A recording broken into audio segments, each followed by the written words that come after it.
It's been a scorcher of a day here at Pikes Peak International Raceway. Temperatures soaring to nearly 100 degrees as GRIDLIFE Touring Cup takes to the racetrack for the first time this weekend to qualify.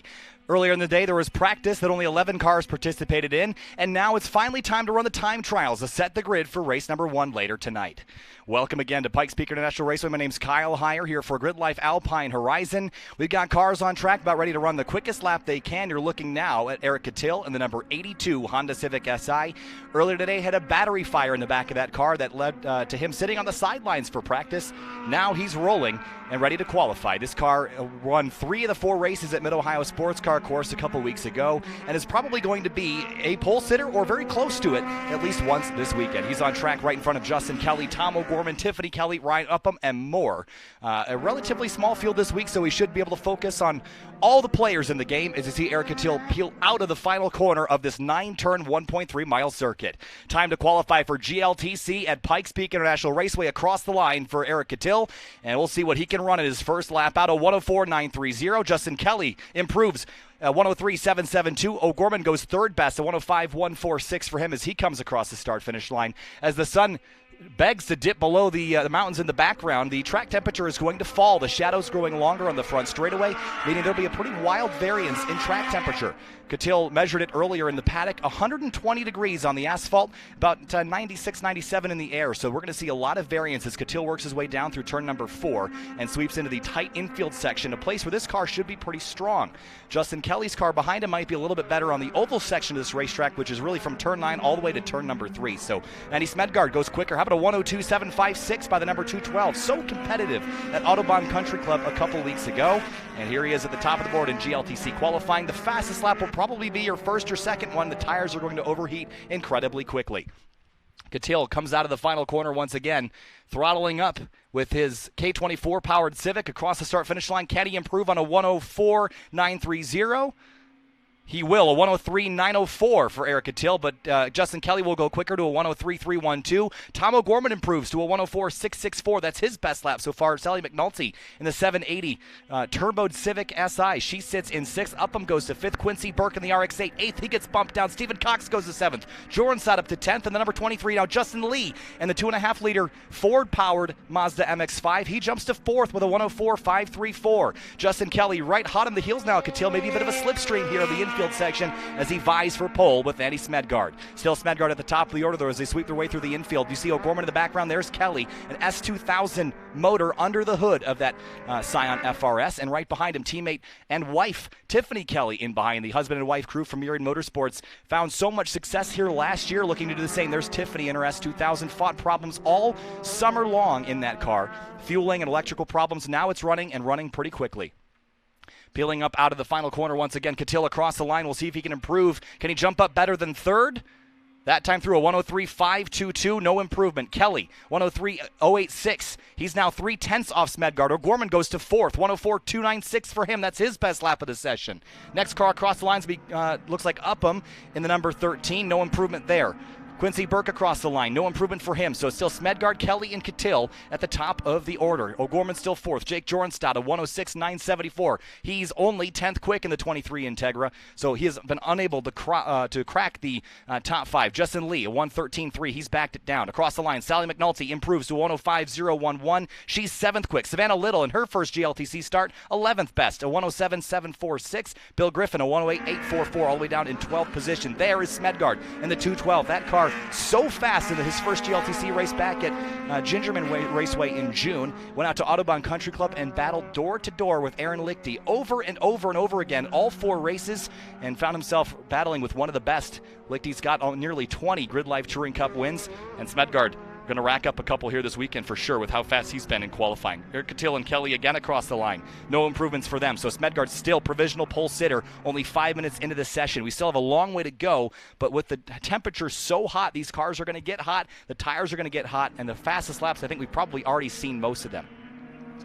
And the transition back up onto the banking for Smedgaard. Out of turn number 9, looks like he is going to hit pit lane, so he is done. Next car across the line is going to be the 33 of Justin Lee in his Ford Fusion-powered MX-5. No improvement again. He'll stay a 105.186 back in 5th.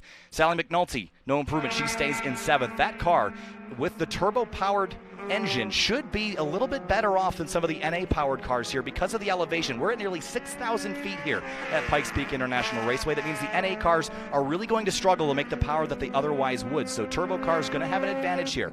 Tiffany Kelly at the bottom of the order. She's not been able to run a full lap here yet, so we'll see what she can do as she powers up out of turn number 9. NASCAR turn 4. And across the line, up through 5th gear.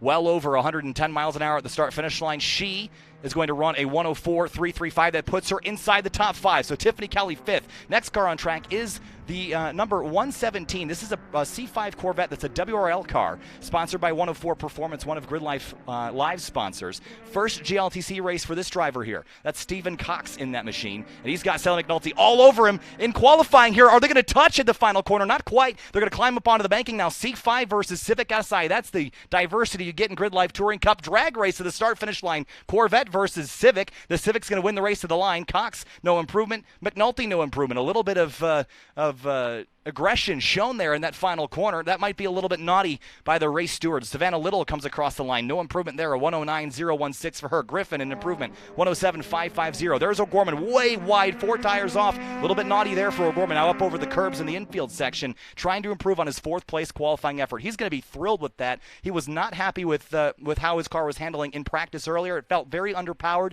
because of the elevation. A top 5 start would be a great place for O'Gorman to be. So 7 minutes into the session, a lot of action here on track. There's Stephen Cox again, right behind Sally McNulty. These cars are so close on pace, and coming out of turn 9 there, that was a little bit interesting to see them racing each other. And again, Cox is new to the series. McNulty's having the weekend of her career so far in that Civic, so both of them are not going to want to back out. They've got something to prove here this weekend. So I think they're going to see Cox get back in line here and climb up onto the banking once again. We'll see if he can improve. 8 minutes in, Smedgard still at the top of the board, a 102.756. Justin Kelly, then Erica Till, Tom O'Gorman, Tiffany Kelly. McNulty, no improvement. Cox, no improvement. They stay 8th and 9th as it stands. Jared Andes joined me back in the booth here. You've missed a wild start to this one so far here. Make sure you turn your mic on there. You can get all fired up. But it has been a crazy qualifying session. Oh, here. Man, I was super excited. I was down there watching it, also grabbing a burrito and a beer. So hey, you got to grab a burrito. To be quite honest, yeah, it's spicy up here and spicy on the track. So Smedgard, we talked about him coming in late, right? I mean, or not coming in late, but late rising to the occasion in that practice session, and now here he is delivering when push comes to shove. Yeah, he's delivered already. He just ran a hot lap, a 102.756. He's bailed the pit lane. We're watching Justin Lee now, who currently sits in 6th, but the battle we were watching was Sally McNulty and Stephen Cox. McNulty in a turbo Civic and Stephen Cox in a 5.3-liter Corvette C5. So very different cars, but they are separated by about a half a second on the racetrack, which goes to show the diversity. Sorry to cut you off there. You were leaning more towards the power adders, the turbos, as opposed to the NA being a threat here. Here's Sally. She's currently sitting, what is that? Technically, P8. 8th. So do you think she's kind of a threat at this point? I mean, it is qualifying. This isn't kind of racing, but you want to stage yourself properly. Yeah, I think what happened with Sally is that she was on a quick lap, and there was a little bit of a run-in with Ryan Cox in the final corner. They got side by side, that was her hot lap, and the tires get so hot so fast here, Jared, that you get really one good lap, and everything after that is going to be hot, slippery. So I think she missed her opportunity there. Even though she has the pace to be fast, I think she missed her opportunity here in qualifying. She's going to still continue just to use the practice. We still got a couple minutes left in this session, but let me tell you, that car should be good in the race. You know who really surprised me, though, is Tom O'Gorman. Falcon driver, 94. We've talked about him. He's an IMSA driver. He's won races at this level. He told me after a practice today that his car felt like it was so slow here at altitude. Could not get the car to make power. Even in VTEC, the car just didn't have the power it needed to get up off the corner. He sits 4th right now. He's got to be thrilled with how he's been going. And that comes down to his racing line, right? It's not about vehicle there. That's about track history. That's going through the paces, really being one with the car. So Smedgard, he has a more superior car to Tom O'Gorman. Would you agree? I think so. I think the 212 is definitely better prepared than O'Gorman's, and Tom's car is still pretty new to him. He's only had it for a couple weeks, so he's still in the process of building it out.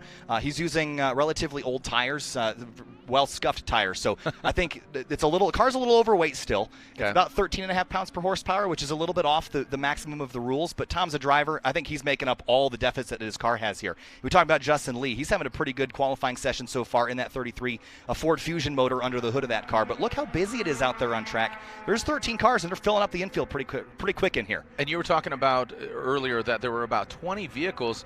Why are we only seeing 13 out Yeah, there? so it turns out that there was a handful of cars that have gold pass, meaning that they could show up if they wanted to, but it didn't look like they did. So I think we're only going to have in the mid-teens here this weekend. However, the group that is here is very talented. Okay. We're seeing up at the front, we've got a handful of cars that are all really, really tight. We've got 6 cars in a second and a half at a track like this, which really separates power level. I think that's really impressive for this particular layout. Yeah, you're seeing a third of a second, seventh of a second, 1.5 seconds between.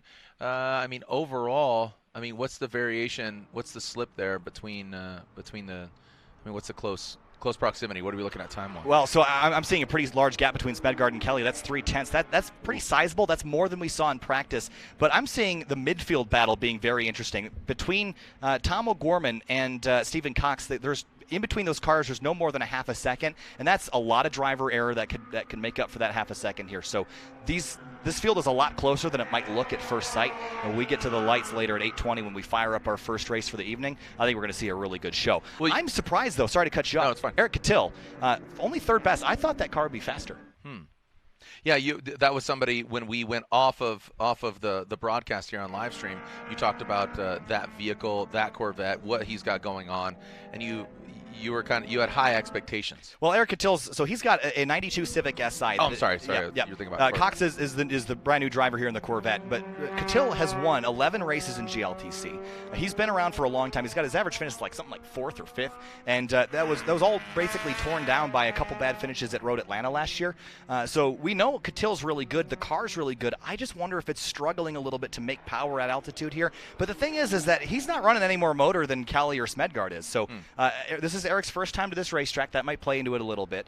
But either way, I think I would expect Cattell to at least win one of these races this weekend, and he'll be lining up, as it stands, behind Smedgard for race number 1. Sally now in the position of where she got 8th. She has held that position for a while. She's got a lot of clean air there. Just does not progress as far as qualifying. This is qualifying. What is the format here as far as qualifying? So your fastest lap counts. 20-minute session. You take your fastest lap, and we're going to run race number 1 tonight. Tomorrow we're going to take the top 10 drivers of the first race. They all get 1 lap to run the fastest lap that they can, and that sets the grid for the top 10. Everybody else will just line up as they finish in race 1. And that's what you're talking about. There's a potential for the oval. Potential for the oval. Well, I won't confirm it till I know it. Okay. Justin Kelly, we see him really aggressive over the curbs again. He was here last year, won a couple races that weekend. This is again an S2000 powered FRS built all the way up to the limit of the rules. You see Jake Jornstad with an issue with his Integra there. Justin Kelly is so aggressive on race starts. Yeah. If he's not leading this thing, he's going to be by the time we hit turn 1. A K24 FRS or an 86 or a BRZ, whatever. Do you think that?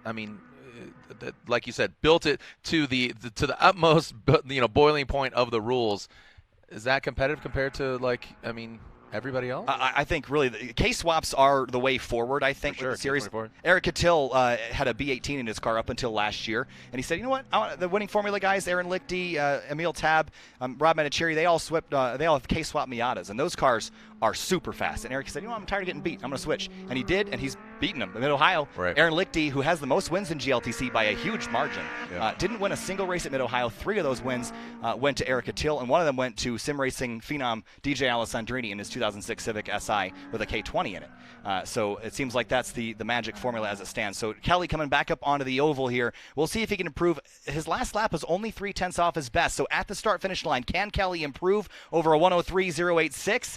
That is an improvement, a 103.046. He'll bring the gap under 0.3 of a second, but Smedgard's still on top here in the last couple minutes of qualifying. Love it.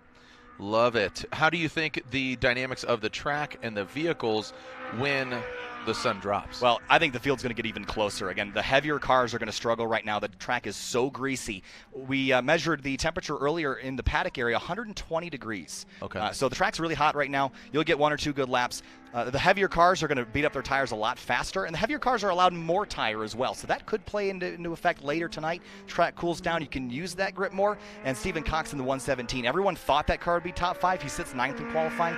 If he's not top 5 by the end of race 1, there's going to be a problem, I think. All right, there we see we're riding not necessarily shotgun there with Kelly, but well, look at him. He's sliding that car around, trying to get the car rotated. And the FRS platform, this has become sort of a popular choice for this series. I know Pervez Randelia out of the winning Formula camp has an unopened motor FRS with the FA20 in it, just bolt-ons on that car, and it's just as competitive as Kelly's car is. So that chassis is just wonderful for this class. It's got so much rotation in it. It's so lightweight to start with for a modern car. It's a good choice. There's only a handful of them right now, but as they get older, I think this is going to be as popular as S2000s and Miatas. It's going to be a great opportunity for those aspiring racers to acquire those as opposed to an EG or an S2000, because I remember when that vehicle came out, I actually was at the FRS launch. I was part of that launch, and as you said, that FA20, that was a lower center of gravity, even lower than the S2000. So you have to think that people are going to start really kind of finding and squeezing that orange to create the juice. Right, and a lot of people have said, the FA20 isn't really a reliable motor. It's Subaru built, and they have a history of when they're high strung and put into race motors. Big slide, big moment there at the exit at turn 9 for Kelly, but they have a habit of blowing up. But Pervez Randelia, on open motor, he changed coil packs on it, did a couple bolt-ons. It's been rock solid. He's run it in 6 or 7 events so far, no problems there. But Kelly is driving the crap out of that car right now. My gosh. Oh my gosh, Kyle, howdy. Oh, you're so excited. You cursed. I'm just so impressed with this, because again, this is part of Justin having driven this track before. He's comfortable in this car, and I said he's aggressive, and he's showing it now. Imagine when we get down to turn 1, he's going to be on driver's right of a Smedgard. It's going to be a drag race to the first corner. It's all about horsepower at that point. And is Smedgard's S2000 going to be better than the S2000 power plant in that FRS? I don't know. It's going to come down to the first corner, though. Right, and it looks like he's the last starfighter out there. He is the lone racer that is out there currently and just keeps on pushing. As you said, just getting slick. The tires, they lose some grip, but that could help him just whip that thing around. I mean, you're excited. Obviously, drifting, that's my forte, but he's already just showing that he really is hungry to just better that of Smedgard. But it looks like a second still separates them, or less than a second, actually. About 0.290 is the gap between first and second. So Smedgard, again, I talked to him in the paddock area. I misunderstood him earlier. He said that he was afraid that other people's cars would heat soak. His was not. So he's been rock solid. Really? He's very comfortable. There's Jake Jornstad. I'm interested in this because he just ran his best lap and then immediately pulled off to the infield. So he looks like he's disabled now. Oh, there's a tow truck. And there's a tow truck coming. So that's not a good sign. This car has had reliability issues, mostly suspension related. Tom O'Gorman drove this car at Autobahn and broke an axle in this car as well. So it's had some problems and some teething issues, but Jake just ran his best lap and then pulled it off. So got a little bit too much out of it, I think. Power plant, what is it? I don't know exactly what's in that car. I think it's running the factory B18. It's either the factory B18 or it's a K-swap. I don't know off the top of my head. I'll have to jump down and check with them before the race tonight. But I do know that that car is capable of running inside the top 10. We've seen it there before. It's just a matter of keeping it running. And this is a punishing racetrack. The curbing, the banking, and all that involved. There's a lot of weight, a lot of pressure on the tires, the suspension, and the brakes. So with 2 minutes left here, it looks like our last taker was Kelly. So he's going to pull off 3/10 back from Smedgard, but he was driving the wheels off it. And I talked to Tom earlier. He said when the sun comes down, it's going to get tighter and tighter and tighter as everyone can utilize their tires more when the pavement cools off. You see Pikes Peak in the background, a gorgeous facility. And we race under the lights here tonight. I'm excited. Super pumped here. We are at GRIDLIFE Alpine Horizon Festival. Kyle, Higher, thank you so much, man. Thanks for having me. Absolutely. This has been a blast so far. It's a little hot in this room, but we got fans. Thanks, Chris, for bringing those to us here. But thanks to our great partners. It's not even about the temperature. It's about you. Oh, that's why it's hot in here. Thanks, man. Keep it creepy. Thanks again to our great partners for helping us out here on GRIDLIFE Live. Of course, sponsored by Falcon Tire, FCP, SC Suspension, Haltech 104 Performance, and Mike's Harder. Glad to see them back after pitching in with the esports stuff. Hey, we got esports coming on tonight. I'm excited. You're excited. I'm excited. That's like your forte. Yeah, so we have a break right after GLTC Race 1. In between GLTC Race 1 and Night Shift Drift, we're going to have GRIDLIFE iRacers GRIDLIFE Touring Cup digital. So it's going to be the Global MX-5, the ND Miata at Charlotte Roval, kind of keeping it in the theme of Pikes Peak. And so that'll be at about 8:40 Mountain Time, so it'll be 10:40 Eastern. Right here, you don't have to go anywhere to watch it. You can stay right here at this link, and we'll have iRacing for you with myself. And I'm not sure who'll jump up here. Maybe I'll get one of the GLTC guys up. That'd be fun. Yeah, that'd be fun. How has that transition been? I mean, again, you came from the digital online racing world, coming into here now. I mean, you've really created a great name for yourself. How has the influx of iRacing helped or potentially hurt the industry? Well, I think this year has been a really defining year for esports in general, specifically in the motorsports industry. And so my transition in the commentary side from iRacing to real life motorsport was very easy. Yeah. It's the same sort of thing. But when we talk about esports and iRacing specifically, and Assetto Corsa, all these sims, I think there's been a huge positive that they've been sort of embraced in a way that they haven't been before. They've exploded in popularity since the spring. However, I know there's some drivers, Tom Gorman's one of them, that says that once you get so into it, you start learning bad habits. So you start treating cars like they're a little bit more expendable than they are in real life, because in real life there's no reset button, Jared. Right. So I think there's a danger there that you get sort of out of your groove, and it takes a while to readjust. Now there's things you can learn, and if you have never been to a track like Road America, you can load up iRacing and take some practice laps and kind of get that mindset down. But I don't think it's a great place to spend for a long term because you can sort of develop some bad habits. Yeah. Next up, we have drifting. I'm super excited about that. If you have not watched just yet, grab a beer, grab a beverage, grab a good time. Maybe Mike's harder. So we're about to go harder as these gentlemen are going to be throwing it sideways here at GRIDLIFE Alpine Horizon Festival, brought to you by Falcon Tire, and among many other sponsors. I'm Jared Dienda and Kyle Heyer here, wrapping out. You are just, I love your passion for the road racing. I'm going to come in here and just talk about some drifting. This is all about expression session. You can see Odie Bakshi's just talking to him and his wife. This is his former comp car, demo car, and this car has seen many different iterations. It's the S13.4. We got pros and bros. So we have some local cats. Only one repeat customer in the bro category, but a few in the pro. But joining us this year as compared to last year, Vaughn Gittin Jr. You can see Justin Pollock there in his Falcon Tire, Roush Performance, Ford Mustang, Matt Field, the Drift Cave, Falcon Tire, Chevrolet Corvette, or just the Corvette. Sorry, I always want to say Chevy for some reason. George K., talking with him. He's had quite an experience coming out here. He's having a good time.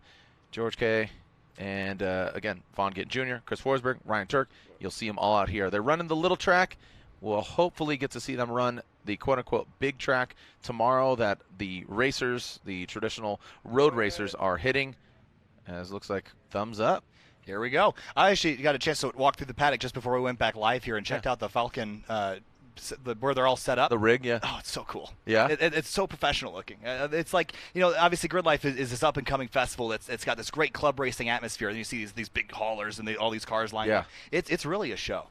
Yeah, I mean, Falcon Tire has been around since day one of drifting and Formula Drift specifically, and they've been an advocate of the sport. They've really nurtured and embraced. I mean, even Vaughn Gittin Jr., when he won his championship in the Formula Drift Championship, he was on Falcon Tires. Chris Forsberg was previously seen on Falcon Tires. So their investment into the sport of drifting has been from day one. And I got to say, it's great to have a tire sponsor when what you do for a living is shred tires. It's really convenient. I hate to use the metaphor of using it like toilet paper, because that's obviously, use toilet paper when you're in the loo. Yep. But that's just when you use tires like toilet paper, you want the finest toilet paper for your ride. Absolutely. Either your bottom or your vehicle. Right? So we're keeping it casual. We're having some fun. So, again, let everybody know we are about to go live here at Alpine Horizon Festival, Pikes Peak International Raceway. My name is Jared Dienda, Kyle Heyer, and there is Larry Chen, the infamous photographer, is joining us out here, him and his team, and looks like he's got a Canon strapped to the front end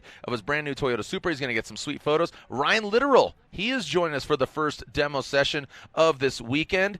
I love Larry. Not only has his helmet on, but he also has his signature hat, the wide-brimmed hat that he's worn for so many years, and he still has it on. I love when guys play into characters like that. That's awesome. I don't think he's playing about it. No. Well, honestly, I think he forgot.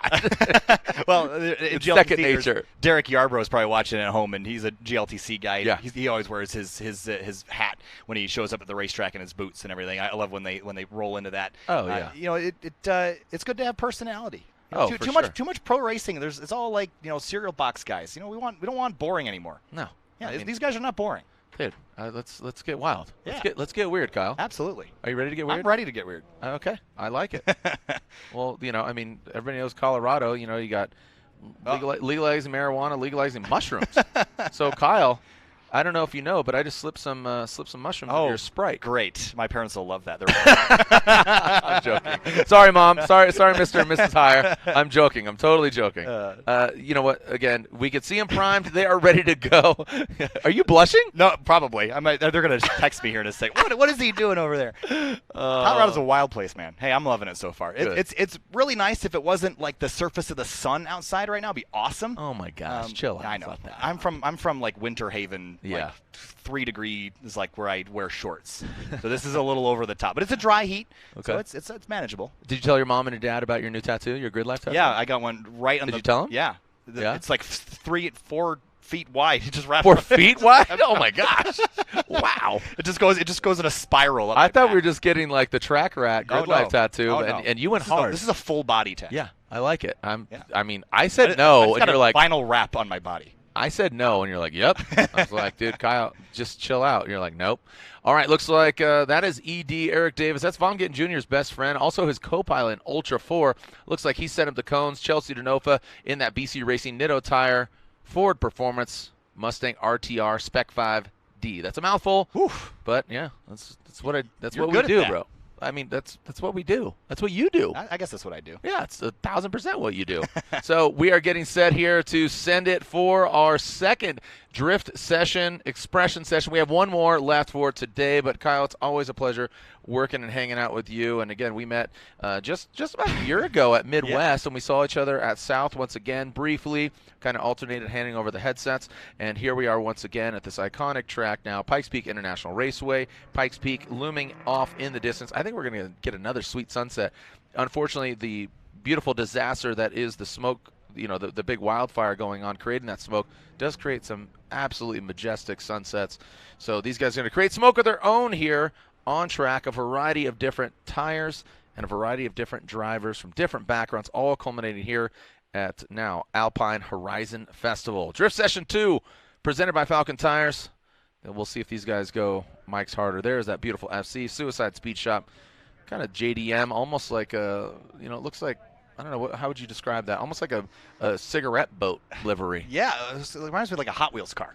Okay. Sort of. That was like kind of my thing back when I was, last when year. I was 5. Yeah, when I was 5, like 3 years ago. Yep, I think exactly. that's what it was. You're a pup. Yeah. You're such a puppy. It's good. Go to Toys R Us and get myself a Matchbox car for doing a successful broadcast. I like it. So I'll buy you one, Kyle. Awesome. I'm gonna buy you a Hot Wheel. What's your idea?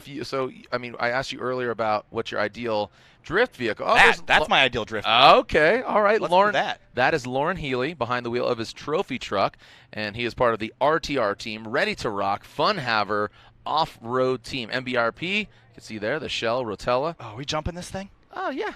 Sick, bro. Oh yeah, bro. Oh, did you feel compelled to say bro because it was an off-road truck? Yes. I love that. I love that you're on brand as far as bro. So shred some skids, bro. Here we go. Oh, there we go. That's awesome. So giving a little test, a little feel the vibe, feel the flow, because those drift vehicles will be going underneath Lauren Healy. No way. Are we doing that? Oh, Is that even allowed?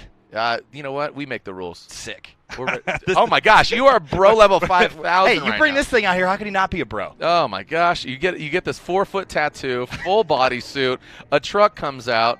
Holy cow! They have these in iRacing now. Put your shirt back on, Kyle. I get it. It's hot out. You're super pumped, super torqued. I put porked. I Porked. pumped hey, and there's torqued. pulled pork outside. You want to grab some? I'm good. I'm good. All right. So Lauren Healy warming up this jump. Oh, we get drone shots. Oh, look at that. Yes. So this jump was. Look at Kyle. Yeah, You're there's the surfing, surfer bro. Oh, surfer bro, Kyle. Super pumped. Yep. So Lauren Healy testing out this ramp. This ramp was brought into Auto Enthusiast Day, and now here it is. I had a chance to go to Saudi Arabia late last year to an awesome event, and Lauren Healy, Nick Nelson, Von Gittin Jr., and many other drivers were out there, and these guys did exactly that. Jumped over some drift cars. Here we go. Teal and blue all over the place. JTP, Justin Pollock, He's getting the freshest air of them all as Matt Field is in second. Odie Bakshi's bring up the rear on the S13.4. There's the wide line. I heard some kind of hazing from Jimmy, who is Chris Forsberg's crew chief, and he says, "Pollock, what's up? Throwing the rocks all in everybody's face." He's like, "That's the line, bro. You gotta clear it out. Got to clear it out. It's got rocks on it. Make them go away." That's right. Be the Falcon Tires Zamboni machine. Did you get that joke? Because you're from the East Coast. You like hockey, right? Sure. No, you don't. You actually I'm not don't. from Canada. Oh, well, I mean, I'm close. You got New York teams. I mean, right? You got the Rangers. You don't like hockey, do you? No. Okay. I like racing. Do you know what hockey is?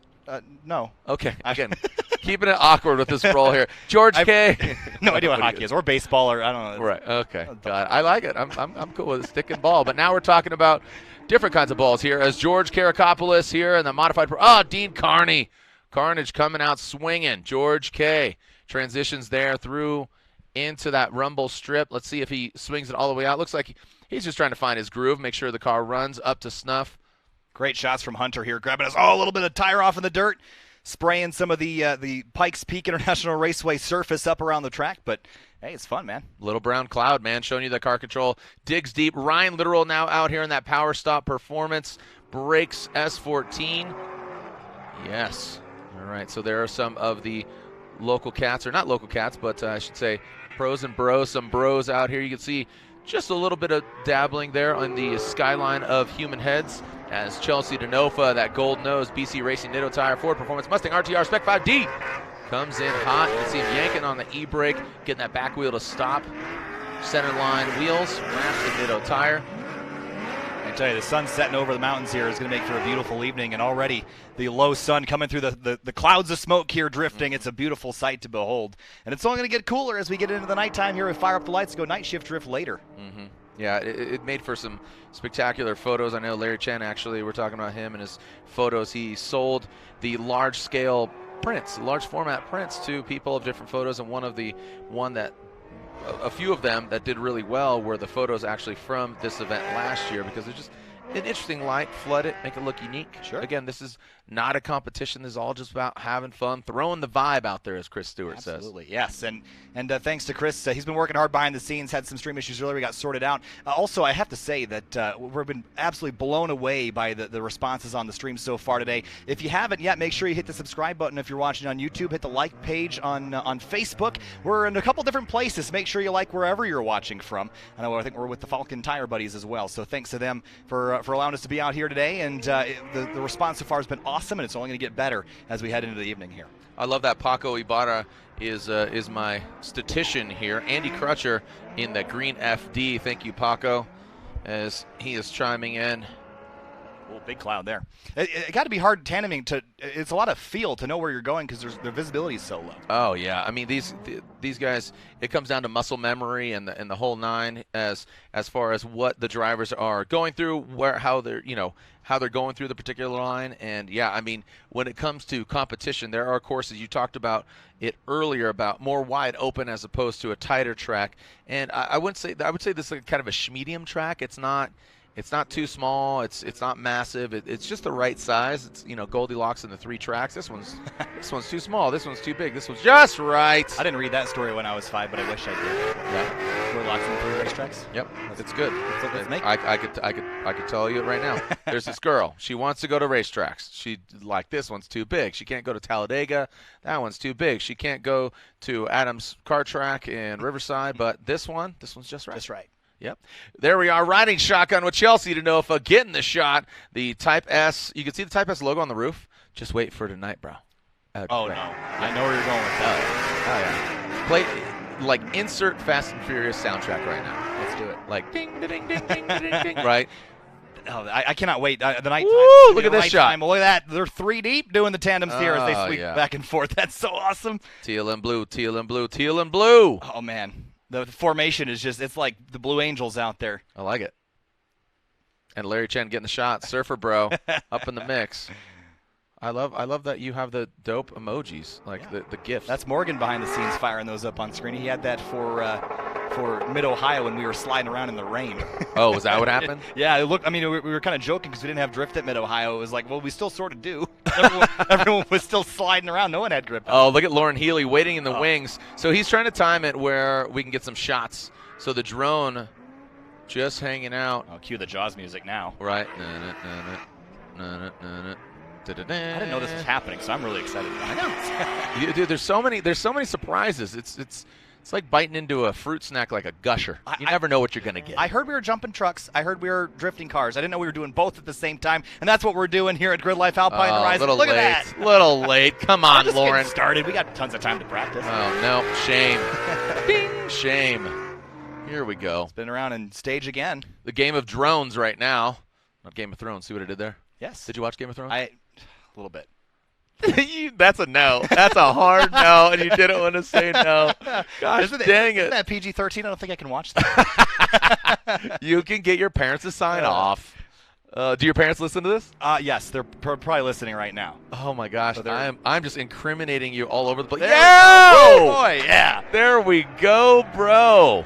Lauren Healy kicks it over the Falcon Tire trio of Matt Field, Odie Bakshis, and JTP. So tell your friends to tune in as we are shredding out here at Pikes Peak International Raceway. Larry Chen getting the photos. I know Larry and his team are super excited to be out here. Again, it's so great to see some, again, half familiar faces because everybody's masked up. Everybody's being safe. Ooh, Odie gets a little sketchy there as Chelsea DeNova waits in the wings. Oh, man. Are you feeling it? Are you feeling all right? I'm just taking it all in. Did you just pee a little bit? I think so. I think so. I think Kyle just peed a little bit. Hey, you start jumping trucks, and it's like, what can you do that's cooler than jumping a trophy truck over a drifting car? Is there anything cooler? Very little. Shooting fireworks out of it next time? Very little. Very little. Where's our ring of fire? We got to do that now. Okay, Johnny Cash. Let's call him up. Let's burn into a ring of fire. Let's light it up. Let's get lit, fam, as the kids say. Do the kids say that? I don't know if they do. I don't say that. You're not a kid anymore, Kyle. Colorado's changed you. I think it has in the last 10 minutes or so. And I apologize, but you're welcome. I apologize to your parents. Oh, there we go again. Oh, yeah. There it goes. Look at that. Even over Larry. More air than a homesick angel. That is awesome. More air than a homesick angel. I've never heard that saying. Where'd you get that? I don't know, somewhere. I like it. I didn't come up with that, so I I'm feel not claiming fame. I feel like that's a live, laugh, love. That's definitely like cut out on a sticker machine and on somebody's wall. Probably. What is that? More air than a homesick angel. Holy mic drop. Permission to use that. I don't know if I'm allowed to. I don't know if I'm allowed to either. That's a violation of copyright infringement. That's dude, Kyle Higher Love over here. I'm gonna call you Steve Winwood because put back in the higher love. Here we go. Whoa! Matt Field threatening. Look at that. You know what? And that's totally Matt Field's steez. Oh man, the close formation here is unreal. Yo. So good. Look at that transition. And that's what I was talking about earlier about you were talking about judging criteria. Sure. That is a definition of being more gangster than the other driver. When you transition and you allow that difference. Here comes, look at this, Lauren Healy over Forsberg, 3-time champion. I don't know who's behind him, and there it is. There's the angle. Ryan Turk in that Toyota Corolla hatchback, the Toyota racing vehicle. Hopefully Papadakis is watching and goes, Ryan, you have to bring that car back. You didn't buy the insurance. You didn't buy the waiver, so you're going to need to bring that back. He owns and operates that Corolla. That is a demo vehicle. Forsberg in his twin-turbo Z. It's the TTZ. Oh, man, Oshevitz. Look at that thing. The sun getting lower and lower in the sky, too. It's just the great camera shots we have of the sun setting over the drifting race cars, behind the truck jumping the drifting race cars, behind the ring of fire and the fireworks and the airplane flyover. What else can we do? Angels? Cotton candy? Yeah, sure. The Ring of Angels? Homesick Angels. Cirque de Holy Mole. There you go. There we go. Let's do that. Cirque de Holy Moly. Here we go. All right, back with, there it is. Ryan Little. Oh, look at Ryan Little breaks out the pro car. Ryan Little is the only vehicle that is out here in the pro vehicles. This is a great shakedown opportunity for him. So he comes out swinging. He's on GT radial tires. That Power Stop 350Z with the V8 supercharged under the hood. Ooh, that transition was beautiful. That was absolutely textbook right there. Oh, what's up, Buttercup? I don't even know how this works in those textbook. I haven't read the textbook yet, but that's in it. I love it. I love how like baffled you get, which is I mean, so how good. do you swing the rear end of a Corvette around across the nose of another car and not wipe them out? Yo, these guys, I mean, I'm definitely always impressed. My wife asked me a few years ago, and she says, are you excited to go to Formula Drift? Are you excited to, this? Of course. I mean, when you see just the mastery of what these drivers are doing with these 1,000 horsepower, on average, these vehicles are 1,000 horsepower now. It's a lot of power. It's a lot of power. And then to manipulate that and put it where you want to, drag bumper, transition, allow for that vehicle like, ladies first, so go ahead, and then just transition, bang, right there, door to door. Always, always impressive. And so much practice has to go into making this perfect too. I mean, you're gonna have to dent a lot of cars to make that perfection. But again, no. I mean, these guys are pretty good. But I think you got to lean on each other a little bit at some point to figure out what not to do. Look, there's a hand, a fist out the window, celebrating. Yeah. The rear end swinging right now up next to the concrete. The fans have a great view of that over there as well. The Suicide Speed Shop. Easy for me to say as an announcer. That great looking FC with the. You can see. Do you like the again aesthetically? Do you like the shingles basically out back, kind of the louvers? Oh, the louvers. I'm all about louvers. Okay, he doesn't have the louvers, but I always like them. I always think they look cool. And great looking car. Very 80s. Fox body with louvers. There you go. There you go. I mean, that'd be a good drift car. That would be dope. That'd be cool. Vaughn does have a Fox body drift car. Yes.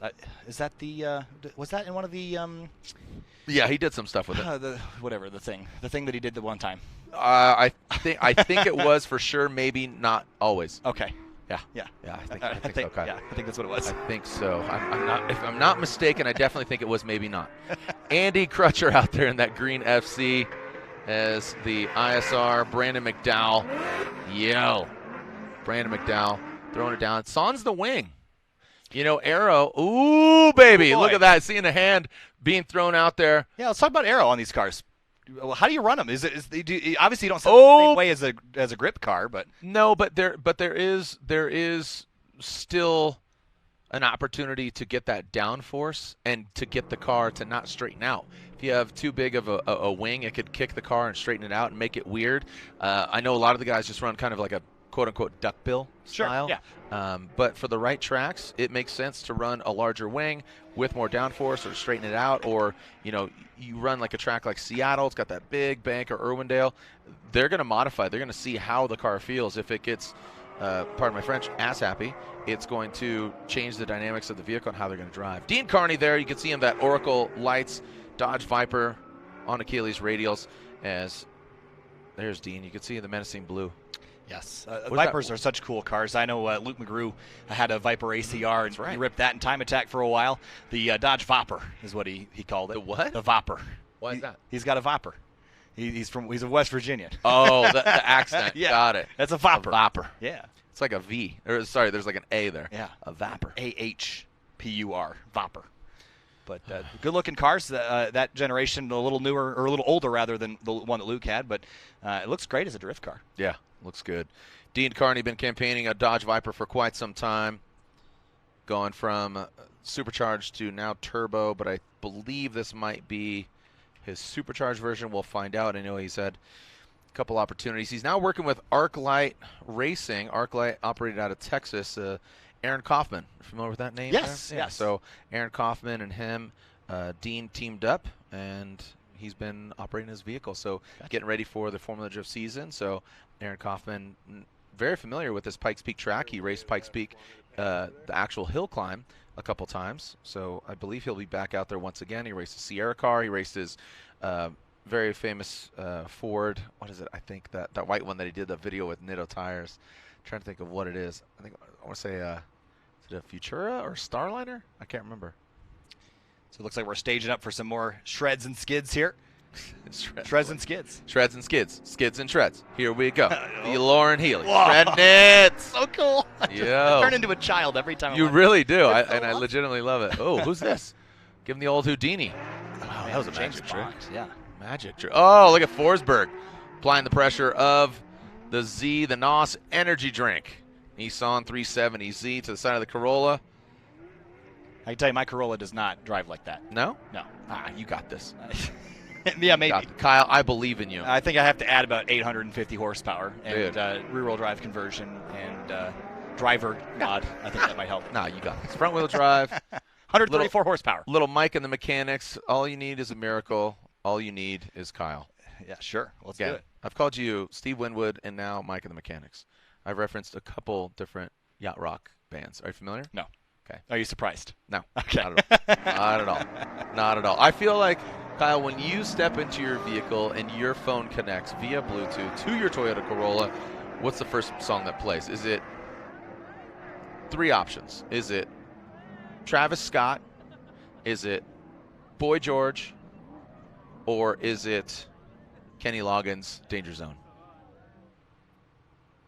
Or what is it? Or D, none of the above? D, none of the above. What is it? What is it? What plays? I don't know, man. I'm like pretty boring basic when it comes to music. Probably Okay. Imagine Dragons. Okay. All right. That's my go-to. I don't know. That's I mean, great band. I don't know. They're popular. Plenty- Someone must plenty- like them, right? Plenty of hits. I'm one of those guys. You Sure. contribute to Imagine Dragons. Yeah. That's good. Coldplay, all Okay. the normal, now 22-year-old that you've dude verbalized that, you that sort of you're fits. getting where I'm coming from now. 1,000% Cool. fits. Oh, wow. What's going on? Morgan's having too much fun. Either that or Matt's having too much fun. One of those guys. All of them are having. We're having too We're much having too fun. much fun. And that's what it is. Right now, unique times need to create unique memories, and we are doing that just right now. Hopefully, you are listening in, chiming in, join the conversation, like, subscribe, do whatever you got to do. Odie Bakshis, Chelsea Denofa, Dean Carney. Look at this. Look. All tires win right now because we got Falcon, Nitto, and Achilles right now here on the track. This is the Drift Session sponsored by Falcon Tires. So I want to make that very clear. Thank you to Falcon for stepping up and supporting you.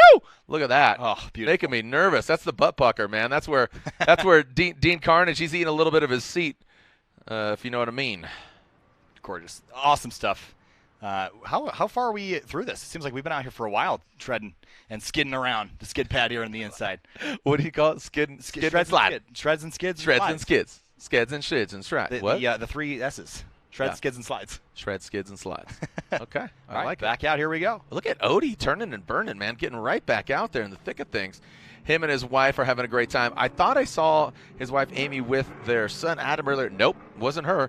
They're out here kind of living up a little honeymoon action. Took the vets to the airport, got first class, Oh, man. just stepped it up. They're like having a little honeymoon right Sometimes now. you got to treat yourself, Treat yourself. It's a great place to do it. There's a lot of space out here. You can do whatever you want. Ah, dude, living your best life. Absolutely. Yodo, you only die once. And Chris, That's very true. it is fact. As far as look at this: Forsberg, Turk, Dean Carney, and Larry Chen getting the snaps. All right, let's get close. Come on, getting out to that wall. Look at you! Woo! Wait, Rick, look at this. Oh, transition back over it. Oh, Yo! Oh, little touch there. Little touch. Oh, was there a little contact? A little touch. Oh boy, All good. looked like Turk kind of slowed up. He Yeah. checked up. Did a little bit of a hiccup. Forsberg continues on with pace. There's Chelsea Denofa and Lauren Healy. Right over the top. Very successful off-road truck racer, trophy truck, Ultra 4, King of the Hammers.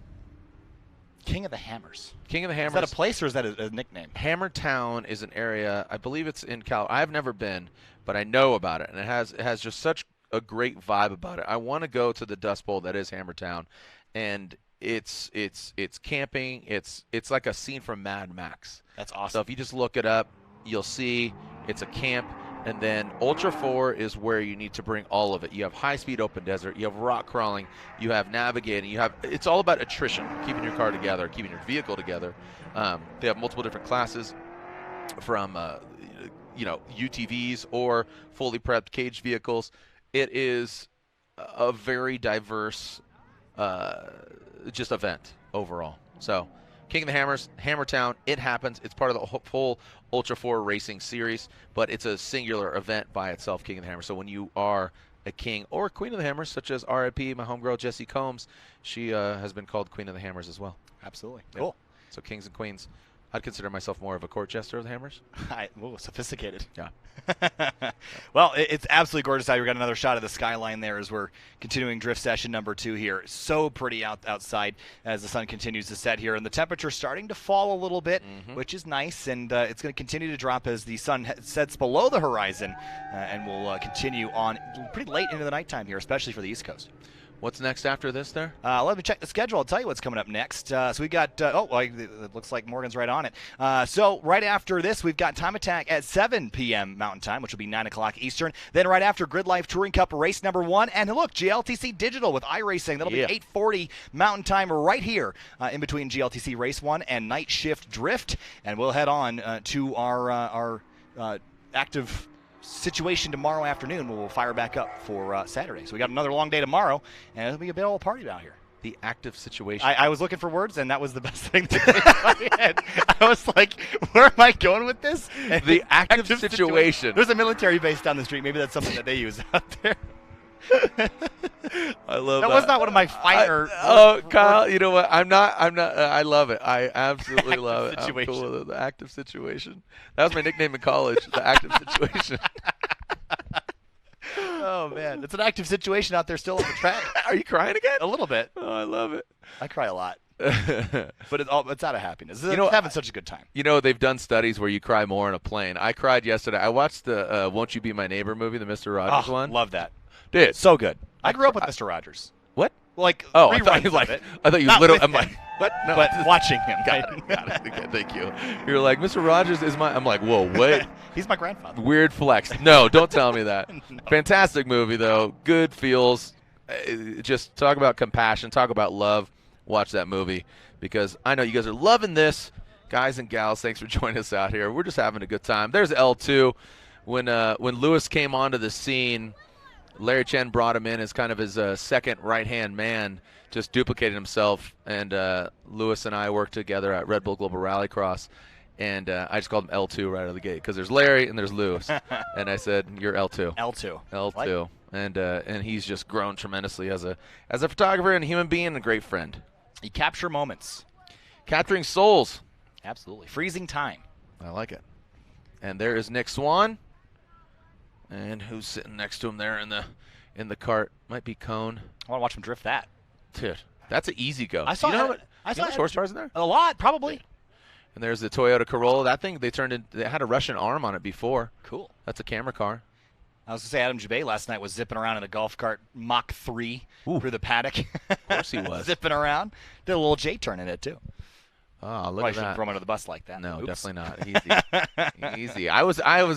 Sorry, boss man. Yeah, exactly. Oops. What is it? The situation? The active situation. The active situation going down right now currently is that it looks like the Drift Session 2 has come to a halt.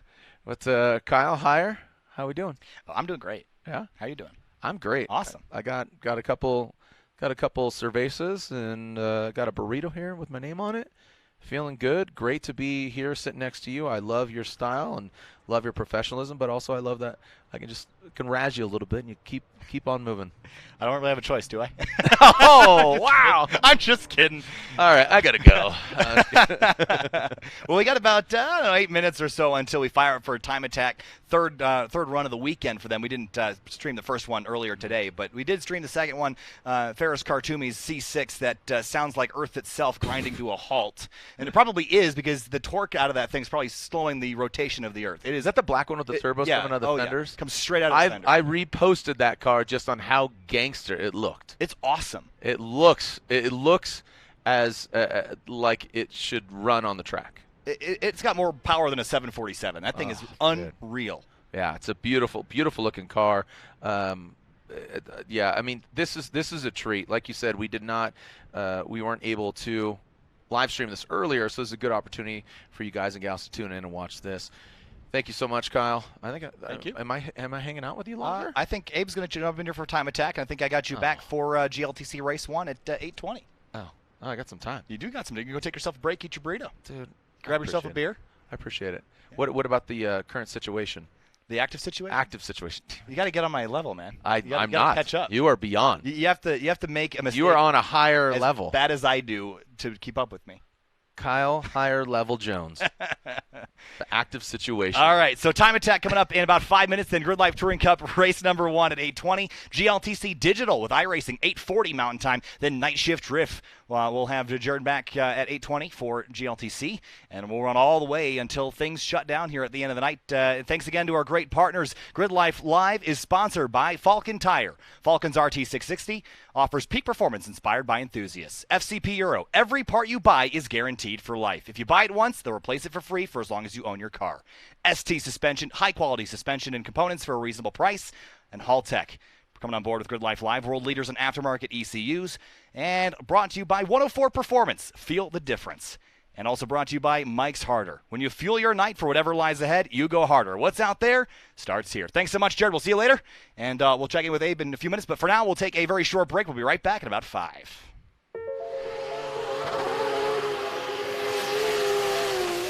For those who demand winning performance on the track, off-road, and everywhere in between, Falcon has you covered. Falcon Tires, delivering exceptional performance to exceptional drivers since 1983.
Falcon Azenas RT660 is the enthusiast choice for ultra-high performance. Engineered for predictable handling and stability, the RT660 provides maximum traction both on and off the track. Your competitive edge has arrived with the Falcon Azenas RT660.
Welcome back to GridLife Live here at Pikes Peak International Raceway for GridLife Alpine Horizon. My name is Kyle Heyer, joined by Abram Schmucker for our third TimeAttack group of the weekend.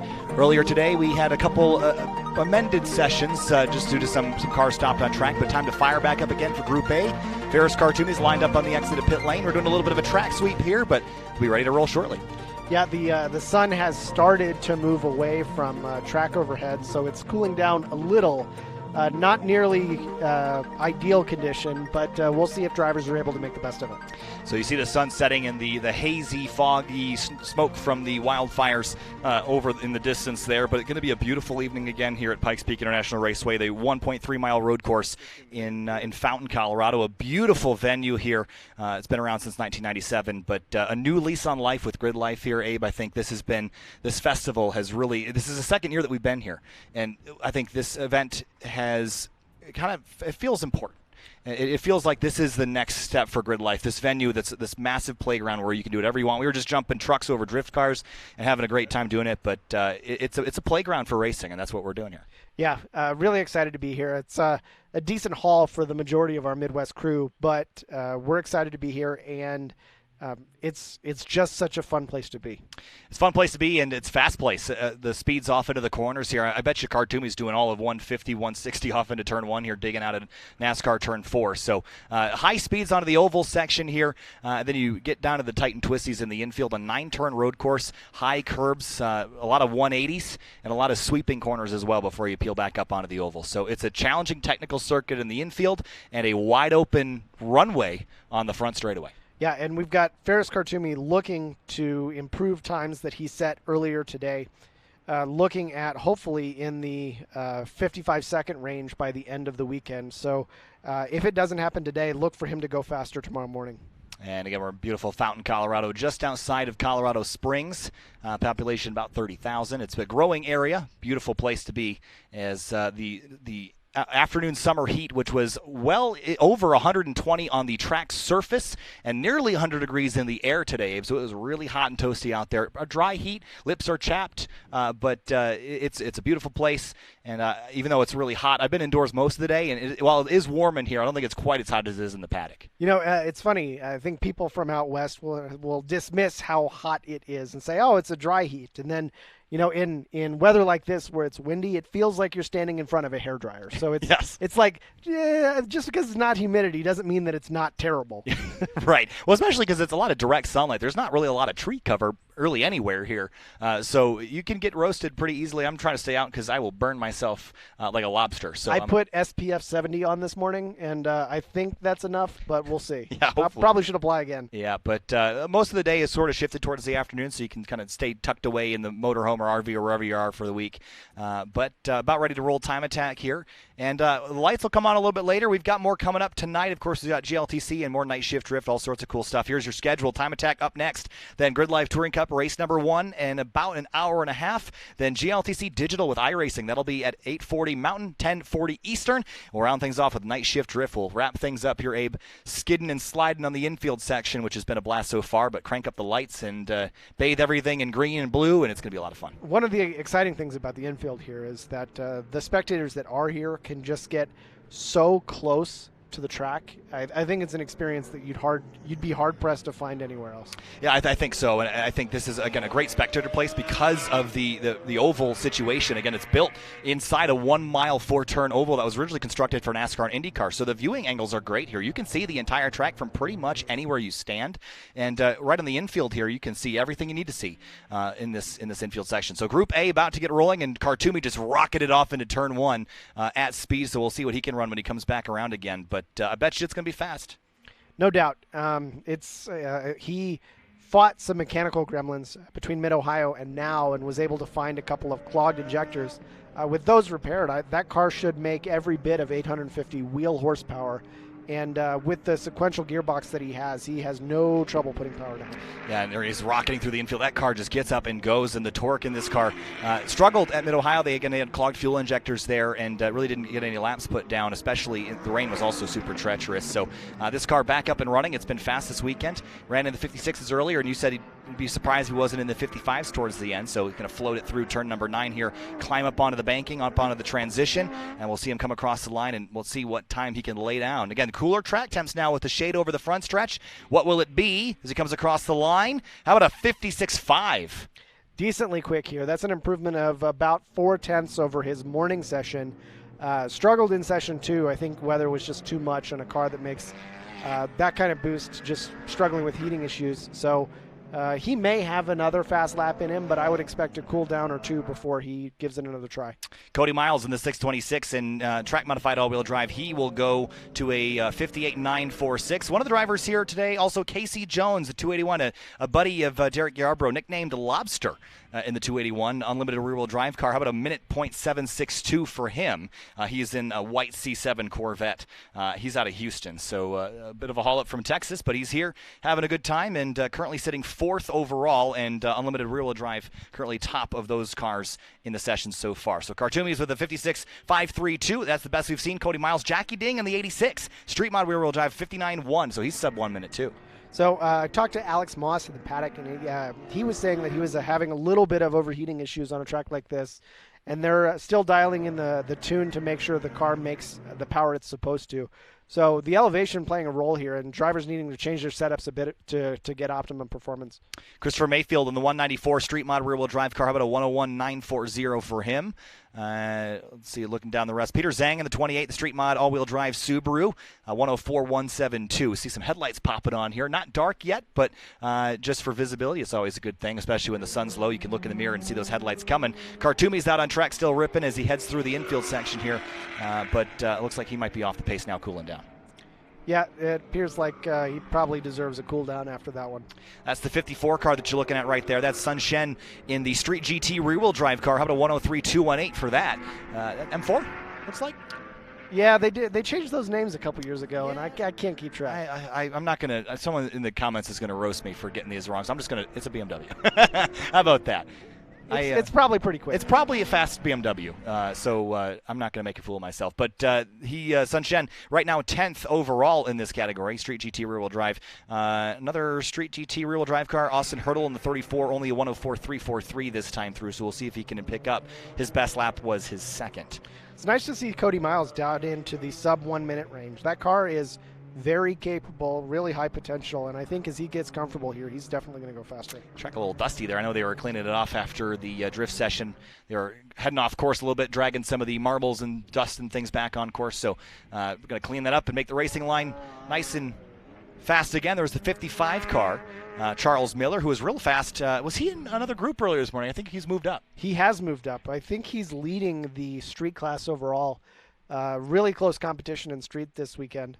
Already in just now the third session on track. And he just jumps up to a 103.022, puts him 10th in this session, and still a top street all-wheel drive from the looks of it. Sun Shen down to 11th, and there is, I believe that's the 626 car. That would be Cody Miles. Yep. Subaru.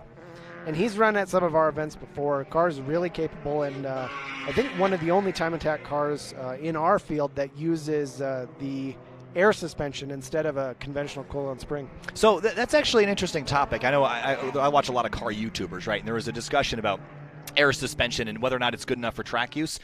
It seems like for Cody Miles, it's working.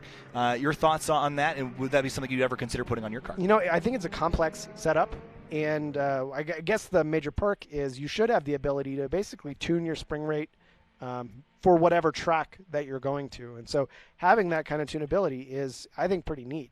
But it may be tricky for a layperson to really dial in that setup. Right, and that might help if you have if you're cooperating with a shop or something that's used to installing those. That might help a little bit too.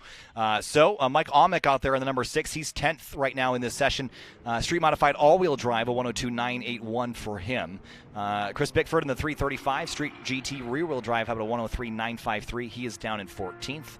But Khartoumi, looks like it was a one and done for him. He's pulled off.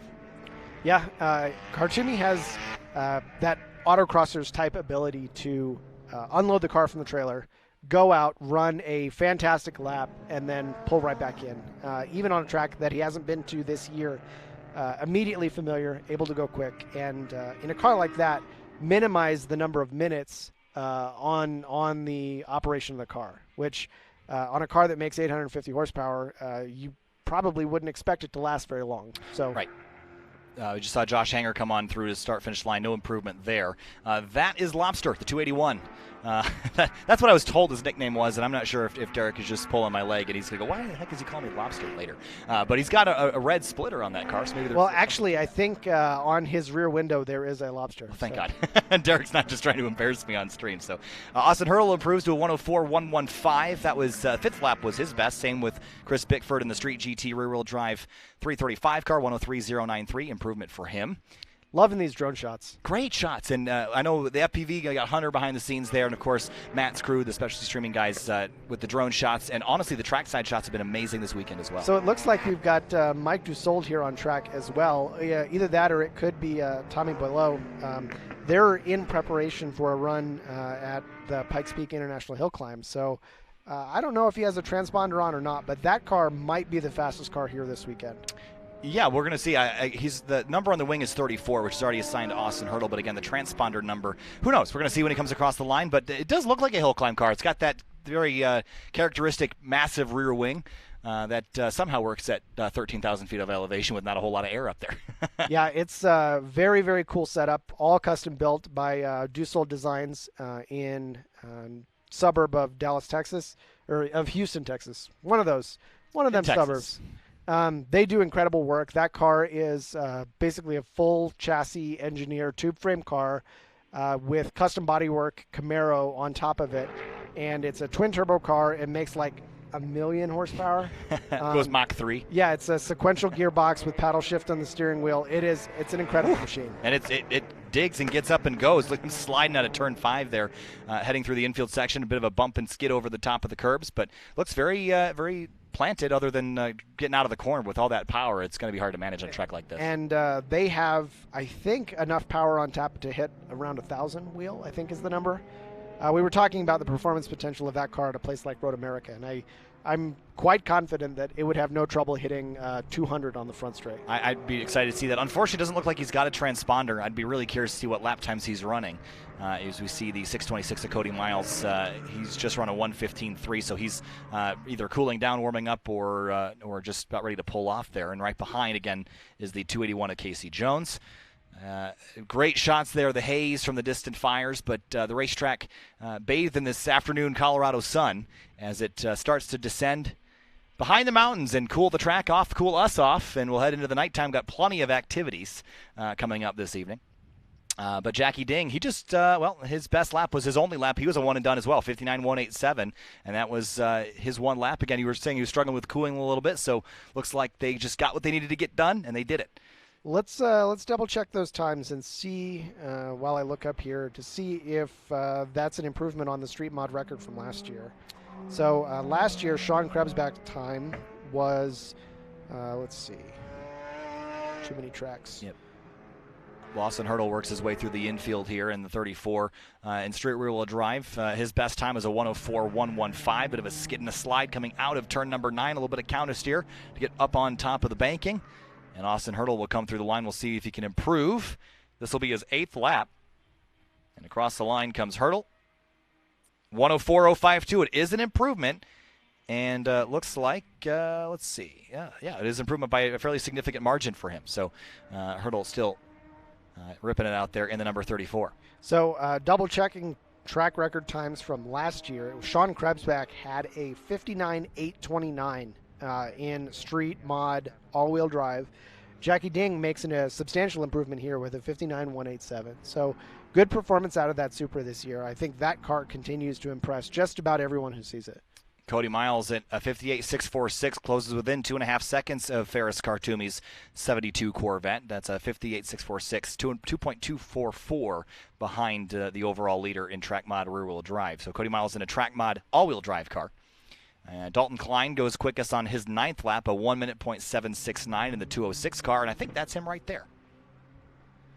It's a good-looking car. It is a great. The paint color in that car is just amazing. I was saying earlier, we were talking with Jared, the 86 FRS BRZ platform. They sold that car in a color called Hot Lava, which looks a lot like that, and it's a great-looking color on that car, especially in the evening sun here as he works his way through the infield section and climbs back up. There's that hill climb car again sneaking its way through. Sun Shen comes across the line. Street GT rear-wheel drive, a 105.098. No improvement on his 103.2, which is his best time of the session. So that Camaro that we were talking about, custom built in Texas, and has run with GRIDLIFE before, but he is the builder and owner driver of the car is Mike Dussault, and he's also won Optima Ultimate Street Car in that car. So that car in particular can go out and be the fastest car of the day in autocross and easily be fastest lap on a road course. It's a really, really impressive setup. Sun Chen right now working his way through turn number 5. Little counter steer at the corner exit. The car very well controlled suspension-wise through there, though. You can see it kind of hunting, get a little bit of curb on driver's left. Now back to the right. 4 tires up on top of the curbing. Very smooth transition up on top, so it's not super upsetting. I know one of the corners, there's sort of there's a narrow curb, and then it's flat, and the problem is with that, you hit it once, you hit it twice, coming back over the other side of it. So that's one you want to stay away from. The rest of them, you can attack pretty aggressively through the infield. Also, some more tidbits on Casey Jones, the unlimited rear-wheel drive driver in 4th right now in this session with a 59.816. Car is an ST2 trim, so 8-to-1 power to weight. So pretty much OEM power is what I'm told in the 281 car. That is the 335. That's Chris Bickford in a similar looking C7 Corvette. Now Chris has a kind of an impressive collection of TimeAttack cars. If he still has, I believe he has an Evo 10.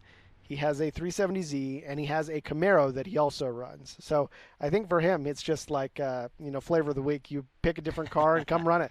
Run one on Monday, run another on Tuesday and Wednesday, and pick a Thursday car, and I like that. That's always good fun.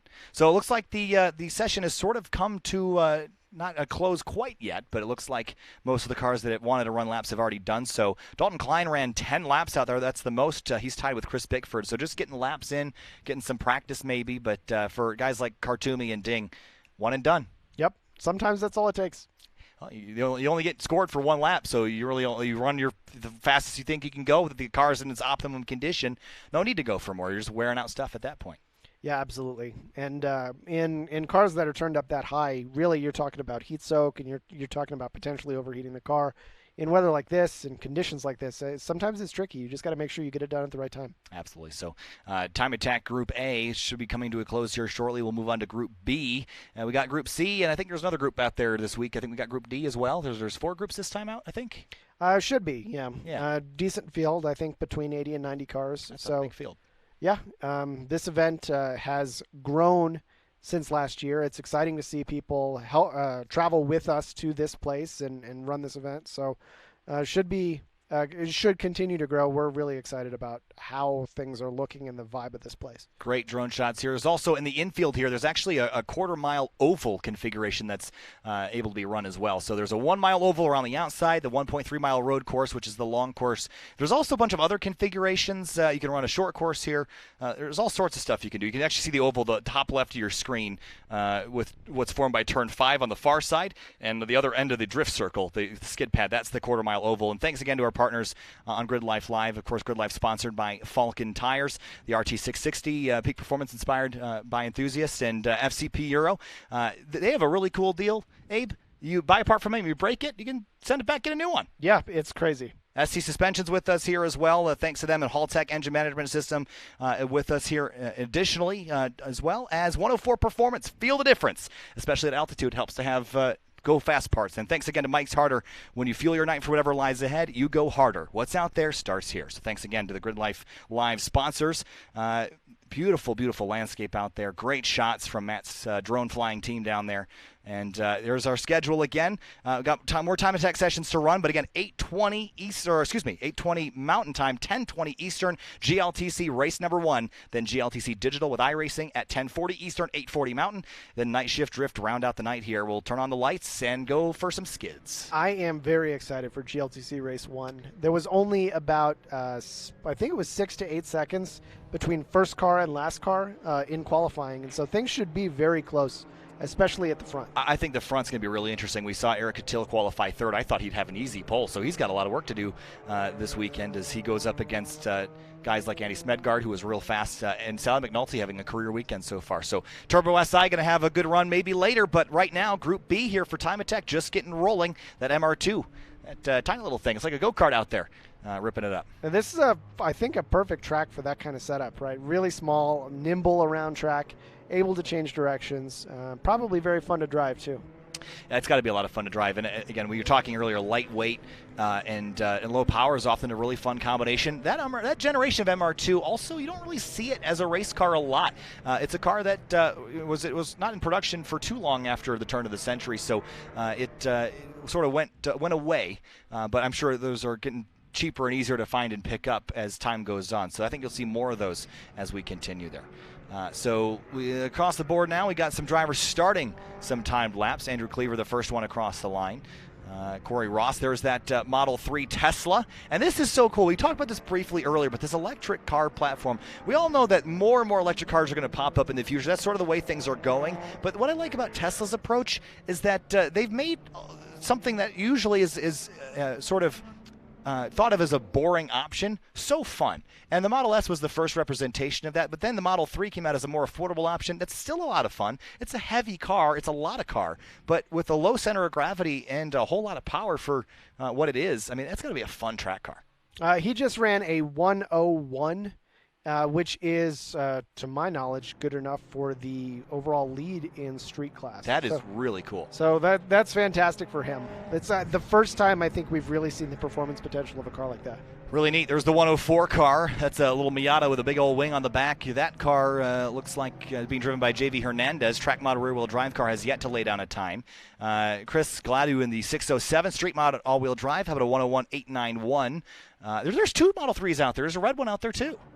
I saw. Yeah, I think they're both quick. And, those cars are basically stock. But there are cars being built in North America as TimeAttack cars that are electric that I think have really, really high performance ceilings.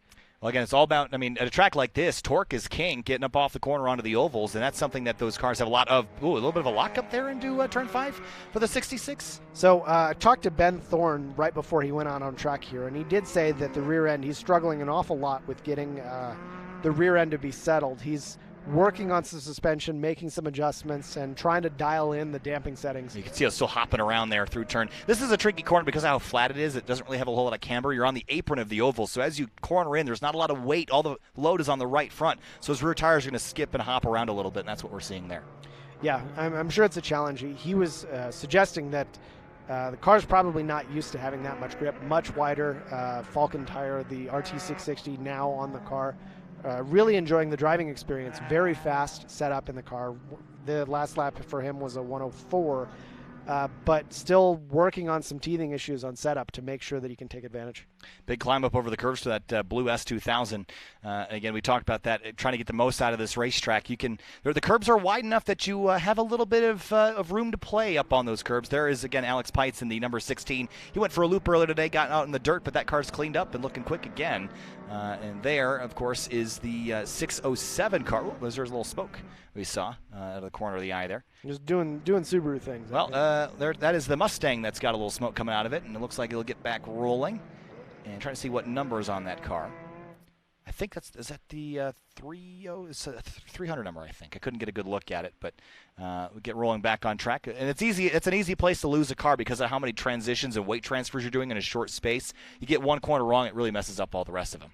Yeah. The only other track that we've been to that's kind of like that is Summit Point, Shenandoah, which is it felt a little bit like an autocross course where you're really needing the car to dance around a lot because it was very tight and lots of weight transfer type corners.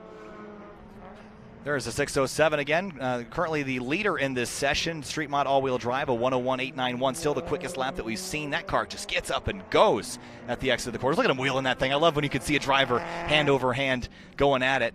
And heading through turn 8 and now into 9 on the brakes, rotate, and let the all-wheel drive system just drag that car up to speed as he climbs up onto the oval again.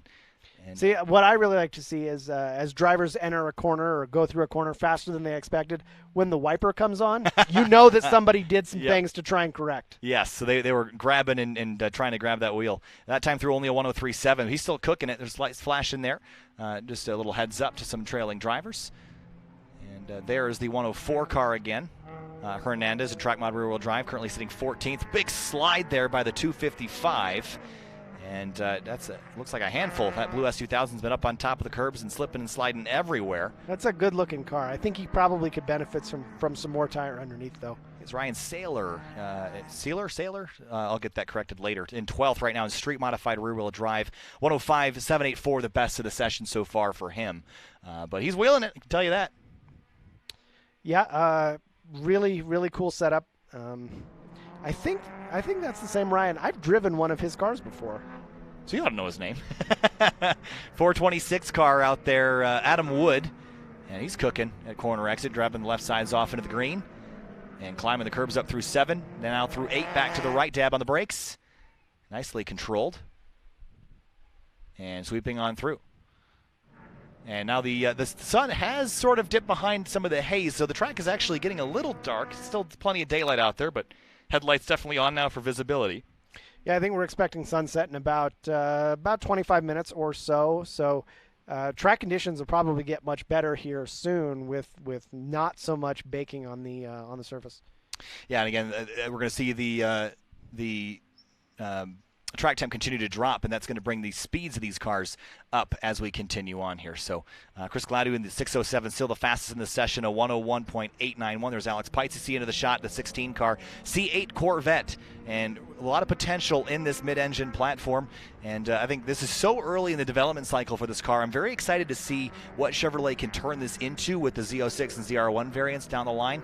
This car, again, it's got great performance out of the box, but once we get some factory level tuning out of this car for some of the higher performance versions, that car is going to Well, you know how those Texas boys just love doing the twin turbo kits on just about everything. Yep. Alex is in the middle of development, and one of his twin turbo kits appears on another prominent YouTuber channel where they're kind of setting up this car. And I think the last major hurdle, they have the kit built. The last major hurdle is just getting the perfect ability of tuning that new ECU.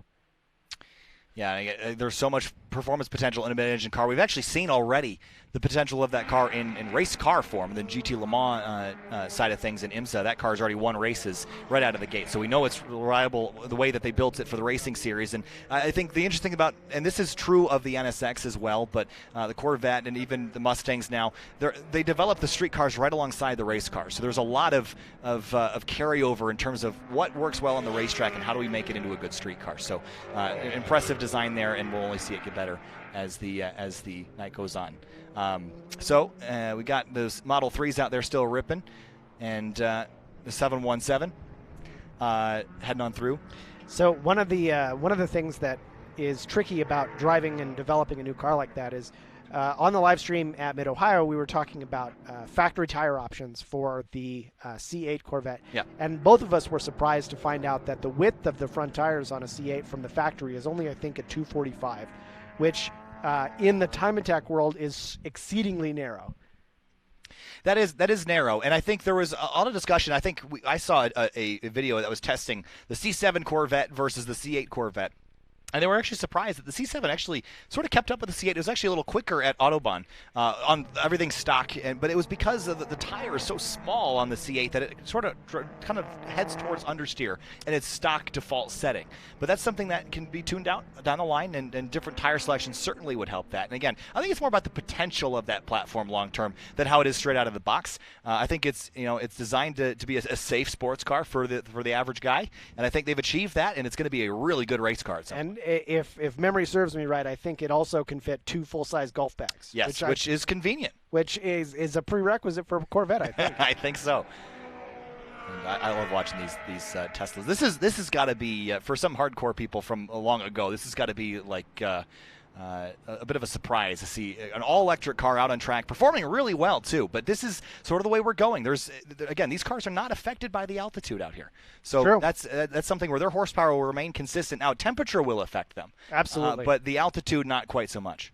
Yeah, and if you are the kind of driver that can go out and do that quick lap on your first attempt, you're probably not hampered at all by the performance of that car. Sure. I do know that some of those electrics can struggle with power drain too quickly.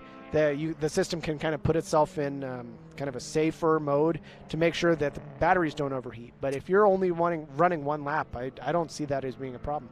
Caution out on course for a Miata that's looped around at the far side of the infield. Looks like he's back rolling, albeit very slowly. So caution for the session for now. Got a couple minutes left in this one before we transition to Group C. There's Ben Thorne getting after it out on track as well in the 66 car. Fourth right now. His best time, a 103.863, which is his last lap, so he's going after it now. That car kind of worked its way into probably an even worse spot as the caution is out. So just might be waiting for a clear opportunity to pull over left into the infield area for pit lane. So trying to get out of the way, and we'll continue our session here. It's a 255 car, Ryan Saylor in the street mod rear-wheel drive. 105.594 for him, and very controlled over the bumps. Nice suspension, very elegantly put together that particular line through turn number 9 and back out on track. Now with that yellow flag, got to be cautious through that final corner with that Miata sitting offline, not in a spectacular spot. So the caution will continue to wave in that corner. And we got a couple corner stations areas where we can throw yellow flags and that sort of thing. So it doesn't have to be for the entire lap, Abe, but it's good to just be cautious going through an area with a stalled car. Absolutely. So Andrew Cleaver in the 717, that's that Tesla Model 3. Not only is it one of the quickest cars in street all-wheel drive, it is the second quickest car in Group B. And it's a big car, too. It's got we've already talked about this a little bit, but these things are well up. I got to look up the curb weight of one of these things, but they're well up in at least the 4,000-pound range in terms of how they come stock. Yes, so 3,500 to 4,000 pounds. That's a big, heavy car, but it's certainly a lot heavier than a lot of the other cars at the top of the order here, and it's still performing well. And I think some of the weight might help it in some of these transit maneuvers over these bumps, kind of softening things out a little bit. But you know what? Everything I know about race cars says that more weight doesn't help. Yeah. But, just adding temperature to the tires and the brakes and all of those sure. things, making a car as light as is legal, pending the rules for a class, I think is almost always better. Yeah, and I think that's what's so impressive to me is even despite its weight, the fact that it still can run that fast just goes to show the strength of the powertrain. Yeah, absolutely. I don't necessarily think it's going to handle nearly as well as any of these other cars, especially this Miata that probably weighs not much more than 2,000, if that. So there's definitely a disadvantage in weight, but it's certainly got a power plant and all-wheel drive system that is capable of getting it up out of the corner. So there's the 184 again. It's where is he on the timing and scoring here? Looking for him here. So if I remember right, Ferris Khartoumi in the Corvette, that car was known for being kind of surprisingly light for what it was, even last year when it was around 600 horsepower. I definitely know it was under 3,000, but if memory serves me right, it was under 2,900. Oh, my goodness. And when he went with the twin turbo setup, I think the car only gained about 50 pounds, but added more than 200 horsepower. That's unreal. I know. So just in general, speaking about power to weight, you think about some of the top level prototype cars at the top level of racing in North America. They might be 2,400 pounds, but they have 550, 600 horsepower. So a Khartoumi is probably pretty close to, if not better than, the power weight of some of the top level prototypes in the country. I mean, you're just fighting that more weight, obviously. Those prototypes have better aero, I think. Well, aero too, and they're obviously carbon tub cars, so that also helps. But for me, one of the exciting things about TimeAttack is watching what home builders and shop builders can do, because you're not dealing with a bespoke race chassis built by a race chassis company. Sure. Right? Like you're not buying Delara shells and things like that. Right. This is not TimeAttack. You have to be running on a car that came with a VIN. Right. And with that, it's cool to see what people can do. And so there are certain cars like GT3 Cups that are specifically disallowed in the competition classes, even though they can run in exhibition. Right. But it's really just because of 40 years worth of race engineering by Porsche. It's hard for a home builder to try and beat. Well, speaking of home builders, the Gears and Gasoline guys building this number 66 Civic here, three-wheeling through turn 5, getting the right rear tire up off the ground. And tell me a little bit about, obviously in a front-wheel drive car, is that, if you're picking up a right rear tire or left rear tire, does that mean you're too stiff in the rear, or what are they doing? Is that good, or is that not so great? Well, I'm limited in my front-wheel drive experience. I've only owned a few. and not really tracked them heavily. But for older Hondas like that, I think that's pretty typical. Good. I think we saw in GLTC last week, there's a picture of DJ Alessandrini's 06 Civic three-wheeling at Mid-Ohio. So it's definitely not lonely out there three-wheeling Civics. Look at the beautiful backdrop we have here at Pikes Peak International Raceway. The actual Pikes Peak off in the distance there. As we see our Group B field come up out of turn number 3. Man, that Tesla is just running laps. I just have to wonder. I'm curious. I got to go talk to them. I want to know how much charge they're consuming during one of these sessions. Well, there must be the charger around here or some kind of sophisticated generator, because the gap times between different time attack sessions not that long. So getting that battery charge back up is probably challenging. Yeah, I have to imagine, and obviously, I can't imagine there's a supercharger here. So there is one at Gingerman, if you were previously unaware. I did not know that. No, one of the other, I guess, things that I'm thinking about as we're talking about it is, cool thing about an electric car is you don't pay a weight penalty, or not an appreciable one anyway, for running a car with a full charge. Whereas, a conventional gasoline power car, if you fill up the tank, you're going to pay a substantial weight penalty. That's an interesting discussion. Now I wonder. I mean, electrons have mass. Sure, but I guess the question now is what's the power drop from 100% power down to 30? Is there a significant power drop? I have to imagine you lose some. I don't know. This is a question I got to go down to the paddock and ask these guys tonight, because I'm really curious about how this car is as a track car. Because for some people, it's a great car to use on the street, but if you can track it too, I mean, that's what guys that come to Grid Life, that's what they're looking for, is something you can track and also maybe take on the street, especially if you can only afford one car. I miss those days where I had one car and I did everything with that one car. Yeah, but then if you break that car, that's true. Then it's a bad time. Yeah, then it is a bad time. Yes. So still waiting here on the conclusion of the Group B session. Still some cars taking laps here. 17 minutes in, it's still Chris Galati at the top of the board, a 101.891 in Street Mod all-wheel drive. Street all-wheel drive, Andrew Cleaver in second in the 717 Tesla Model 3. Then Ben Thord, Street front-wheel drive, how about a 103.391? That car is fast.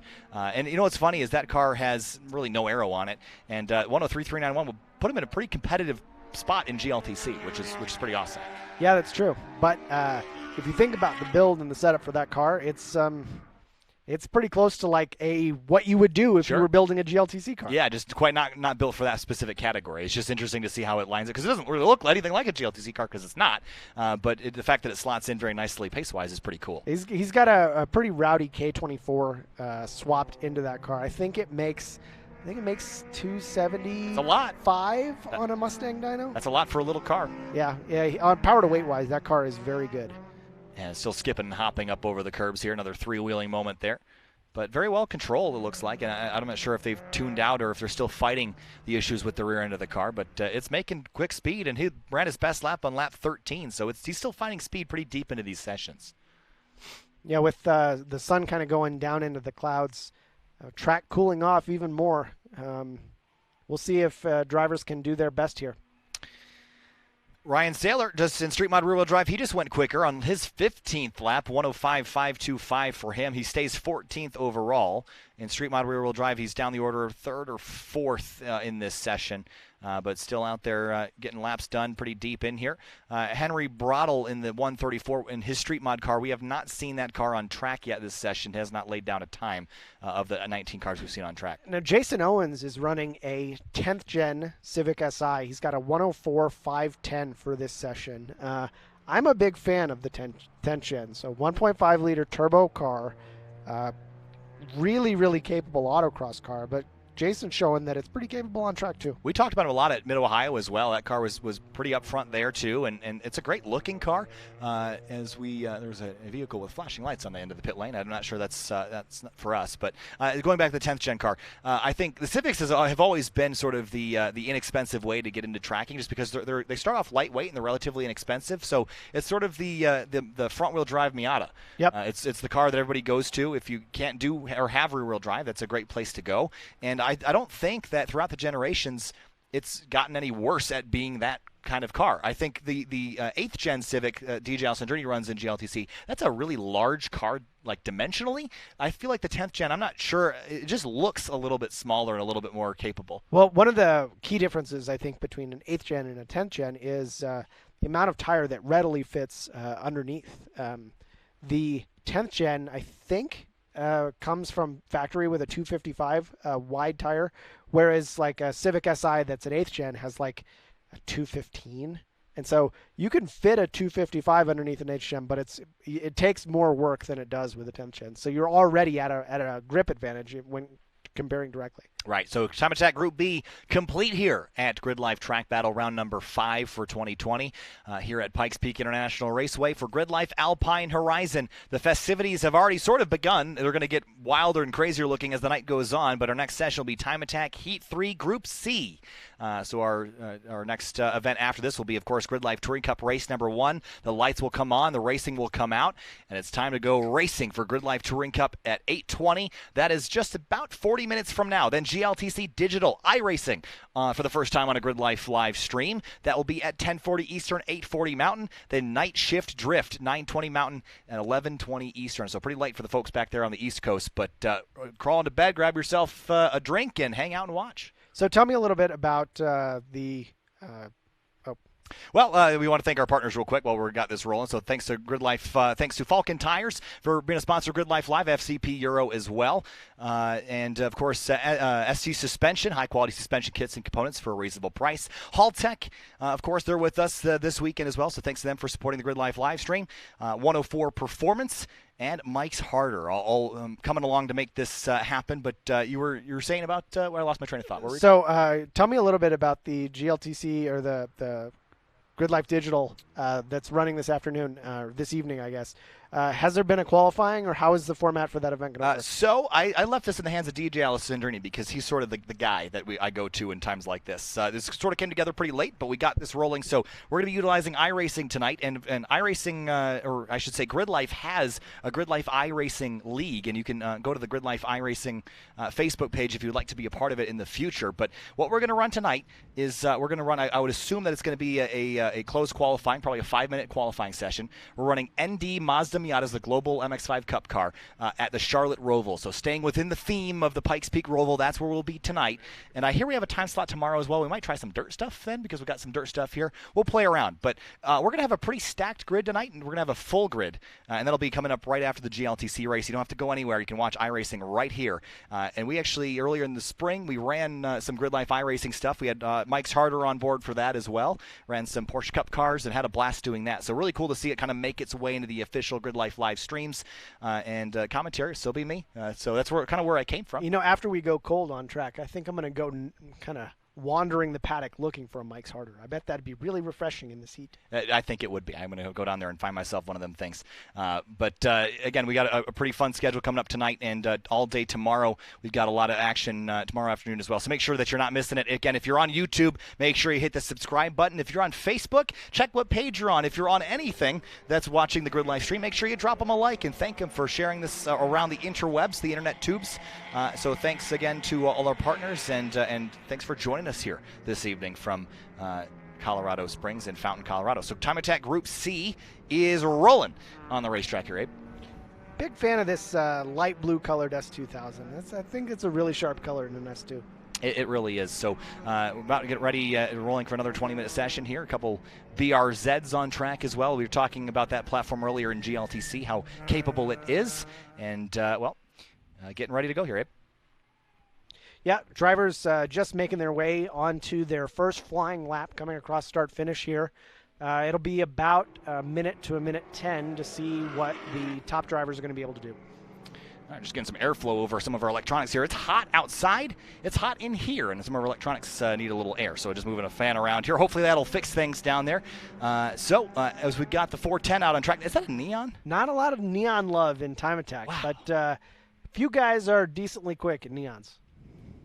I think neons are, I was actually looking. I really want an SRT neon, but they're not inexpensive. They're not inexpensive. You're absolutely right.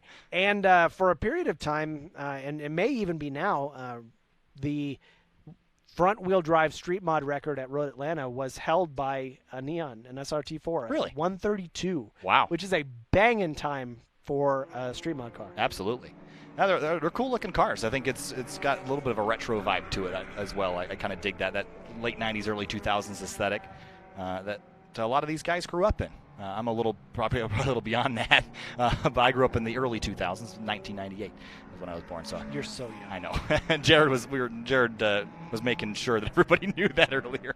So with TimeAttack Group C rolling, we're a couple minutes in. Got our first times on the board. Cash Singh in the 78 Unlimited rear-wheel drive car 107-190. Dustin McDaniel in the 137 Street rear-wheel drive car 107-207. Ryan Sotak in the 181. Nate Eaton 313. He's track mod rear-wheel drive. Chris Scheidecker comes on through street. Where'd he go? Street rear-wheel drive 109-892, and looks like Dustin McDaniel's going to jump up to second in street rear-wheel drive 107-2 for him. I think Mike Pagano is 108-413, driving a borrowed car. He's in the middle of a DCT swap in his BMW 3 Series, so he found a friend that had let him drive something else. Cool. And this Group C has been really packed. We 23 cars out on track, and we talked about traffic a little bit and try to manage that. You can already see the pack of cars coming across the front straightaway here. And as this track is lit a little bit, but as we don't have the lights quite on yet, so it's going to get sort of dark, and everyone's got their headlights on for visibility. There's another Civic out there working its way around turn number 5. I keep telling my wife I need a Civic Type R. Don't know why I want one so bad, but I just think they are neat. They are cool cars. They look they got a big old wing on them, which everybody likes. They got a cool-looking nose on them, and it's got triple exhaust. And everyone knows the more exhaust more pipes exhausts you have, are more better. I get it. More better. I want to see one with 10. 5 out each side. I think that's a good idea. Decently capable car on track. I'll be interested to know if a car like that is overheating in an environment like this, which those 2018s when they came out were known for having a little trouble running hot laps, running long DE sessions. I know the newer ones have made some cooling adjustments to try and be a little bit better, but I can't imagine that it's easy in an altitude and temperature like this. Probably not. Cal Fortner jumped up to third, and I don't remember seeing Cal earlier today, so I'm not sure if he wasn't running earlier, but street rear-wheel drive, how about a 106.841? And Cal's driving Dewey's, call it backup car, his BRZ, and going pretty quick. Cal's used to driving all-wheel drive cars, so it's probably good for him to get some experience in the BRZ. A couple more drivers. Randy Gray in the 210 Street Mod all-wheel drive car jumps up to 106.9, and Cassidy Coughlin in a 667. I think that is that Civic Type R. I think the 667. 7th place, street front-wheel drive 107.1. Alice Stern jumps up to 14th in the 335. There's that 78 car. That's Cash Singh, currently the session leader with a 105.616. That almost looks like the GT4 Mustang, the way that thing's set up. It looks very, very aggressive. Looks very race car. Yeah, very much. Which cars that look like race cars are better cars. So we'll see if Dewey comes into Cal's ride this weekend. Dewey had some hard luck in the second TimeAttack session of the weekend, and because of loose shift linkage, made a misshift and thinks he lost a race motor, which is very, very sad to see on the first day of an event weekend. Yeah, for sure. So that's not good, but hopefully they can sort that out or be out at the next event in no time. A couple S2000s on track, as well as the 512. That is a cool-looking color on that car. Looking up the name. I think that's Kevin Parlett. Looks like it might be. I'm trying to look down the order here. There's a lot of names, 24 of them now in this session. And, not seeing the name on the timing and scoring, so I wonder if that transponder's not quite working yet. But so I saw Dewey had some conversation in one of the chats that I'm in, and they pulled up the data logs from the misshift, and the RPM number started with a 10. Oh, no, that's not good. That's Formula One cars have motors that rev that high and higher, but these cars are not Formula One cars. Yeah, and he really sophisticated motor build in that car. It's really sad to see that one go. Yeah, that is not a fun time. So through the infield section, back up onto the oval here. And carrying a lot of speed off into the corner. I would love to get a lap out here at speed just to feel what it's like to have all the compression. Talked about tire load quite a bit, and this might be a bigger consideration in the GLTC races when they're a little bit longer sustained time out on track, but a lot of right side load, and it's a very left turn biased facility. So is that a consideration when you're figuring out your tire situation? I think it could be. I know of at least one driver that has a left turn friendly setup. I don't even want to know what goes into that, but someone bring a stock car out here or something? I think it was just alignment and toe settings, things like that, just to kind of optimize for the track. Now, I did hear from a couple of drivers that the bump into turn 1 is pretty substantial. They were suggesting that if that bump weren't there, they would expect to probably go 2 seconds faster than what they do currently. Interesting. So there is Cal Fortner in Dewey DeWitt's BRZ, turning hard into the infield section.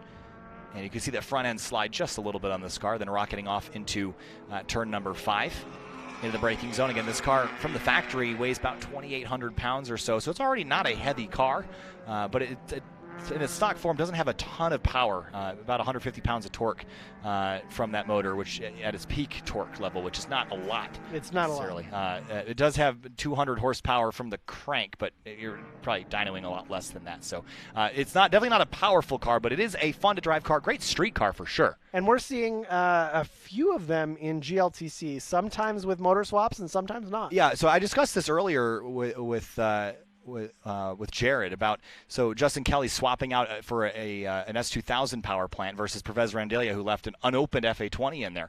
And those FA20s are not known for being super reliable when they're strung out, but Pervez's has been super reliable. He's run 5 or 6 events now, has not had a single issue with that car, other than a little bit of fuel starvation.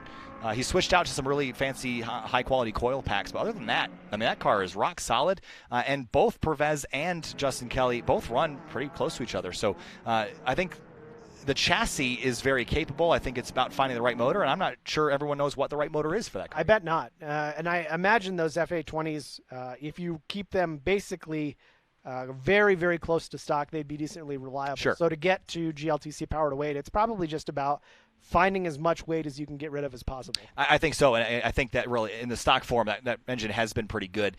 When you start playing with it, it's just like any other super engine. You got to be careful with it, or they will go boom. But that's just sort of the nature of it. The reason why the car is so good is because of that low flat 4 boxer engine. That's the whole reason why the car handles as well as it does with that low center of gravity. So there's definitely some pros and cons to the design and the layout, but it's a great popular car. It's relatively new, and it was one of those ventures between Toyota and Subaru that you just hope would happen, and they came together to make a really solid piece of motor engineering. So and again, same thing with Toyota and BMW making the Supra, that those collaborations always get a little bit of hate at the beginning, but everyone goes, oh, this is actually a pretty cool thing. Yeah, I think really it takes someone to dive in head first to show people how much performance potential is there. A car that I talk about just about every chance I get is the Audi TTRS, which we don't see often in TimeAttack, but there are a few here in the States that are just extremely powerful. And I don't think people realize how much potential Audi left on the table for tuners and modifiers to go get easily in a car like that. Yeah, I think we're in Jackie Ding's exploring the Supra's limits as well. They've been kind of playing with that platform for a while, and that car is one of the ones that you dyno it and it makes more power than they say it's going to make, and that's a rare occurrence, but when it happens, it's awful nice.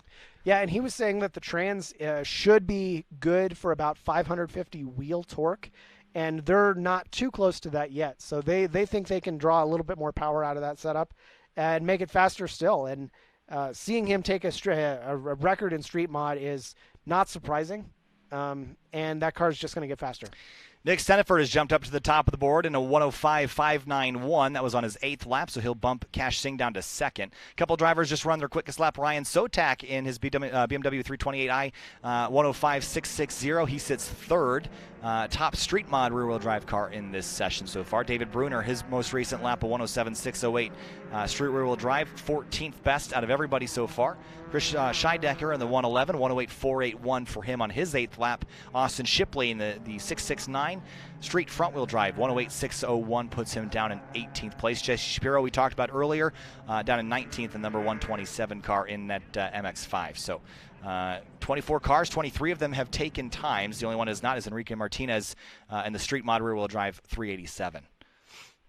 So really good spread on times here. Looks like probably from 1st to 15th in this group-ish. Only about 3 second separation. So competition really close. Yeah, actually it's 2.1 seconds between leader Nick Stentiford and 15th place Alice Stern. So that's really impressive. Stern just jumps up to a 107.440. So 2.1 second spread over 15 cars. That's insanely close. Here's some gaps between some of the cars. I'm going to go from 1st and 2nd on down. 0.025, 0.044, 0.6, 0.066. I mean 0.092. It's just so close through this mid-pack here. Really impressive impressive by everybody to get these cars this close. But the sun has set here, Abe. The darkness is here. The headlights are on, and soon the lights will be as well. Got to have those headlights, man. You got to have them. We're going to have some lights in the infield. They actually are booting up right now. Probably won't be super effective for a little bit, but the headlights are going to be a necessity heading into the evening. And we've got another TimeAttack session, Group D, and then we'll be rolling off into GLTC race number 1. There's the 187. That's Tentative there. And his best lap, again, a 105.591. And across the line this time, I'm not sure it'll be an improvement. 105.904, so about 0.4 off. So C-Cars kind of getting used to the track as it gets dark. I'll be interested to see in GLTC trim how many drivers took the opportunity to put some underglow on. Well, I know one guy did, and that was Tom O'Gorman. Man, that car looks cool. It looks cool. He's got it basically set up like a GT3 car with the LED strips over the windows and in the grill and that sort of thing. I'm not sure there's a whole lot of cars that have done that, but I can tell you if Tom isn't going to win the race on the racetrack, he's going to win the race in everybody's hearts. It's going to be a cool-looking car. It's going to look like some sort of like alien spaceship. You know, it kind of reminded me of like a Tron type. I was going to say that. Yeah, very Tron focused. It's a great-looking race car, and it's brand new to him still. It's only a second event with the car. I know he's done some other sessions around the country just trying to get that car sort of figured out and scienced out before he starts making adjustments to it. But he qualified 4th, which is, I think he probably, P5. I think he sort of surprised himself with that effort, and we'll see how he can do. Yeah. Now, Tiffany Kelly was very fast in the qualifying session, but struggled with her transponder. So I'm not sure if she was able to check in with timing and scoring with an alternative way to get a lap time, but she wasn't getting clicks on all of her passes. So well, that's a frustrating malfunction to have during your race, but sometimes it happens. Well, looking at the qualifying results in Race 1 grid order, Tiffany Kelly has scored 4th with a 104.194. So I think that she either had it timed manually or had it off the dashboard unit or whatever, because she's lined up right behind husband Justin Kelly in the outside row. So either way, she's up there and going to be a factor in that S2000. So and she's won 3 races here. She won the entire weekend at 2019 Pikes Peak Alpine Horizon. So she can be very fast here. And those cars, all of those Myriad cars go under the knife with tons of changes between races, and they're constantly working on trying to dial those cars in. So expect her to be quick. Well, results last year for PPIR: Race 1, 1st, Race 2, 2nd, Race 3, 1st, Race 4, 3rd. So never finished off the podium last year. Could be a tall task with the strength of the field this time around, but we'll see if she can accomplish that. On track still, Group C here, TimeAttack. There's the 38 car. That car being driven by Ernestus Puzelis in the 17th spot, track modified rear-wheel drive car, 108.133 in that car. So still some drivers out on track getting the session has actually quieted down quite a bit, and some people might have waited for the track to clear up and the track to cool down, because it seems like there's some players we haven't seen out on track a whole lot yet this session. Yeah, a lot of drivers, making the trip from different geography, new track, still trying to find time and get faster. And there is Nick Seneford. He's been out for a while now. He's run 12 laps, which isn't the most we've seen. 13 seems to be the most that anybody's run so far. Cash Singh, one of those drivers, David Vong, the other. Vong's in 4th in the 731 car, street mod car, rear-wheel drive, 106.28. But Seneford getting laps in. Again, this is, as you go down into the different sessions, it's less one and done and more run as much as I can and try to improve myself as a driver and see what I can tweak to my car to make it better. Absolutely. But even in those cases, being able to put your fast lap down on lap 9 or 10 is tricky, right? Because you're battling greasy tires, and car just gets to be a little bit more of a handful on a track like that. Yeah, best lap for Nick was his 6th. So still was improving pretty deep into the session. There's a 78 back out on track. Cash Singh in that beautiful prepared Mustang. It does look amazing. It's got those wide fenders too. It's a great looking car. Again, it looks so much like the GT4 variant. You could fool me. I'm a big fan of wide body cars. I am too, and Mustang specifically. The S550 platform has really shown itself to be very capable on the racetrack. A lot more than the previous versions, with the independent rear suspension really making this a lot more capable of a track car. And I think we're going to see them pop up more. And I think we've seen it with GRIDLIFE. We've seen a number of GT350s. Very, very cool car. And Seneford's still rolling around and continuing to get laps. Right-hand drive car, looks like. for all those JDM points. Yeah, I would. It's got to be nerve-wracking heading off into turn 1 at an oval with the concrete wall inches from you. Oh yeah, it reminds me a little bit of your experience. Don't remember my corner numbers at Mid-Ohio very well, but right before the carousel, you're right next to the metal Armco there. It's very, very close. A little close for comfort. So this session almost complete. Got one more group to run before we head into GRIDLIFE Touring Cup race number 1 at 8:20. And it looks like most of these cars cooling down and finishing up here. And the mountains off in the distance. Pikes Peak looming in the way background. And not a hill climb here this weekend, but I think this track and this facility has shown to be a pretty fun playground for this event, this series. And as the checkered flag falls here, it will be Nick Steniford at the top of the board. Street rear-wheel drive, a 105.591, the quickest of Group C. And with that, we'll move on to our next group, Group D. We didn't get a chance to cover this group earlier, so there's going to be some new names and new faces here, Abe, before we head off to GLTC Race 1. And it'll be a handful of cars in this group. And there's, I don't know what it was, but there's a little tiny car out there. It looked like a golf cart.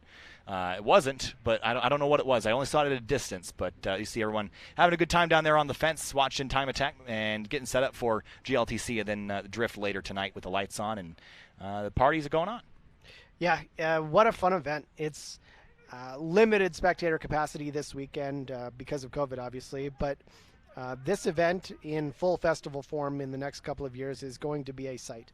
It really is, and I think with the first event here with GRIDLIFE being run last year, I think they've sort of figured that this track and this venue, with how open it is to doing pretty much anything, has been a really good fit. We were jumping trucks over drift cars, which I'm not sure there's a whole lot of racing facilities that'll let you do that, and that was cool.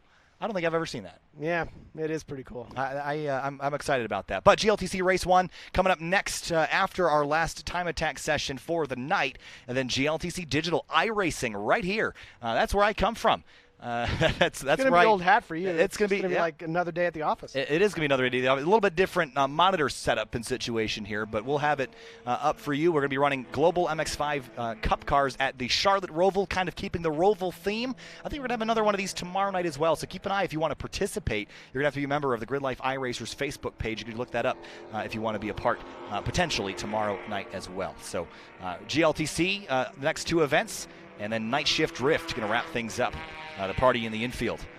What is going on? We got Jared Deanna breathing lasers on screen. Well, I think I heard something or other about lasers as well, so I'm not sure that's the only ones we'll be seeing tonight or tomorrow whenever we have laser operation. But cars on track for TimeAttack Group D, and we'll see what we got here. Again, new names and new faces for me here.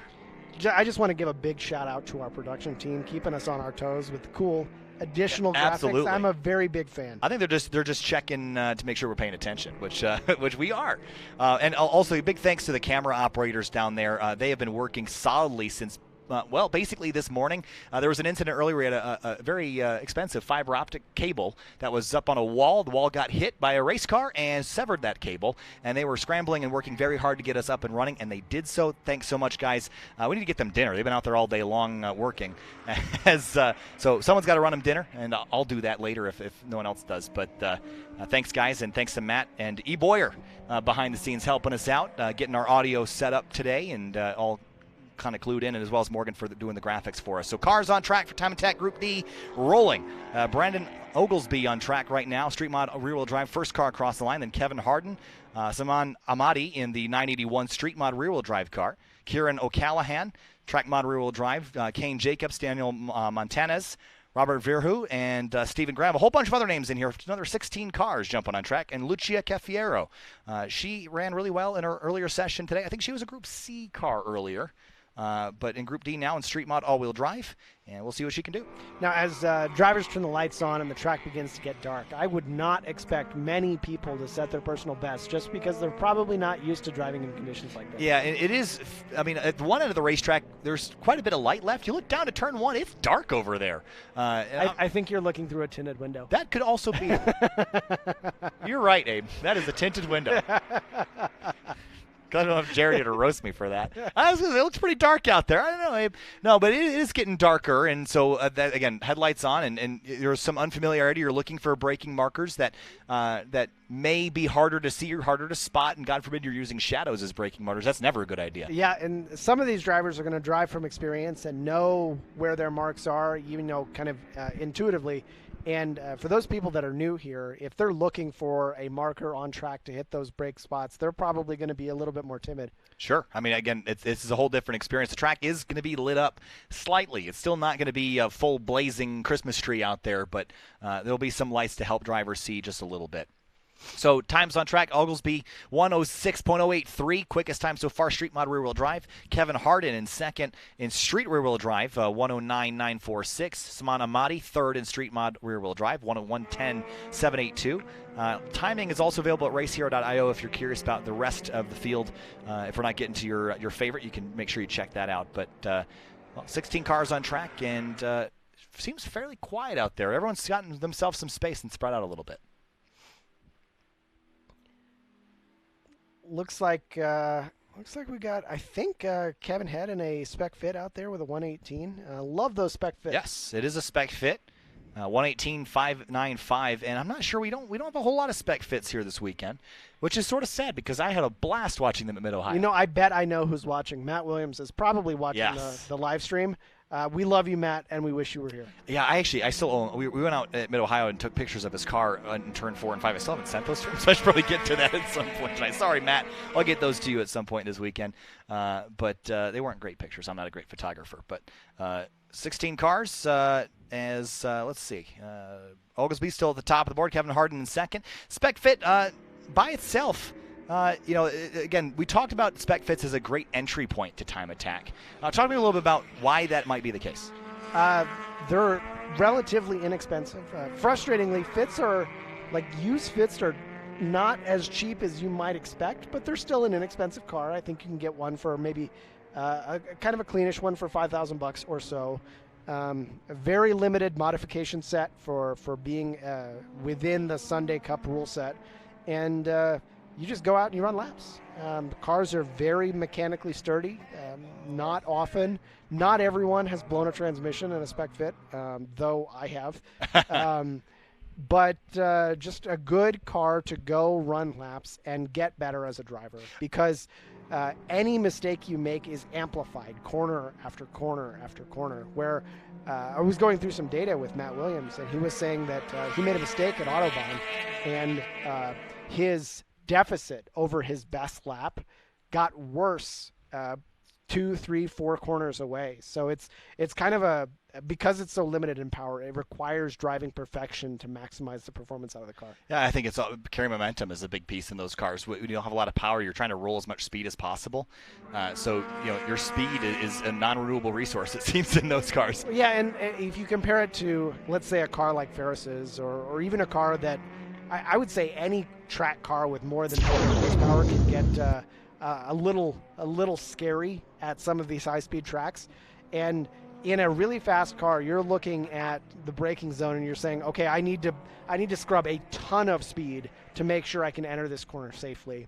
And if you're in a spec fit, your first thought is not how much you need to brake, but how fast can you go through this corner?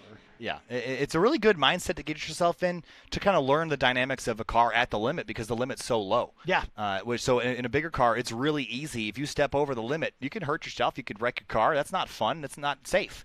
A good place to start with a car that's manageable and where the grip level is low enough where you can understand the dynamics of a race car and how to go around the track and learn the line, and then step your way up power level. And I think that's a good way to do things. And I will say from prior experience, that's the kind of recommendation that I would make, because I started with a car that had a really high potential already, and then I modified it like crazy, and then it got to be overbearing. Like it was too much for me to continue to develop my skills. So if I were going to do it again, I would start with a really low potential car, and I would drive it to the absolute limit all the time. So with the sun setting behind the mountains here, TimeAttack Heat 3 Group D still out on track. Samana Madi has just gone second quick, a 109.567 in his street mod rear-wheel drive car. 3.5 seconds between him and class leader in the session, Brandon Oglesby, in the 119. Kevin Harden in third, Brent Bauer in fourth in the street mod all-wheel drive car, 110.759. He just improved as I spoke that. Lucia Caffiero, street mod all-wheel drive, 111.049, best lap for her in the 461. Kieran O'Callahan, sixth in the number 711 track mod rear-wheel drive car, 111.24. And Lucia just went quicker again, 109.995. So breaking the 110 marker in that car. Things are getting a little bit dark here. They are getting dark here, and I don't think it's just the window. It's not just a tinted window. Which I'm trying to see if I can figure out how to roll that up before we get to GLTC in about 13 minutes. So, again, if you don't know what GLTC is and you're watching TimeAttack and going, this is pretty cool, but what's GLTC? Well, it's a wheel-to-wheel racing series, just like IMSA or whatever, NASCAR, IndyCar, something like that. It's a brand new series created back in 2019 with the intention of bringing fun back to the motorsports world with a TimeAttack style rule set. What does that mean? Well, all the cars are roughly balanced to 12.5 pounds per horsepower with added weight for performance enhancements such as aero and larger displacements. So you end up with a super diverse field of cars ranging from Corvettes to Miatas to Honda Civics to really anything else in between. BMWs are popular of all sorts and shapes and sizes, and you end up with wildly different cars all going roughly the same speed in a incredible to watch sprint race format. We race 4 times throughout the weekend. We've got a Bathurst style qualifying session tomorrow afternoon to set the grid for the second race, so make sure you're tuning in, because you only have to wait 10 more minutes for the first race of the weekend. And, hey, if you like watching other motorsports, you might recognize the name Tom O'Gorman, and he's a 4-time IMSA Michelin Pilot Challenge race winner. Drove for E-Euro Parts as well as LA Honda World. So he is a winner in the TCR category of that series, and he's been successful at all levels of motorsport, and he's here in the second ever GLTC event in his own car, and has had a lot of fun so far. Yep, new setup, new car.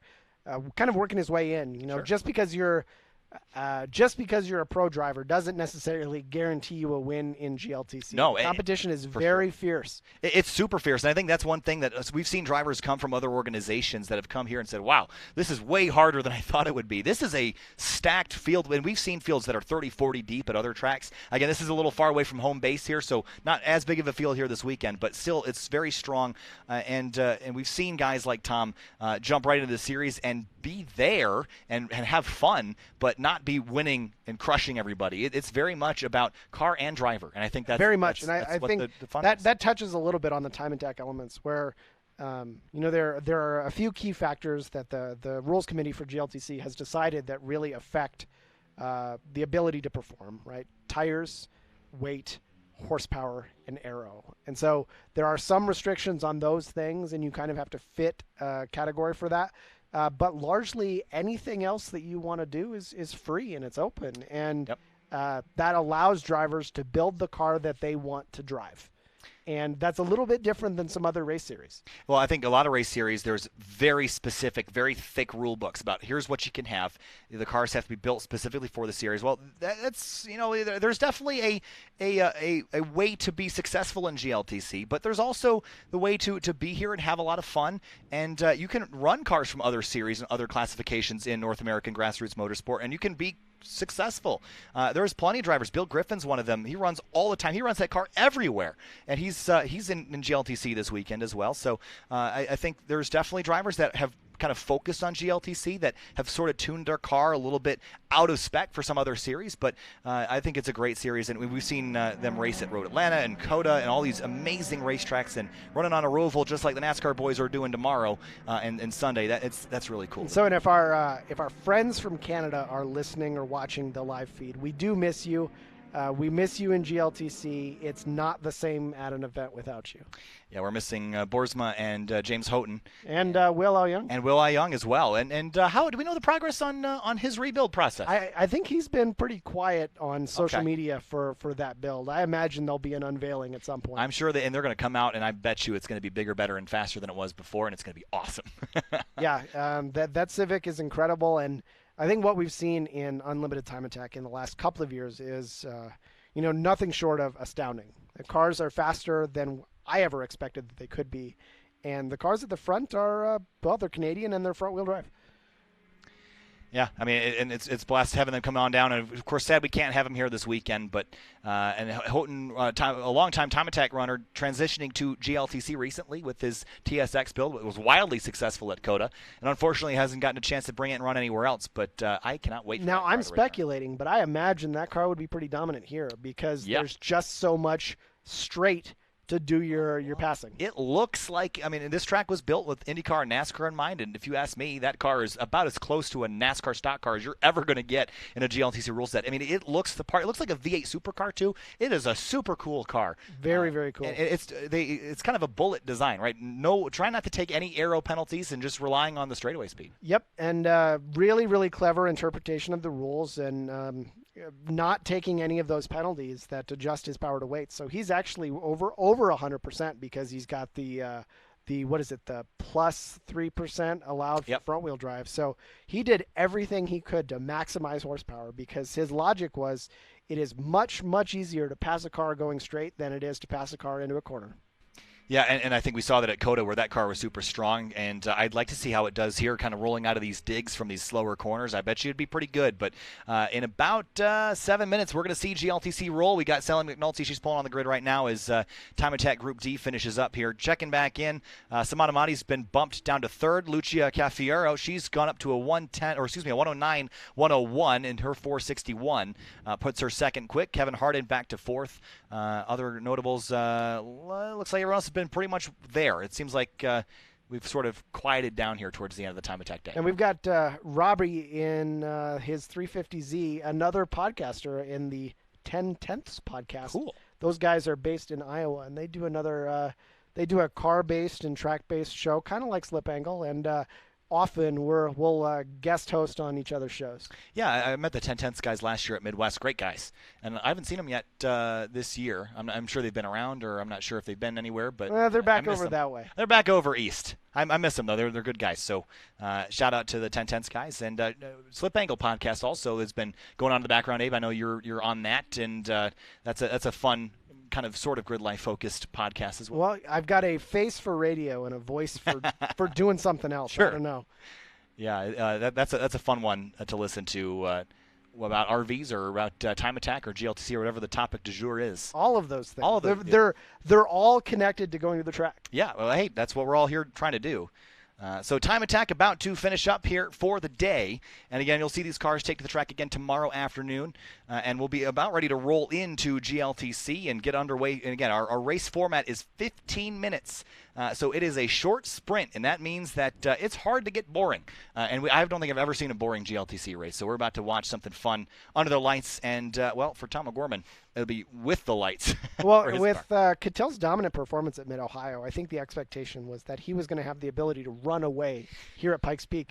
But after qualifying, I just don't see it. He was third in qualifying, which wasn't bad, but I fully expected that car to be the fastest one here, and it's not, at least not in qualifying. So I'm curious to see how his car will race in comparison to Andy Smedgard and Justin Kelly, but I think Eric Cattell's kind of coming from a underdog's point here, which I did not think was going to be the. Well, how do you think his aggressive driving style is going to work with him chasing a couple of cars in front? Well, the problem is I know Eric Cattell's aggressive, but I think Justin Kelly's more aggressive, and Justin Kelly's already in front of Eric Cattell, so I think Justin Kelly's focus is passing Smedgard, and we know Smedgard's aggressive. So it's going to be three guys battling door to door for the win, and I think Cattell's going to have to be a little careful following those two because they're going to be side by side quite a bit, is my guess. Oh, I'd imagine. And Smedgard has a ton of driving experience, lots of TimeAttack experience, which explains in part why he does so well in qualifying sessions, but quite a bit less experience in wheel-to-wheel. I mean, he's got some endurance events from a long time ago, but this is his first year in GLTC, and his performance has been impressive so far. It really has been impressive right out of the gate at I should say Gingerman Raceway for our what was it, our spring kickoff, I think we called it. He was right out of the gate performing well inside the top five. Had a motor issue there and ended up kind of leaving early for the weekend. But he left early, but he was done with his motor swap by the end of the event. So that guy can put a K motor into just about anything in as fast a time as I've ever seen. Witchcraft and wizardry, man. It's amazing. They went to Autobahn and right out of the gate was super successful there. And I'm going to look up his stats here. I can't remember if he actually did claim a win that weekend. I feel like he did, but I'll have to go back and check that out. He was battling with Aaron Lichty, who was not here, and that's a notable omission this week. Let's see. No wins I have recorded here, but do I have Autobahn in? I don't have race 3 and 4, which I think is one of the ones that he won. So, but notable omission, the winning Formula crew. That would be Rob Manicheri, Aaron Lichty, Pervez Randilia, Emil Tab, and Scott Bowling. All those cars prepared out of that shop. None of them here. Winning Formula out of Louisville, Kentucky.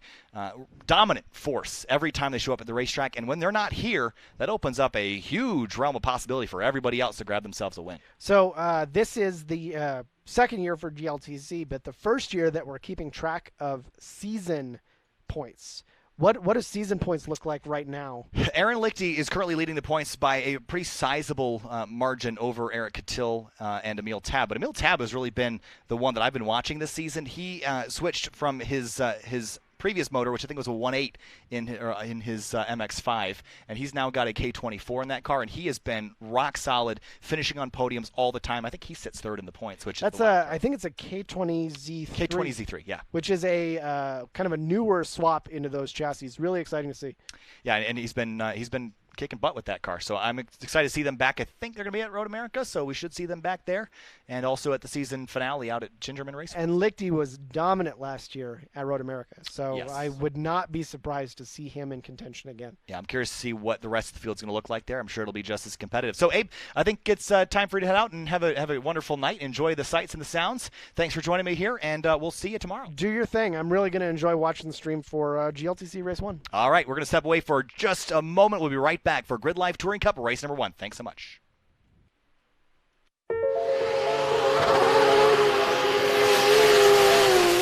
For those who demand winning performance on the track, off-road, and everywhere in between, Falken has you covered. Falken Tires, delivering exceptional performance to exceptional drivers since 1983.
In the shadow of Pikes Peak, between two concrete walls, a playground awaits drivers from GridLife Touring Cup.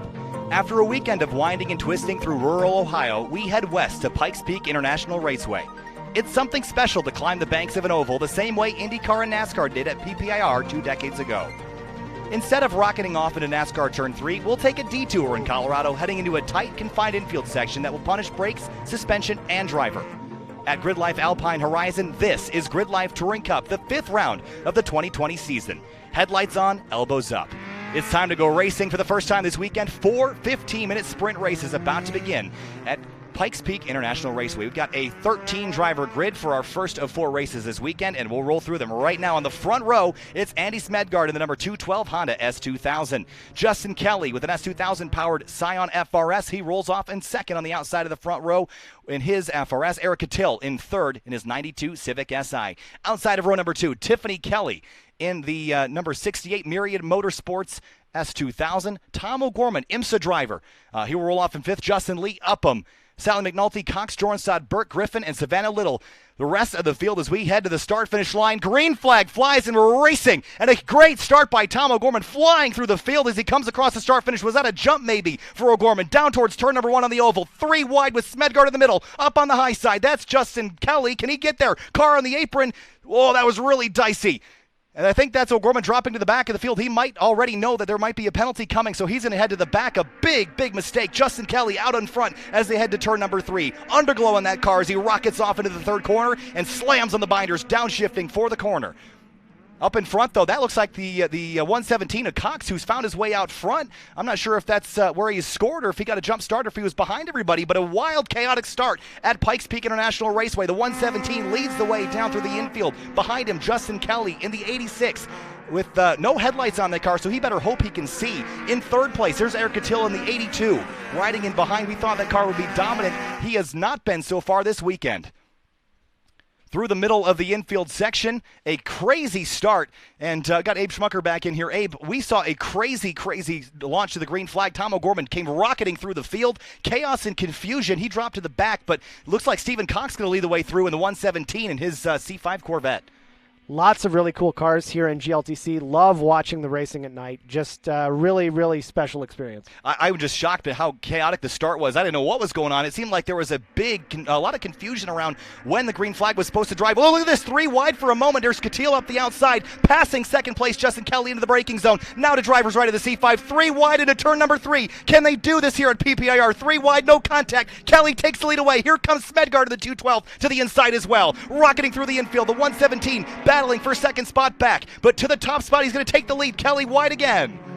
What a drive. The C5 leads the way side by side for second behind them. Really interesting seeing a C5 running. I think that power has been turned down quite a bit to be GLTC legal, but it's the first car we've seen like it in the field for GLTC. Well, it's certainly performing well. He leads the way with Justin Kelly and Smedgard almost trading paint behind him as they sweep back up onto the oval. Now diving for the bottom. Smedgard to second out of the final corner. Cross the line and complete lap number 2. A wild started for this one in the dark under the lights. You see Justin Kelly dropping back. Is there a problem now for that car? The red underglow, he has dropped very quickly down through the field. He was 4th across the line. Tiffany Kelly up to 3rd. O'Gorman back up to 6th after his jump up through the field at the start.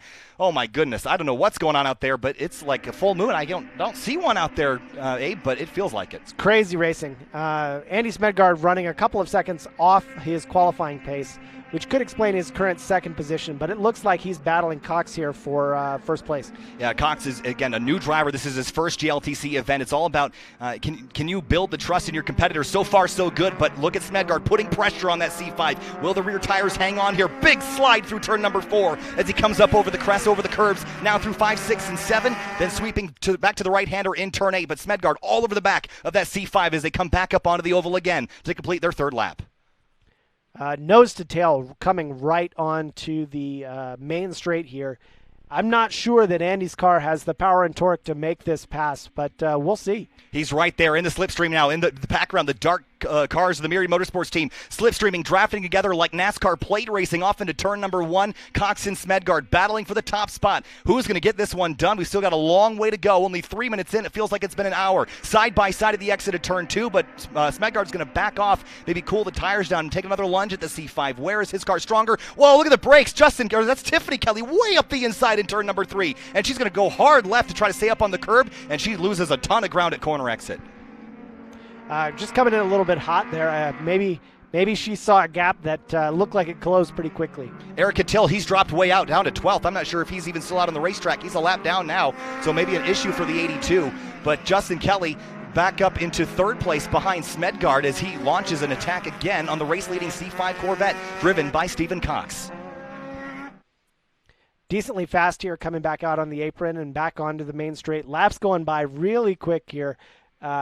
Smedgaard doesn't have a whole lot of time to try and make this pass if he wants to finish first. Now right on the rear bumper, that's Justin Kelly, the S2000 powered FRS, giving a push maybe to the back of Smedgaard into NASCAR Turn 1. Tiffany Kelly has fallen off in the darkness, back to fourth place. Tom O'Gorman rides in fifth, the blue LED strips on top of that car, lighting up like a Tron cycle. Through 1 and 2 though, look at this. Another 3-wide moment for a second, but Cox trying to defend from Smedgaard. He stays driver's left. Big jump over the curb on the inside, hard on the brakes, downshifting down to second gear. Smedgaard the long way around. Can he carry the speed here? Cox right over the curb on the apex. And he hangs on for now, but Smedgaard going to have overlap into turn 5. Yep, looks like he's going to get an advantage here coming into the next turn. And he's going to have the preferred line. He's going to sweep on through. The brake rotors glowing in that car. Cox going to try to cross over, but the tire's going to be hot. Big jump over the curb for Justin Kelly. Side by side through the infield now here at Pikes Peak International Raceway. Cox hangs on to second. Great pass for Smedgaard. Well, I'd be surprised to see him be able to pull away here now that he's been able to make that pass. And we'll see if he can hang on to it now as he comes out of NASCAR Turn 4. That's Turn 9 here at the road course, trying to stretch a gap. You see about 5 car lengths between them. Justin Kelly without headlights. Hard to see in the mirrors for Andy Smedgaard. That's got to be, or excuse me, for Stephen Cox. That's got to be a huge distraction as they head off into the oval. Yeah, I don't think very many drivers are expecting to do any night racing here, but that underglow, I'm sure you can see it a little bit, but you'd probably want a little bit more light than that. And side by side for second place behind him. Smedgaard out in front now by about 15 car lengths. In behind the battle for second, raging into turn number 3, and that's Cox on the inside. He's cleared Justin Kelly once again. Big sweep through turn number 3. Slide for the FRS, trying to get the power down. Can't quite get the overlap. Great racing here between positions 2 and 3. Justin Kelly is driving well. We'll see if he's able to make this pass on Cox. He's still sliding the rear end of that car, and I think Cox might be struggling with overheating tires after that hard racing early in the race. Smedgaard had a 1-second lead at the line. He's been growing that as Cox is now dealing with Justin Kelly, who we know is so aggressive. Seems like Kelly's best corner is entering turn 3. He gets that run out of the oval and just sends it down into the corner, downshifting Abe, and that's where he seems strongest. But here he is again in the toe of that powerful V8 5.3-liter Corvette. Yeah, absolutely. Really interesting matchup here between Corvette and S2000 or FRS here, but S2000 powered FRS. S2000 powered FRS, so it's got a little bit of both. A transplanted heart from one of the most popular sports cars to ever exist in the chassis of another newer popular sports car. Into the braking zone for turn 3. Where is the second place battle? That's Smedgaard off into 3, and we're waiting for Cox and Kelly to come into the fight. Justin Lee's picked up a spot. Savannah Little drops on down, but Eric Cattell, oh, look at this side by side for second still. That's Cox on driver's right, and that's Justin Kelly on the left. Into the braking zone now. Watch the brakes glow on the FRS as he tries to rotate that car in. Right behind, he runs way wide on exit trying to get the power down. Yeah, just not quite enough there, and not in that setup to be able to make that pass coming into that corner. And again, he was on the wrong side of the racetrack to complete that, but right on the bumper now. Stephen Cox playing defense more than offense. They're losing so much ground to Andy Smedgaard, who is just driving off into the proverbial sunset. It left a while ago, the sun behind the mountains in the distance. But for second, a raging battle in the darkness here at Pikes Peak International Raceway. Justin Kelly using every trick he's got up his sleeve to try to get by this powerful V8 Corvette. Yeah, cars stretching out here a little bit in the field. We're seeing Andy run away, running fantastic laps out in front. 102s, 103s, quite a bit faster than Cox and Kelly, who were battling each other and paying the time penalty for it. Now Smedgaard can run his own pace here. He's got the gap that he needs to feel comfortable and not have anybody breathing down his neck. For second place, it's still Cox and Kelly nose to tail as they exit turn number 3. Kelly didn't have himself in an advantageous position there, so maybe just trying to save up for another run at him. Still a long way to go, about halfway through this race. Again, another 7 minutes left, but look at the crossover at the exit. Cox runs wide. Here comes Kelly up the inside, driver's right. Door gets slammed. Sparks flying as he jumps the curbs. Fantastic battle. Absolutely phenomenal stuff here. This is what GLTC is all about. Even without massive fields, we still can put on an amazing show at Pikes Peak International Raceway. Up onto the banking again. Smedgaard trying to run away from Stephen Cox, who's got Justin Kelly tucked in behind him in the slipstream, using that big Corvette as basically a wind dampener to keep the wind off the nose of that car. Justin Kelly still continues to launch that attack, but Tom O'Gorman sneaking his way up inside the top 5 after that crazy start. Still going to have to talk to him after that and see what that was all about. I wish we could get a replay of that. But look at this, side by side again. Kelly on driver's left into the braking zone. Oh, door gets slammed there. He's going to go up the inside late, downshifting, side by side through turn number 3. Can he get the power down this time? Looks like he does. He's been able to get it here. What We've got a glitch in timing and scoring showing Tiffany Kelly running a 40-second lap on that last lap. Yeah, that's not right. So no worries there. Tiffany Kelly is not in the race lead. It's still Andy Smedgard. But for second, look at Justin Kelly. He's gotten the job done way out in front of Stephen Cox, now leaving the Corvette in the dust. And now the focus is out the windshield.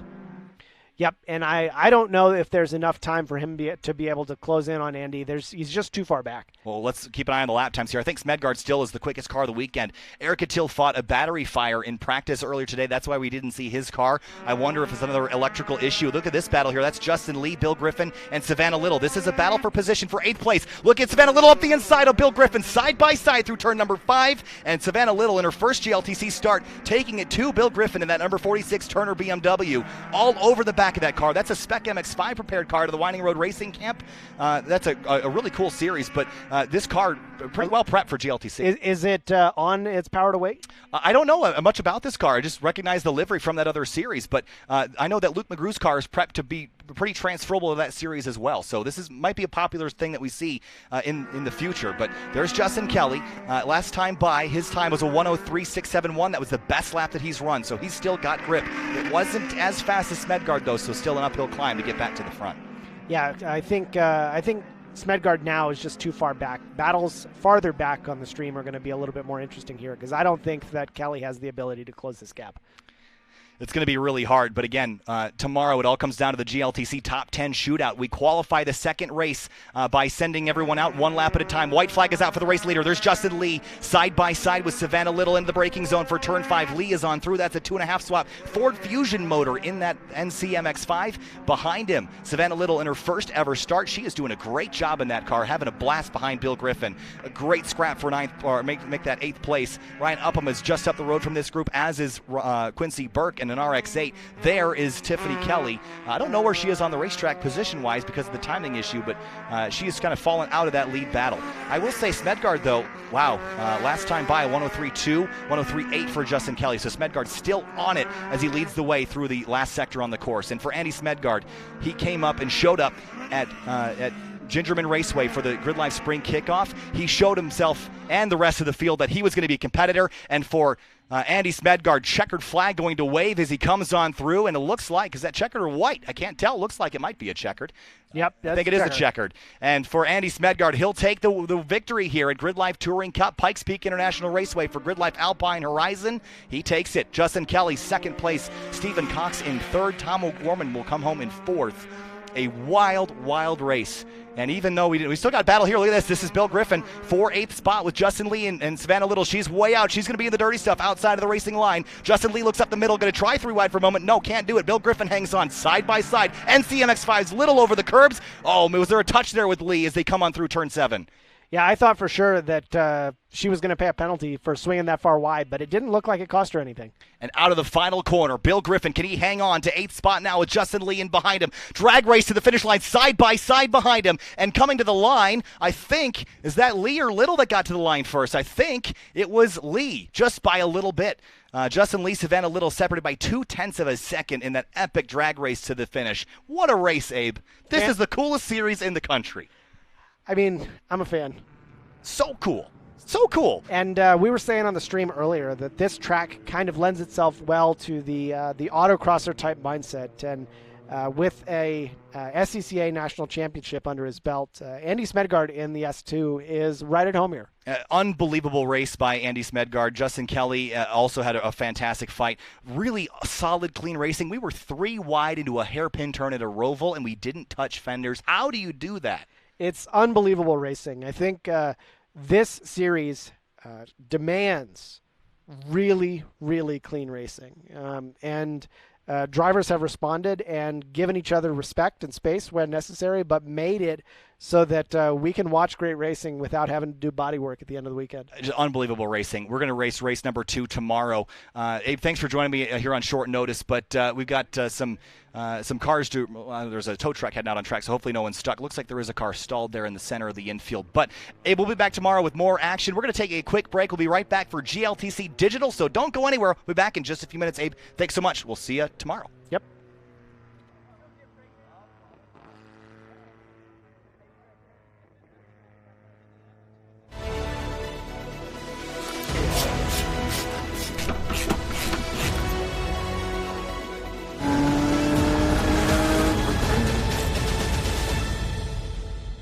The Falcon Azenis RT660 is the enthusiast choice for ultra-high performance. Engineered for predictable handling and stability, the RT660 provides maximum traction both on and off the track. Your competitive edge has arrived with the Falcon Azenis RT660.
Welcome back live to Grid Life Live. This is now Grid Life Touring Cup Digital here from Charlotte Motor Speedway. We're kind of sticking with the Roval theme here this week, so we're going to be doing something a little bit different, and hopefully everyone can sort of kind of enjoy this in a different setting here this week. We're going to try something a little bit different and new, so hopefully everybody can come along for the ride as we get set for two 15-minute events here in iRacing. And if you weren't aware, we've done some iRacing events with the Grid Life's iRacers League that you can join over on the Facebook side of things, and we're just about ready to get rolling here for two 15-minute events. So just hang tight while I get the overlays loaded up and ready to go here as we wait for the start of the Grid Life iRacers first ever Grid Life Touring Cup digital race on Grid Life Live. So popping up my timing and scoring and getting ready to roll here. And thanks again to Matt and E-Boyer and Morgan and all the guys who have helped us put this together on sort of short notice here. On the left-hand side of the screen, your timing and scoring. You're going to see all the names and faces that you're familiar with if you've been in the Grid Life iRacers League. Of course, Elvis Rankin, he is a youngster out of California that does some racing with his family out there. And, of course, DJ Alessandrini is here tonight, and he's also a competitor in Grid Life Touring Cup. So he's out there as well, starting in fourth here tonight. So in just a moment, we'll get ready to roll with a standing start at Charlotte Motor Speedway, the Roval. Just waiting for DJ Alessandrini to get our command to go, and we'll roll for 15 minutes or about 10 laps from the Charlotte Roval. And here's a look at the speedway we're at here this afternoon. And it's nighttime here in Pikes Peak International Raceway in Fountain, Colorado. It's daytime in Charlotte where we're running this Grid Life iRacers event. Thanks so much for joining us here. In just a moment, we'll get rolling and off with our show. Another driver that's here this evening, Max Loop, for another competitor in Grid Life Touring Cup. In the past, has run a Ford Taurus. He's now working on a BMW 2002 to run in GLTC. And Finian DeCuna's here. He is my co-commentator usually on Sim TV, so great to see him here. Hi, Finian. He's back home in Long Island. He's got a job and everything now. He's all grown up at this point. Got the Grid Life logos on that car. Great looking MX-5. So let's see who else is in here that we might notice. Ryan Carwile was running HPDE at Mid-Ohio Sports Car Course a couple weeks ago. And let's see who else is here. Will Robbins is here. He's been in Grid Life events before, but still waiting for DJ. Kevin Zoo's out here as well, another driver we've seen in some grassroots level motorsports in the past. But Elvis Rankin out up front in the number 1 car, ready to launch here in just a moment. So waiting for the countdown to complete here to go green. 15-minute races back-to-back here before we head off to our night shift drift. With Tony Chow, another driver we've seen at Grid Life events. He was at Mid-Ohio a couple weeks ago as well. He sits in third in the 68 car.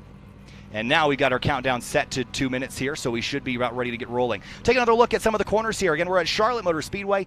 There's turn number 1. They call this the heartburn turn. Then over into turn 3 under the bridge here before we head over to turn 4, the infield section. Just like Pikes Peak International where we are in the real world this weekend, we've got an infield section with big, tall curbs to jump. There's turn number 5, turn 6, which will bring us back out through into turn 7 and exiting the Roval section back onto NASCAR 1 and 2. Then on the back straightaway, we head to a very tight and twisty chicane, which will line us up for a run back to NASCAR 3 and 4, the high banks in Charlotte, and the final chicane on the front stretch where we see cars staged and getting ready to launch.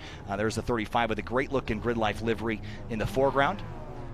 And thanks again to all the guys behind the scenes, Chris Stewart, who's helped set this up, Eric and Morgan and Matt for putting this all together at the last moment. We got 33 drivers on the grid for this one, with 49 seconds until we launch. So here we go. Esports on Grid Life Live for the first time. This is going to be a good one, guys. And even though we can't have fans in a real sense, at least in large numbers, we can have them here in iRacing. And we've got a whole bunch of them here. So with 30 seconds left of the grid process, the last couple drivers joining. Hey, here's Celine Roland in the field. He's starting 29th. He is a driver in Global MX-5 Challenge, so he's joined us here. Star Power joining us. Mitch Marhefka, he's worked Grid Life events before. He's starting all the way back in 22nd. So drivers from all over the grassroots motorsport world joining us here tonight. 10 seconds left until the green flag flies here at Charlotte Motor Speedway for GLTC Digital. Thanks to DJ Alessandrini for setting all this up. He sits in 4th. He won his first real Grid Life Touring Cup race last time out at Mid-Ohio Sports Car Course. Time to go racing from Charlotte for Grid Life iRacers, GLTC Digital on Grid Life Live. Thanks again to all our partners for making this happen as we get the green flag going, and we're racing from Charlotte. The smoke is off and away as we head down towards turn number 1. Rankin out up front with Jonathan White, Tony Chow, DJ Alessandrini on the outside, 3 wide as they enter the first corner. Kevin Zhu all the way out to the wall as we head down through turn number 3 and into 4. Sweeping on through, Elvis Rankin, again, he's only about 14 years old, I believe.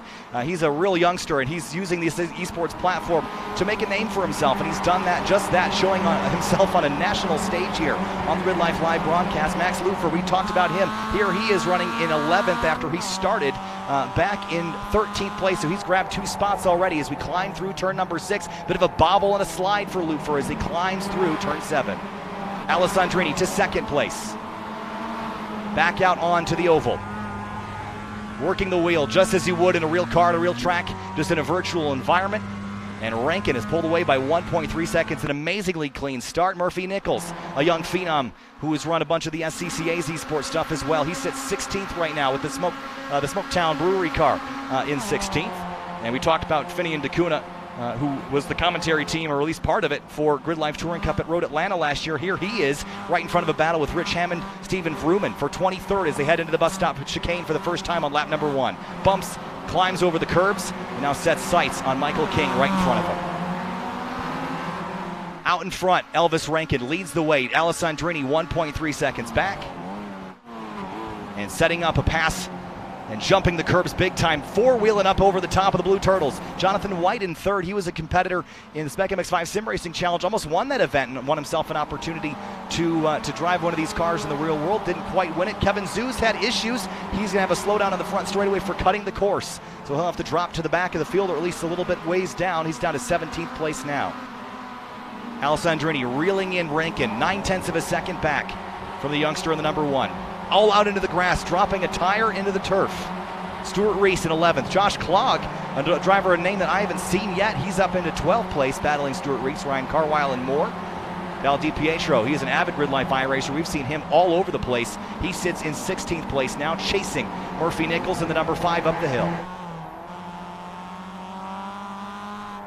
Sweeping down to the left-hander, climbing back up under compression, sweeping down to the apex, and tucking up underneath the 5 car at Charlotte. Now the slipstream going to play into effect here as they climb down the banking. Look behind them on the apron. Car spun around. That's Kevin Zhu. He's looped it and pulls out of the way. Some cars scrambling. Finian DeCuna, another one of those drivers. But up front, Elvis Rankin leads the way with Alessandrini just behind him, 1 second back. Then Jonathan White keeping him honest. Wanshi Lin in the number 30. A competitor on in some other iRacing leagues running the Spec Racer Ford. Max Lufer, he's up to 8th place in the 688 car. Steve Ficacci in the 00, he rides in 7th. Eric Foss, Tony Chow 6th and 5th. Now into the braking zone. Tony Chow hits pit lane, maybe a penalty to serve there. The 00 jumping the curbs, hopping right, left, back to the start finish line, all the way to the safer barrier on the front stretch. But for the race lead, Elvis Rankin has the top spot. Behind him, Alessandrini, 0.5 of a second back. Jonathan White in 3rd. Down the hill, right-hander through turn number 3 and 4. We started with 33 cars. We've still got 28 of them running. Amazing racing being shown here, and a lot of respect on the racetrack. So thanks everybody for making this quite the show here. Now up the hill through 5. The 1 car of Rankin, dealing with a Grid Life Touring Cup competitor behind him. That's DJ Alessandrini. He's got one of the best average finishes in the series, less than 4.0. He won his first Grid Life Touring Cup race at Mid-Ohio Sports Car Course 2 weeks ago and has found himself success. He drives a Honda Civic Si from 2006 that he received for free in basically what ended up sort of being a giveaway for a race car. He has used every bit of that. As here he comes side by side for the race lead. Rankin can't defend. Alessandrini to the inside, applying his real-world skills to the sim and vice versa. Backs out into the chicane. Going to cross him up. Over the curbs goes the 1 car. Now cross up. Here comes Alessandrini back to driver's right. Jonathan White pushing and shoving his way into 3rd place. Now a drag race back out of NASCAR turn 4 towards the chicane. Alessandrini setting himself off to driver's right. Here he comes for the race lead in Grid Life Touring Cup Digital. Alessandrini side by side into the braking zone. Big jump over the curbs. Will they touch? Slide into jump, dragging the suspension and the underside of the car on the curbing. Rankin back to 2nd. Alessandrini to the race lead. White back to 3rd. Eric Foss in 4th. Caleb Hides in 5th. And Hyde's putting pressure now on Eric Foss in that red number 48. These cars dancing on the edge of control. Big slide and touch. Touch for the wall for Caleb Hydes. Just a little bit out of control there for a moment, but he's managed to gather it back up and continue. Out of the corner, all the way to the grass. Behind him, Ficacci trying to grab a top 5 spot. He's a little ways to go. Deeper in the field, here's Josh Klug and Vincent Cernuto in the 555, chasing this car. Some damage on the right front he's received earlier, maybe from a curb, maybe from a competitor. All the way out, he's going to touch the grass and pull that car back on course. Rankin back to Alessandrini's rear bumper as they climb back up onto the oval. Not done yet, 9.5 minutes to go.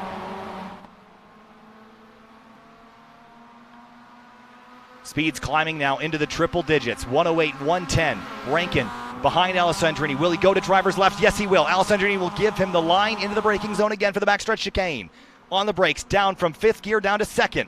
Rankin back to the top spot, showing everybody that you don't need to be a 25 or 35-year-old racing veteran to school somebody out on a racetrack. He just passed a real world race winner. That's DJ Alessandrini in 2nd. Jonathan White in 3rd behind him, but it's a battle for the top 2 spots as they come out of NASCAR 4.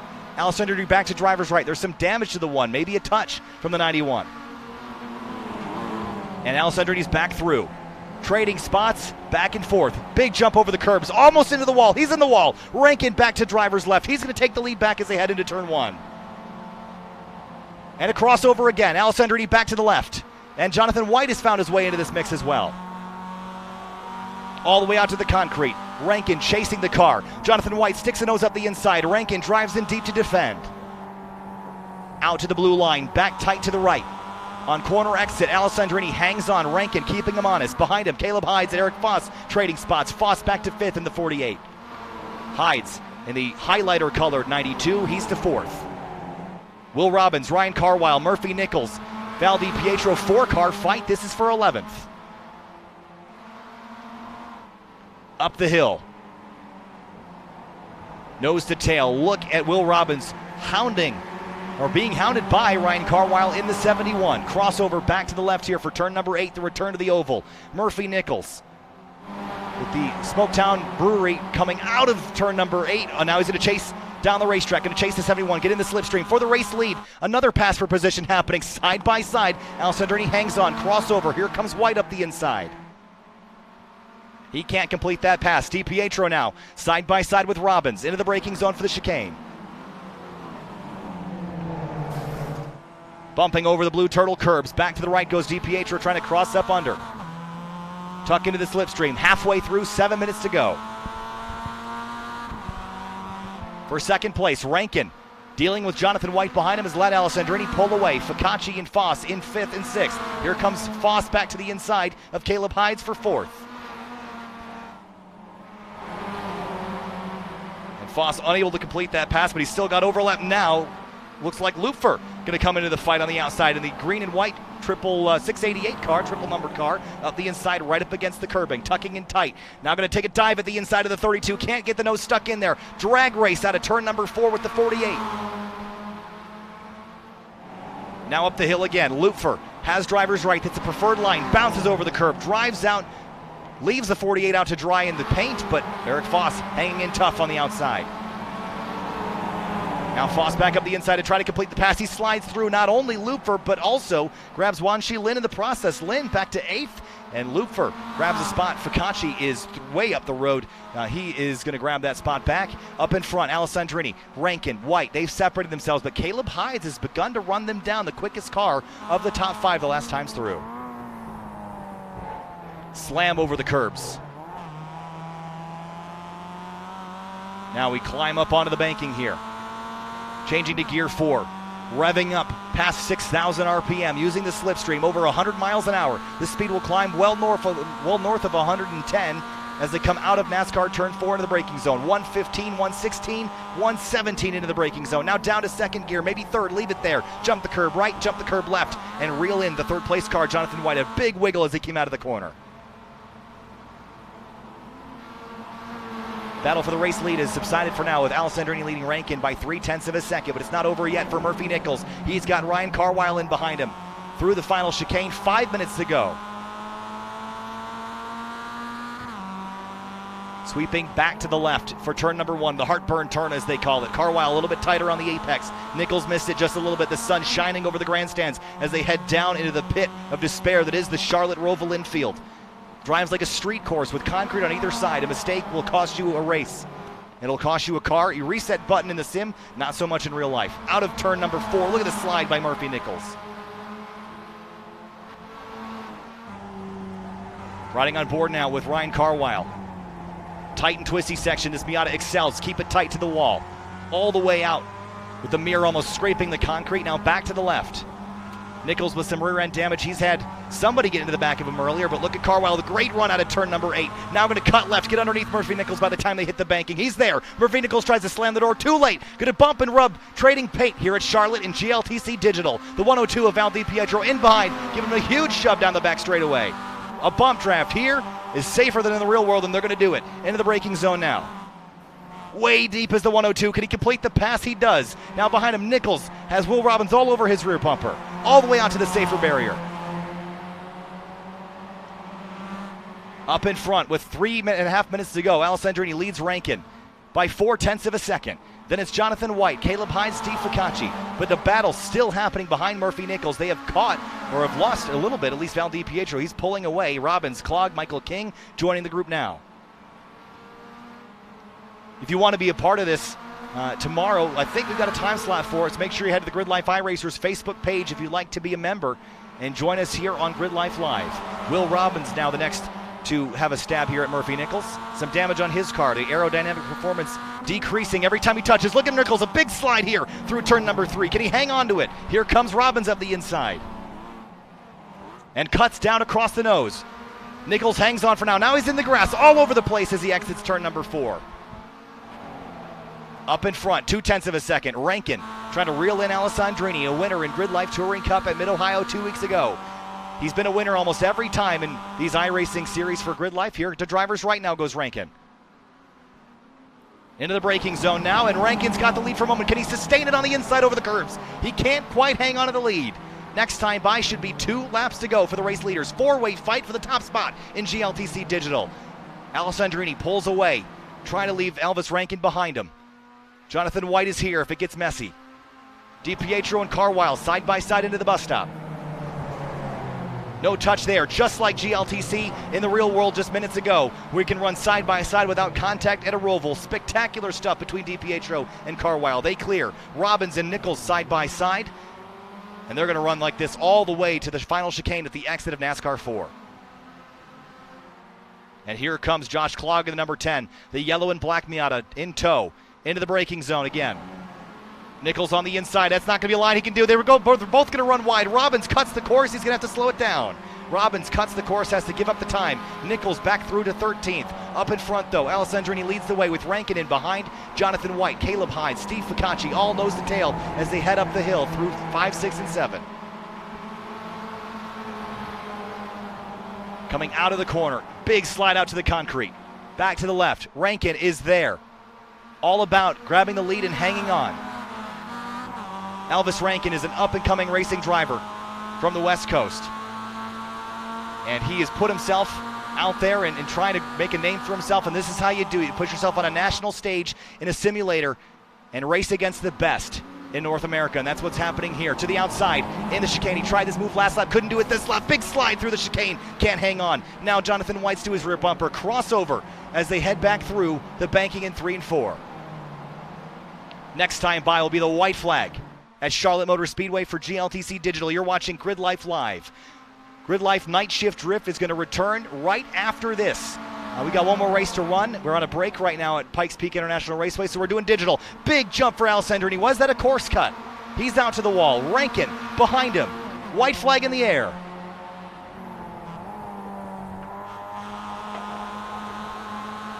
Through turn number 1, all the way out to the concrete. Now through 2. Rankin trying to prove himself on a national stage in behind the race leader.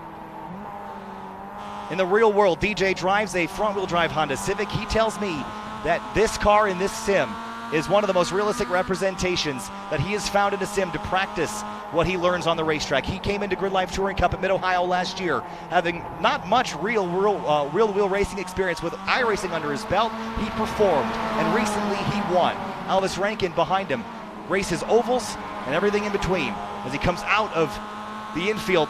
Big slide by Alessandrini. Now he's going to have a run. Time has expired. We're coming back to the checkers for GLTC Digital. NASCAR 2, Rankin with a huge run now. Can he take it and run with it to driver's right? He's tried this move thrice before. Can he make it happen this time? Into the braking zone. Alessandrini's got the preferred line. Rankin is through to the top spot. He's got it for now. Alessandrini, a touch, a push, a shove. Alessandrini all the way to the wall. Here comes Jonathan White up the middle. 3 wide as they head to the banking. Side by side with Hides behind. Watching as they bang doors, leaving fender rubs. A touch again.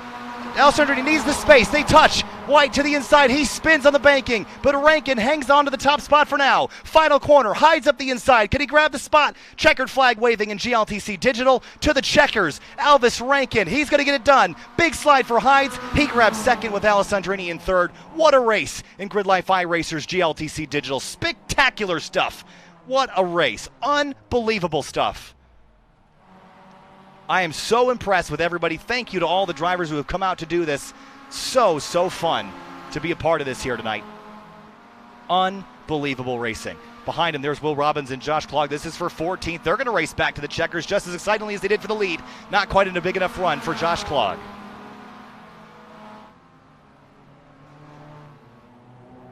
He comes back in 15th. Looks like Murphy Nichols slid to 16th after all that. But what a drive, what a race by Elvis Rankin. Caleb Hyde stealing second at the very end there.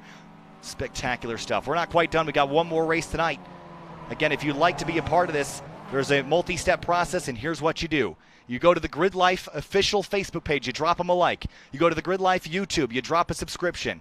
Then you head to the GRIDLIFE iRacers Facebook page and request a drop in there, and you can run with us on GRIDLIFE Live, and we run off-season series as well, and it's always a blast. It's a great environment, big full fields. We always try fun formats, and this is one of those formats right here, right now. 15-minute sprint races in a spectacular show. Now waiting for the next session to begin here, but I need to take a second to catch my breath. A spectacular showing of sim racing skill, and I talked to DJ and Tom a lot about esports because this is really where I came from, is esports environments such as iRacing or Assetto Corsa Competizione as we get lined up for our second race here. This is a really cool environment to learn how to be fast and to learn how to incorporate driving skill at tracks that you've never been to before. This is a great place to go to. Hey, I haven't been to Road America. Well, you can load up iRacing and you can go to Road America, and maybe it's not an exact one-to-one representation, but the track are all laser scanned in iRacing, so you can know exactly where the corners are, where your braking points are, and to some that have never visited a racetrack, that is an indispensable tool, and Alessandrini has used it quite a bit. So we're going to have a little bit of a field invert here. It looks like, well, I'm not sure if they randomized it or inverted it somehow, but Caleb Hides, it looks like an 8-driver invert. So Rankin will start in 8th, Hyde 7th, Alessandrini in 6th. Wan Shi Lin was the 8th driver in the race, and he will start on the front row for our second race of the night. Another 15-minute round, then we bring you GRIDLIFE Night Shift Drift. So don't go anywhere. If you're not interested in the esports stuff, you should be, but if you're not, grab a Mike's Harder and hang out for another 15 minutes for GRIDLIFE Night Shift Drift. You're not missing anything at Pikes Peak International Raceway. Again, my name's Kyle Heyer here with GRIDLIFE GLTC Digital. Green flag flies for our second and final race of the night. Great start for Wan Shi Lin, but Eric Foss a better one on driver's right. Now a drag race into turn 1. Jonathan White in behind. 3 wide with Max Lufer up the middle behind him. We're going to try 4 wide at the exit of turn 1. That ain't going to work, boys. And Lufer, sucker hold. He's the meat and the sandwich as they come down the hill. Eric Foss out front. He's run away. Wan Shi Lin in second. Jonathan White third. There's Caleb Hides trying to fight off DJ Alessandrini. Rankin needs to get back by him if he wants to beat DJ again. He's got to pass him all over again. A slide through turn number 5 and 6. Hides into 5th place. He worked his way up into 2nd after battling the race leaders at the end of the first race. Now through turn number 8, back onto the oval. Alessandrini challenging Hides for 5th. He crosses up underneath. Rankin behind.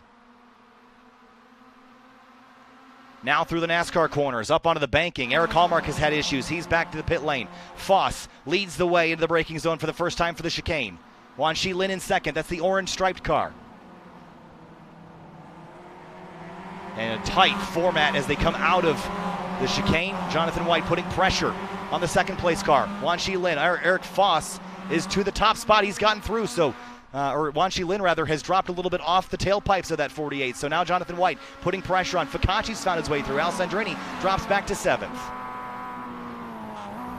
Oh, a touch in front of him. Jonathan White and Wan Shi Lin have gotten together. Wan Shi's going to spin back into traffic. Can he hang on to it? He will. Now the rest of the field's going to roll on by. So Lin out of the fight. Gets back rolling. There's Tony Chow and Ian Giebler having a good battle back there as they come across the start-finish line. Second place, Jonathan White in the 25, side by side with Caleb Hides on the inside. Big wiggle out of the green and blue car. Alessandrini in the fight. It's inside the top 5 if you're starting in 6th. Understeer, going to push Hides off the racetrack. Big slide as he tries to hang on. Elvis Rankin back to driver's right. And Rankin's through Alessandrini. What a move! Back through to 4th. Vincent Cernuto's reset back to the pits. That's why he's showing in the lead for now. But Eric Foss is currently scored as the race leader. Val DiPietro with a line of cars behind him. Josh Clogg, Will Robbins, Steve Fakachi, and more. Finian DeCuna, a member of SimTV, he's in the fence. That's commentator curse there. He'll get a lap out of that later. But Finian, again, a longtime partner of mine that's going to help me hone my skills here in the commentary booth. So if you hate me, you can blame him. If you love me, it's also his fault. But Finian running 17th right now. A really good dude out of Long Island and just graduated college, and he's got a great life ahead of him. Stepping away from SimTV duties as he heads off into the world. But appreciate his help as always as he drops down the order due to some car contact or wall contact there with that car. Rankin and Alessandrini, they've been battling tooth and nail, cat and mouse as they come out of turn 4, NASCAR turn 4 on Jonathan White. This is for second place as they dive into the final corner. Oh, they're going to touch. That was messy for Rankin and for Jonathan White. Alessandrini will take advantage. He drives up into second place. Make that 3rd. Slide through turn number 1. Look at Caleb Hides hanging the rear end of that car out. He's got Max Lufer in behind. He can't make too many mistakes or he'll be there. And again, running GLTC Digital at the Charlotte Roval, kind of playing on the fact that we're a PPIR this weekend. A Roval in Fountain, Colorado. And while we can't be at Charlotte in the real world, and we can't be at Pikes Peak International Raceway in the sim world, this is a good medium. For second place, they've lost 3.6 seconds to the race leader Eric Foss, but White trying to hang on to Alessandrini, who's right behind him through turn number 8.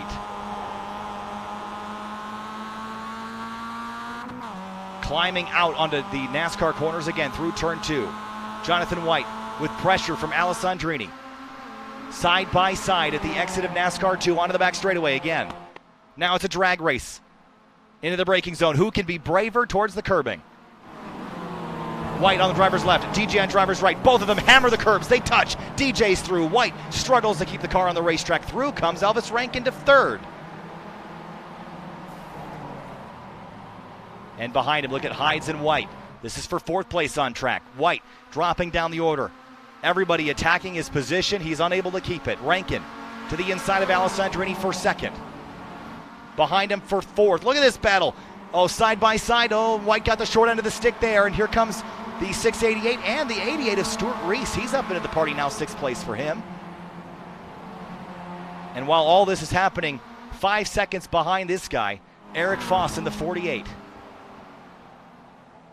Way out wide off into the painted area. And you wouldn't believe that 5 seconds back, a chaotic race for second is ensuing behind him. Rankin and Alessandrini nose to tail with Hides again, using every inch of racetrack plus some.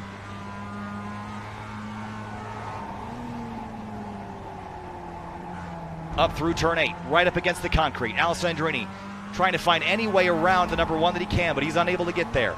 Foss out front, laying down incredible lap times, a 1:33.2. That was his best lap last time around. And with 9 minutes left, right after this, we head straight into night shift drift. But Foss trying to claim victory in GLTC Digital at Charlotte Motor Speedway on GridLife Live. Thanks again to our partners for making this happen and being a part of the streams all weekend long. Murphy Nichols, his great fight in race 1 is going to be superseded by another good one here in race number 2. Oh, a big scrap into the chicane. The 10 car of Josh Klog is through. DiPietro launched a fight, wasn't able to complete it. Dogfight here, dogfight there, and drag race back to the start-finish line for Alessandrini and Rankin for second. A bump draft here, maybe a push and shove. Hey, Elvis got a website, elvisrankin.com. I'm sure you can learn more about him there. And sometimes you got to advertise yourself, and that's what Elvis has done, not only by being competitive, but also by being a great guy off the racetrack, as we see this incredible battle for second. 8 minutes to go, halfway through this race. Alessandrini got a great run out of turn 1. He's going to be able to go by Rankin for second. Caleb Hides to the outside. Can he hang on to this? This is going to be tight. Side by side again. Hides all the way to the grass. Look behind them. I think that's Jonathan White vying to grab his spots back after getting shuffled out in the fray earlier. The sun in the eyes of these drivers in the virtual world, especially from their virtual reality. Some drivers with a steering wheel clamped to their desk, plugged in with a USB port. Others immersed in a virtual environment with goggles like the future. Monitors right in front of your eyes, making the world appear 3D. An indispensable resource for drivers learning new tracks, and a great place to have a whole lot of fun on GridLife Live. Foss out front. You see him way in the distance in the red car. Alessandrini's broken away into second. Rankin now fighting for third, trying to hang on to the spot with Hides, White, Lupfer, and Reese putting pressure on him. Look deeper in the field. We'll find Will Robbins in the 35. Finian DeCuna with some damage on that car, trying to grab as many spots as he can. That car might be down on pace just a little bit. Looking a little bit skewed as he heads off into the braking zone. Murphy Nichols, Val DiPietro, this is the final corner. DiPietro going to get out from behind Murphy Nichols, who drives in super deep into the corner. There's Nick Nelson in the 663. He sits in 9th. Right behind Josh Klog and Stuart Reese.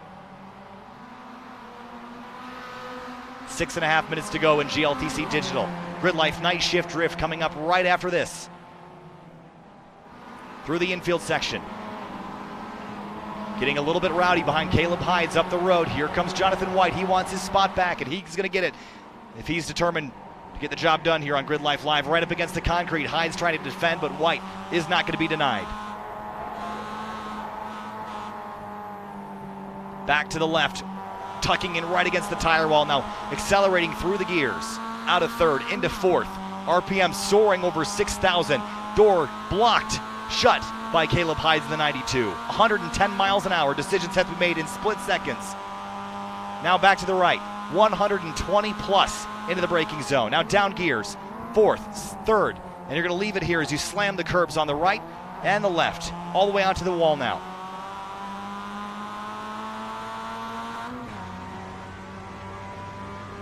Line astern as they head through NASCAR 3 and 4. Eric Foss well out in front. Alessandrini second. Elvis Rankin third. Caleb Hides in fourth. Jonathan White in fifth. You're watching him now. Into the chicane. White to look up the inside of Hides. He can't get there. Lupfer sailing over the curbs. He wants to be a part of this again. He's joined the group.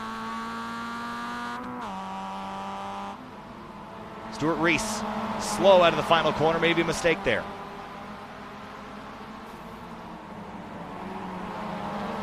Behind DiPietro, Nick Nelson. Right behind Murphy Nichols, putting pressure on the 9th place youngster with the Smoketown Brewing Company on that car. Through the infield section, Murphy Nichols having a much better race. He slipped all the way back to 16th at the end of race 1. He's back up inside the top 10, really showing what he's capable of. 4 minutes and 47 seconds left in this race. For second place, we thought Alessandrini was gone. No, he's got Elvis Rankin right back to his rear bumper in the slipstream again. Caleb Hides right behind him with a push from Jonathan White. The lead might be over, but it is not over for second. We thought DJ was a shoe-in. It was Elvis Rankin that won the first race of the evening. And he sits right behind DJ now into the braking zone. Ooh, is there going to be a touch? Not quite. Sweeping back to the right just to avoid the safer barrier at the last moment. Climbing up onto the banking, Hides and White chasing the paint. It's legal to be on that paint all the way until you get to the banking. Stuart Reese, oh, this is a mess. I think Nick Nelson missed the backstretch chicane. You have to slow down and stop to give up the time that you gain. Murphy Nichols and DiPietro. Big slide by the Murphy Nichols up the racetrack, pushes DiPietro all the way to the fence. For second, Rankin battling Alessandrini. Working by some lap traffic. 3.5 minutes to go. White is through Hides, that's for fourth. But not by much. Hides is still right on the bumper, not a car length separating them as they head down the hill into turns 4 and 5. All the way out to the grass again. Caleb Hides pushing and shoving all the way out to the grass. Now, tucked in a little bit too tight, nailed the curb. That's going to produce some understeer here. Can't get the car rotated in. Murphy Nichols and Val DiPietro. Look at this fight. This is for 9th place on track. You'd think it's for the lead. Look at Val. You see the hood. A little bit damaged there. Maybe a touch and a push earlier in the race. Not quite able to tuck up underneath. Oh, mistake. Big mistake by Murphy Nichols. Big slide. He's sideways. And he saves it. What a drive. Oh, he's still slipping and sliding. Back to the right, back to the left. He hangs onto it. And we've got drift coming up at Pikes Peak here in just a minute. But Murphy Nichols looks like he needs to enter drift. Here's for second, Rankin. To DJ Alessandrini's rear bumper. Hides and White still battling for position. This time by will be 2 laps to go. Alessandrini leaving space on the left. He wants Rankin to take the bait. He does. Rankin goes to the inside. He might clear with help from Hides, and he does. Rankin to second. Alessandrini to third. He might go back to fourth with Hides on driver's left. Oh, side by side into the final chicane. DJ's going to pancake the wall. He slams the safer barrier. A touch and a push. Hides gets knocked off course to driver's left. Up the middle comes Jonathan White. He gets tagged into turn 1. Slide right across the nose of Alessandrini. DJ slams the binders. Middle 3 wide. Trying to hang on to fourth. He will, but Hides will get through to third. Here's Lufer now. It's chaos here in GLTC Digital. White slips and slides back into fifth. Now Hides defending from DJ, who crosses him up into turn 5. He's got overlap here into the corner, up the hill. To the inside. Track's going to cross back to the left. DJ might want that wider line. He's going to tuck back over, try to sneak up the inside here. No dice, can't do it. Now it's all about setting up the straightaway. Great run here. He'll easily get by Hides, who makes a big mistake on the banking. Help from Jonathan White is coming. Maybe a push. He's going to try to go 3 wide. He was indecisive, couldn't pick a line, and he'll lose all the momentum he had just built. Max Lufer, a GLTC competitor in the real world. He's going to run into the back of Alessandrini. Now tag Jonathan White. White sails over the curbs, drags the underside of that car over those concrete turtles.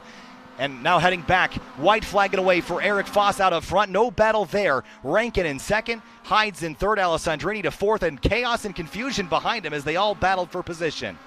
GLTC Digital from Charlotte about to conclude. White flag in the air here at Charlotte.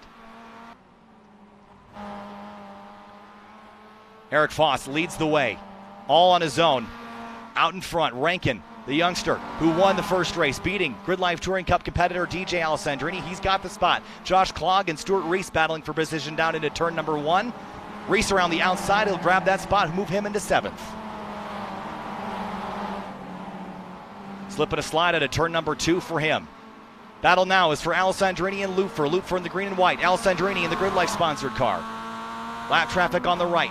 DJ's driving through the grass to try to arc in a little bit better for turns 5 and 6. A slip for Lufer. He can't get the car turned in. Alessandrini pulls away. 5 car length gap. But for Eric Foss in the number 48, through the banking, climbing onto the back straightaway for the final time, Elvis Rankin in second. He won race 1. He's sitting in a great spot to grab a first and a second in the first ever GridLife Touring Cup digital event on GridLife Live. Eric Foss in the 48, now working his way through the final chicane. The checkered flag will wave for the 48 in just a moment. For fourth, Lufer is through Alessandrini. So, he misses the apex. He slides through the chicane. Lufer's going to have to give the spot all back to Alessandrini, so DJ goes back through to fourth. Foss out up front. Checkered flag for him in GridLife Touring Cup Digital. The internet's barely hanging on, but he will get there and win. GLTC Digital race number 2. Elvis Rankin second. Caleb Hides in third. DJ Alessandrini in fourth. Lufer in fifth. What a race, what a drive by all these drivers. Back to 7th. Here's a battle. Stuart Reese and Josh Clogg into the final corner. A miss. Oh, he's going to miss the corner. He'll have to give up the time. And a big mistake. Reese will have to give up that time, and he'll have to serve a penalty there. But checkered flag falls, and it's time now to transition back to the real world Pikes Peak International Raceway. Some slipping and sliding going on in the virtual realm of Charlotte here. But we've got Jared to Anda back, and it's time for Grid Life Night Shift Drift. Oh, my gosh. Just sitting here watching you, your excitement on the digital platform. I absolutely love it. I want to make sure that, Kyle, is that your Instagram handle? It's at 15 Kyle H, but we also have at SimTV Media, which is probably the better one. Okay, go and tag yourself. I will. There. I think go I will. And do yourself a favor. Love Love that track. Love being here next to you, and love talking to the fans here at Alpine Horizon Festival. The one, the only. Super pumped again on just everybody coming out here and tuning in. I say everybody coming out, but what I mean is tuning in. So tell all your friends that we are live, baby. Come on, let's have some fun, because that's what it's all about. And Kyle, I have to assume it goes kind of, it's rhetorical. What a great time. I've had a great time, and obviously we just tied in the esports thing, which was really huge. I think we did some esports stuff when we couldn't be at the real racetrack in the spring. But thanks again to all the partners that have been a part of this, that have allowed us to kind of explore Grid Life in more than just the on-track action. And here's a list of them right here. And thanks so much to everybody that's been a part of this. Rattle them off. We got, of course, Falcon Tires, been a big supporter here this season. FCP Euro. Every part you buy is guaranteed for life, even consumables. That includes brakes, ST suspensions, high-quality suspension kits and components for a reasonable price. Haltech's on board, engine management systems, world leaders in aftermarket ECUs. Grid Life Live is also sponsored by 104 Performance. Feel the difference. And by Mike's Harder. I'm sure a lot of people out there grab themselves a Mike's Harder because, we're going to go harder right now. We're going to slip and slide, do some shreds and skids. Oh, I love that. Chris, was that Chris Zilla there throwing some flames, throwing some fire? Grid Life on the night shift. You don't even know that song, do you? Nope. Oh my God. You're a young puppy. What I like to call golden retrievers are land manatees. You're like a land manatee. A land manatee. Yeah, I'll take it. You're just like a sweet man. Just a good dude. Thanks, Jared. Just you have so much opportunity in front of you, and here I am just grizzled and just talking about this, but I'm trying to stay young. Yeah, well, that's good. That's good. I feel great. I'm a little tired. I'm out of breath. Are you? We're at 6,000 feet. I was just yelling and yapping for 30 minutes about some iRacing stuff, so... And from what I understand, I was just informed that there is a massive allotment for some night shift drifting. Yeah, we got, looking at the schedule. Did I see 2 hours? We have 9:19. Was 9:23 right now. Yes. We'll run until 10:39. It's like an hour and a half. Okay, hour and a half. My bad. That's a lot. That is a large amount of drifting, tires, attrition, vehicle abuse, pedal abuse. You think you're tired? How do you think these drivers feel? Oh, my gosh. I also feel for the production crew. They've been out there since basically the crack of dawn this morning setting things up. And, clap for them. And thanks to Matt for figuring out the issue we had earlier today with the driver severing the fiber optic cable. You know what? That sorted. So it's all about pivoting. It's all about just adaptation and making do with what you're dealt. And tremendous crew out here. Just an awesome good time. And speaking of good times, the sun has set. Hey, by the way, loved your intro. Thank you. That was very fantastic. I try. I love the drama. I like the feel, the vibes. You know, I watch a lot of F1, and I'm sort of inspired by the way they start things off. I said, okay, we can totally do that. I like it. So we do it. I'm with and thanks to Chris Stewart, that sizzle reel you saw before the drop. Great edit. That's his edit. It's spectacular, and there's a lot of Hunter's drone footage in there as well. There he is. Mm-hmm. But a lot of Hunter's drone footage in there, and I think my vision for this was to really create shows out of this we have the super long awesome show. If we can break it up and make these all their own individual unique show, that's sort of the goal, and I think we've done that. And you know what I'm excited about here, Jared? What's that? Is that we've got headlights on, we've got the track lights on. I know we're going to see a whole lot of headlights and smoke and tires and rubber, and this is a spectator sport, this whole drifting thing. I mean, motorsports in general, obviously spectator sport, but this is a sensory overload to the utmost. And I know that a lot of these gentlemen are throwing some sweet little LED jammers on there. They're going to be jumping. If you did not see Larry Chen's most recent post and GridLife's post. Be sure to follow #GridLife, but also tag, share it with all your friends. We're just trying to make this just blow up and just have some fun. Absolutely, and here's the cool thing about this is that the more of you that drop likes and watch and subscribe on YouTube, the more we can do this in the future. And I think we're getting to the point now. What is that, Jared? That is an Ultra 4 weapon. So that is an Ultra 4. That is a contrast of a vehicle to what Lauren Healy drove earlier. Look at the travel of the suspension. So the travel of the suspension of this vehicle. So this thing is four-wheel steering. So this thing can manipulate and really just climb rocks. Look at, oh my gosh. The stage is set. Oh my gosh, Kyle, I love how excited you are. Oh, this is the coolest thing. Kyle, you're adorable. It's leaving I love the ground. I love your enthusiasm. Like I said, like a golden retriever puppy. You're super excited. You're like, that's a new toy. It's so cool. I feel like this is only something I ever see like an RC car, but it's like a full size RC. That is a great analogy. That is 100% the probably best analogy you could think of, because Lauren is a very talented driver, but you know, his machine versus man, or machine meeting man, is something special, and this is a stark contrast to what that vehicle can tackle in the Ultra 4 environment. The open desert, the rock crawling. So that is an Ultra 4 vehicle. I was talking about earlier, King of Hammers.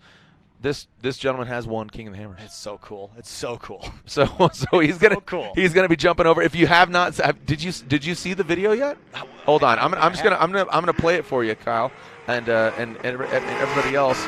So do you know what the show Dukes of Hazzard is? Yeah. Okay. I do know that. Found something. Okay. There we go. And here we go. So I'm gonna play that video for you, Kyle. Go and take a watch there. There's George Kirakopoulos, as he is going to send it in here, as he throws it in, as Kyle giggles. Turn it up, dude. Get loud. It's okay.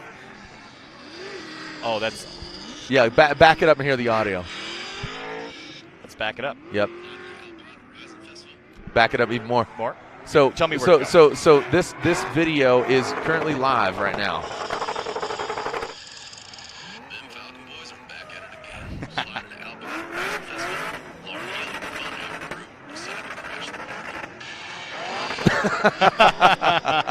So that's exactly what we just tried to, show everybody. So look at this, Odie Bakshis, look at that, teal and blue, even with the tire flies on his vehicle. JTP, Justin Pollock, our limited reduced fan base, absolutely ecstatic. It's lasers. Friday night. Laser beam. Oh, I got lasers. Oh, we all got Look lasers. at that. This is so I'm cool. so stoked. I got a gift. I have to say, if you're at home and you don't think this is the coolest thing you've ever watched on your laptop screen, right, then you're wrong, because this is the coolest thing that you've ever watched. Kyle's and pumped. this is the cool. Look at this. We got FPV drone footage live with lasers and drift cars and whatever the heck that RC road thing is.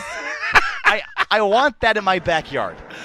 Dude, coolest thing. Crack open a beer. Yeah, come on, Kyle. That's it. Cheers. You got a white rascal there. You are the white rascal. Avery Brewing right here in Colorado. In Colorado is an amazing brew. Ryan Literal bringing out the pro car. Look at this. Man. We are going to another atmosphere right now. Look at that.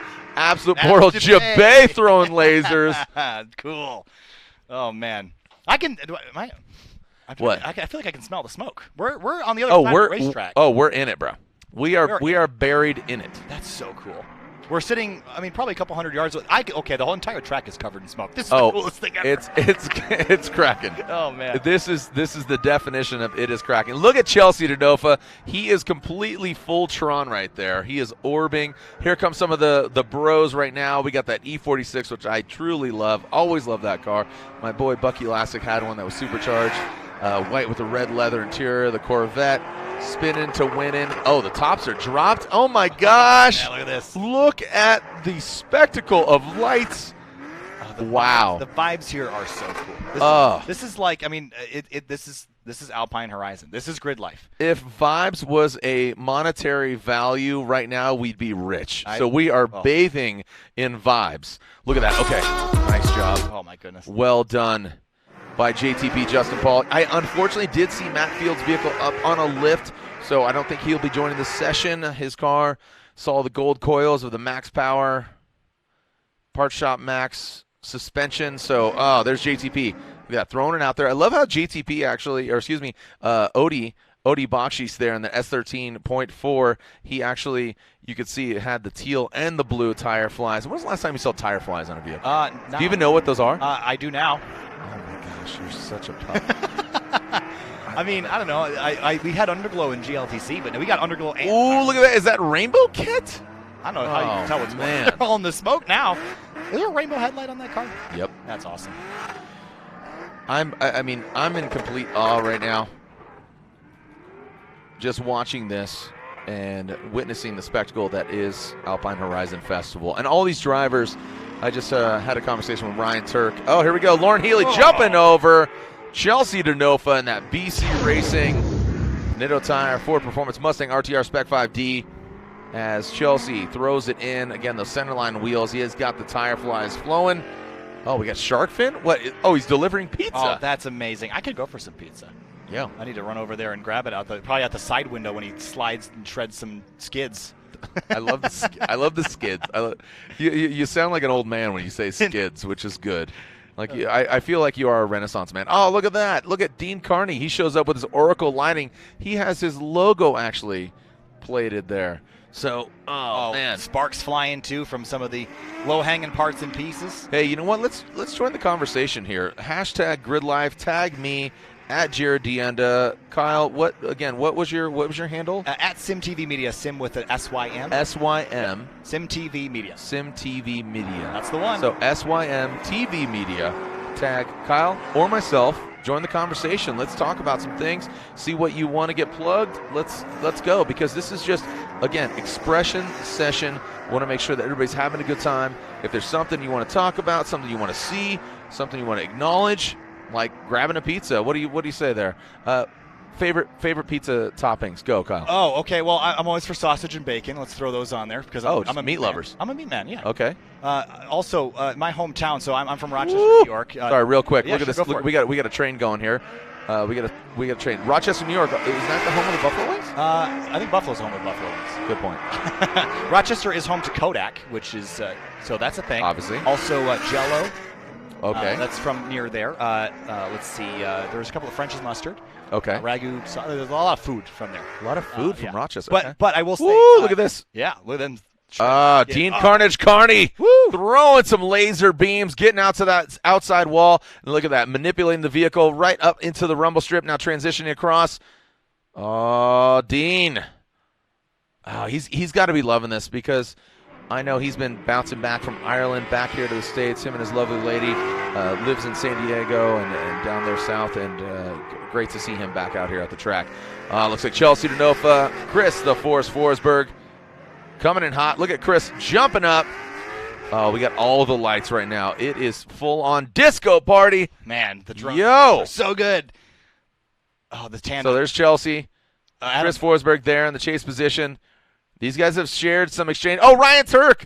Didn't see Turk there up until now. I know Turk and Carney got up into it, but now it looks like Ryan Turk buffed it out. No problem. Boy. And there's Larry Chen. Larry Chen got the footage, got the videos, got the photos. Him and his team working feverishly to just capture the history here at Alpine Horizon Festival. Hashtag GridLife. So, again, tag myself or Kyle. Talk about SimTV Drift. SimTV, yeah. SimTV Media. Yeah. SimTV Drift. That's a new thing. Are you just quickly adopting that one right there? Sure, let's do it. I'll take it. I'll take that website. Yeah. So, pizza topping. Yeah, so I was saying my hometown in Rochester, there's a suburb called Webster, and they have a dill pickle pizza, which is like, it's only like a white sauce on it, but dill pickles and a lot of dill on top, and it's surprisingly spectacular, and that's a favorite of mine. I'm thoroughly enjoying that eating process every time I'm there. I'm completely the active situation when we're down. That's going to be your first tattoo. If we get tattoos this weekend, Kyle, I apologize to the higher family, we might get active situation. Active situation. Spelled it incorrectly, like no regrets on the chest. Oh, got it. I actually do have a no regrets tattoo on my arm. That's awesome. So, yeah. Oh, what? Are you kidding me? This looks like a Flock of Seagulls music video mixed with a little Duran Duran. Her name was Rio. She dances on the sand, and there it is. Chris, the Forest Forsberg, Chelsea DeNova, Ryan Turk, and Larry Chen grabbing that photo as Forsberg in the TTZ. Woo. Chelsea DeNova with that 5-liter Superformance. Excuse me. Oh, man, he splits off. Yes. Ryan Littoral joining in with his party car, his S14. And I'll tell you what, Ryan Littoral, he came from California, Southern California, the IE, the 909, the 951. Regardless, he worked hard to get this vehicle here, this RB-powered S14, which is obviously the Skyline engine. He robbed Peter to pay Paul to get that vehicle here. He brought his comp car as well as he brought this party car. So he wants to make sure that he delivers for Power Stop as well as GT Radial and, of course, for GRIDLIFE. So him bringing out not one but 2 cars coming out here is quite a feat. I want a party car. That sounds like fun. Party cars? Dude, I don't know if the Corolla can really... Well, Turek's got it figured out. Turk's got a party car? Yeah, well, I mean, he's got that Corolla's all pretty souped up, so I'll give that a slide. I think. Are you a wheelman, or did you kind of humble yourself and just say, look, I don't have talent. I'm going to talk about it. I haven't driven on a racetrack at speed yet, so we're getting there. I'm 22. We got time. Okay. DJs are trying to get me to do some autocross, so we'll get there. Yeah. But I got to get a car that I don't care about first. Okay. Because I got to get to these things. Well, so. I mean, you're surrounded by all this talent. You're 22 years old. I have multiple years on you, about 20. So go ahead and do it now. Do it now. Get started, right? Yep. And a great way to start. I mean, even if just getting started with your street car on a racetrack with HPDE here at GRIDLIFE, they have a great beginners program. But look at the sights and the sounds of GRIDLIFE Night Shift Drift. This is the coolest thing I've ever seen. Hashtag GRIDLIFE. Let everybody know you are watching as we are swooping in, dive bombing into the paddock, a minimized audience. Let's put on some masks, folks. Make sure that everybody is safe so we can open up next year. Would love to be back here and everybody enjoying, or more people enjoying, because this is quite an experience. Pikes Peak International Raceway, beautiful backdrop, Pikes Peak and the Colorado Mountains as we get a little tow out there. I was going to say, I was about to start expecting to see the tow truck start drifting with all the things that I've seen today. Oh, dude. I would not be surprised. I've seen many of things. Yeah, so there's the wall there that people have been skidding and sliding around there, and in a holding pattern here. We've got to probably get someone off the racetrack here to get back rolling. But what a great day it's been, and this is only day 1. We got 2 more days of this. Oh my gosh, really? Yeah. Oh, I forgot. And here's tomorrow's schedule for you. Look at that. And a couple of sessions of TimeAttack, a lot of fun GLTC stuff. The 10 o'clock, I think, is I think we got the top 10 down there twice. It should just be once. So it'll be GLTC race number 2 at the 10 o'clock time. But 3 sessions of TimeAttack. We got Drift starting at 2:40, so you can tune back in, 2:40 Mountain, 4:40 Eastern for that. GLTC practice again. TimeAttack at 3:40 Mountain, Drift again at 6, and we Drift again night shift at 10:20 tomorrow. So that is just later. about 24 hours from now, 25. Love it. Love it. Good stuff. Oh, man, look at the lasers on the walls. It's so cool. Kyle, you're so pumped. I'm the most pumped. You're fully torqued right now. I am torqued. I love it. Fully torqued Kyle. FTK. FTK. I like fully that. torqued Kyle. So cars lining up, waiting to get the track re-cleared. I didn't see a vehicle out there, though. I didn't see one out there either. I didn't know that they were. There was all sorts of they were kind of dragging debris, some stuff back on the track earlier. So they did wipe the track down. Oh, there's a car. There is a vehicle.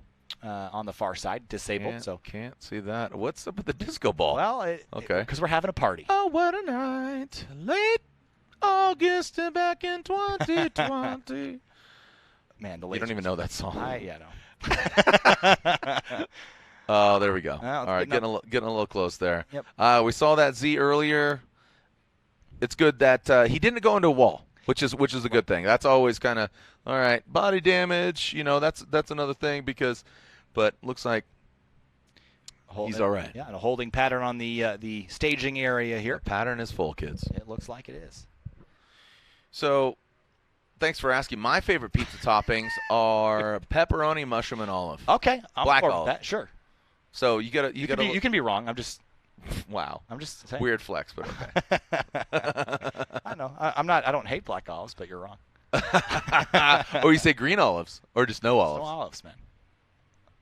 I would say standard, like a classic good like cut sliced mushroom. Okay, all right. I don't hate the mushroom. The olives, that's for martinis. Yeah. Okay. Well, Ooh, spicy. Well. Wow, Kyle. Wow, he's so bespoke. Well, Wow, I try. I thought your leather gloves were a little extended, but now it speaks volumes. And the boutonniere I thought was really extended too, but Maybe. now it speaks to your brand. Yeah, I think so. Yeah, the ascot might not be weird now because pinky's out. You're cranking that martini. Sure. Super extra dirty. I mean, maybe not a grid life style drink. We're drinking Mike's Harder out here. Okay. But Dirty martini, Kyle. sure. Yeah. That's it. DMK. Okay. DMK. Someone's gonna make this. FTK. Fully torqued Kyle. I'm gonna go back to the paddock, and there's gonna be people making it because they're probably listening in, and it's. I'll tell you what, it is a great thing to be called the Beer Wolf because I'm down for some beer. So Okay. what happens is over the years, Kyle will tell you that me announcing car races, I get, again, my whole motto is eat local, drink local, get tattooed local. Sure. Okay. So obviously enjoy some local eateries. Yeah. Drink local, tattoo local. But I will tell you that when I go to events, people will bring me beer of their local libations, That's of awesome. their local breweries. And you get to explore the world of beer. Mm-hmm. And what? So where's your favorite location? Where's the best place? Auckland, New Zealand. Really?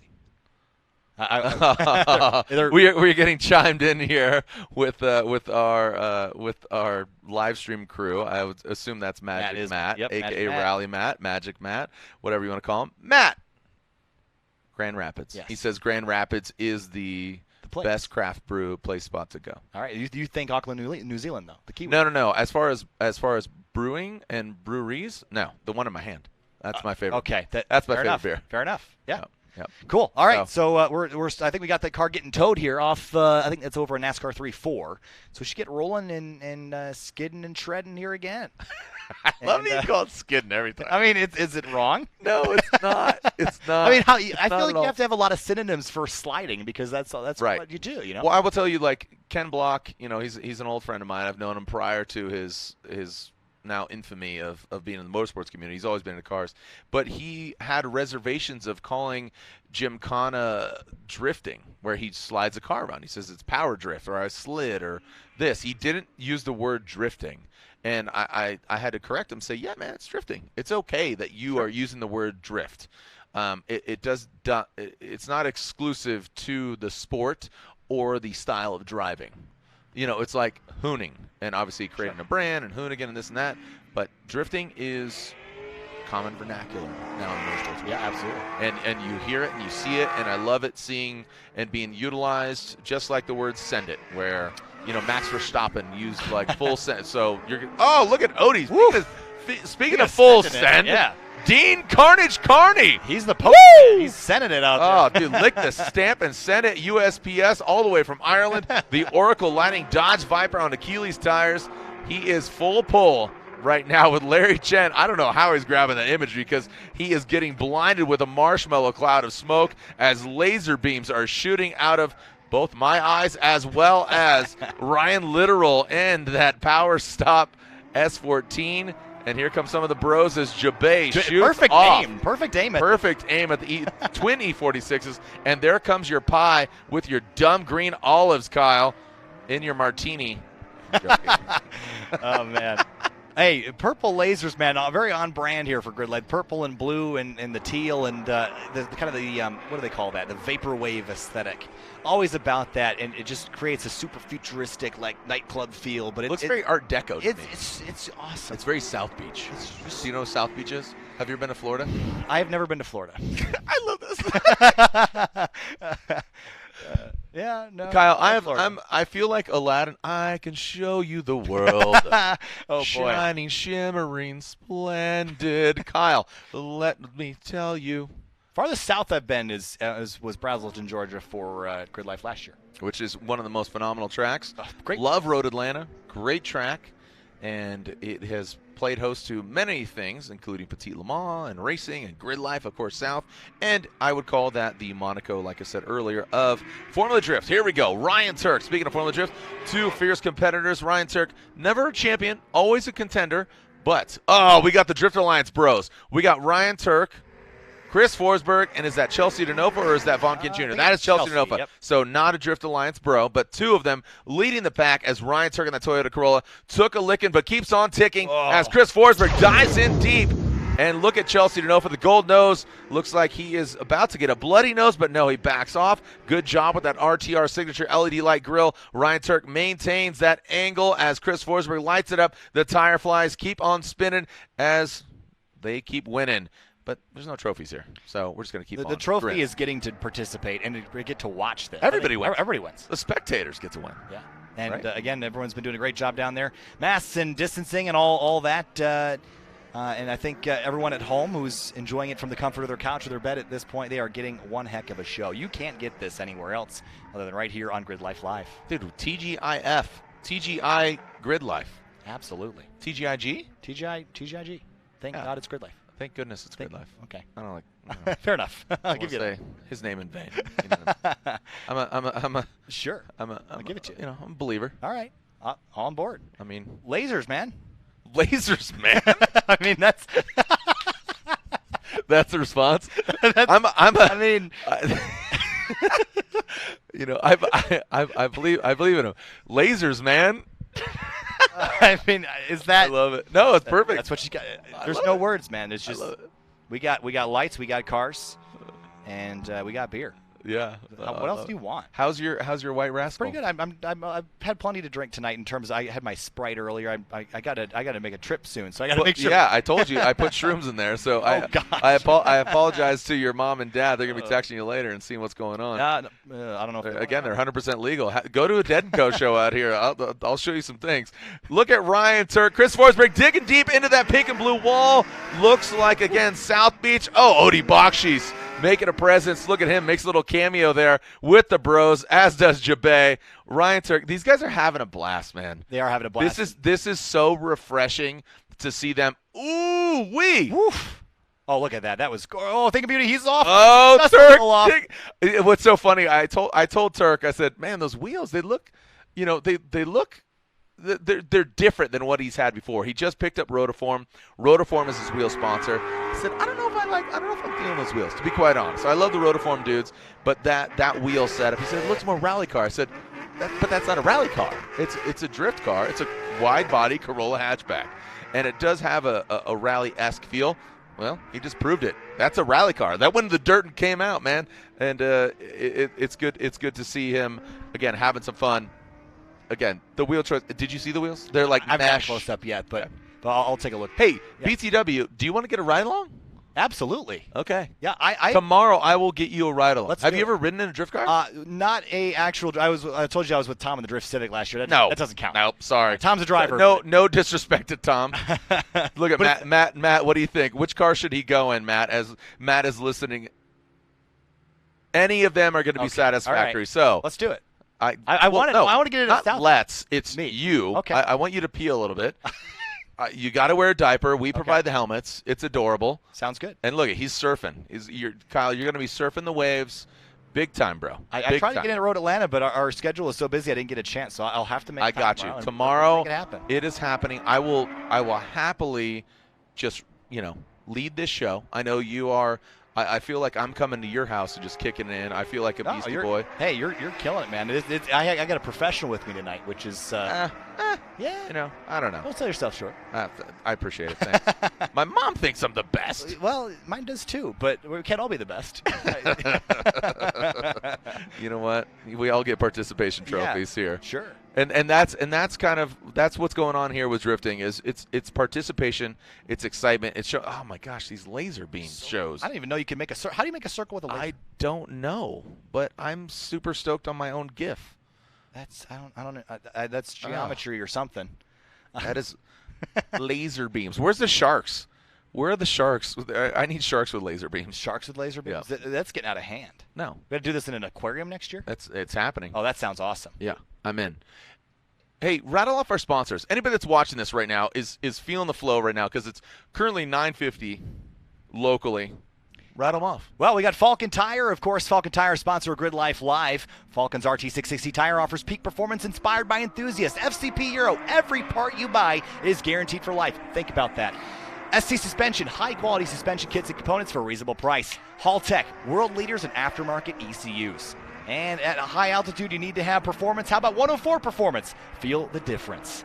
And Mike's Harder coming on board. Everyone down there grabbing a Mike's Harder. When you fuel your night for whatever lies ahead, you go harder. What's out there starts here. Warning, Mike's Harder. That's pretty hardcore out there. Rated PG. In a world, GridLife Live is dropping into Pikes Peak International Raceway. Coming soon. Chris Forsberg and Ryan Turk. Oh, you got deliver.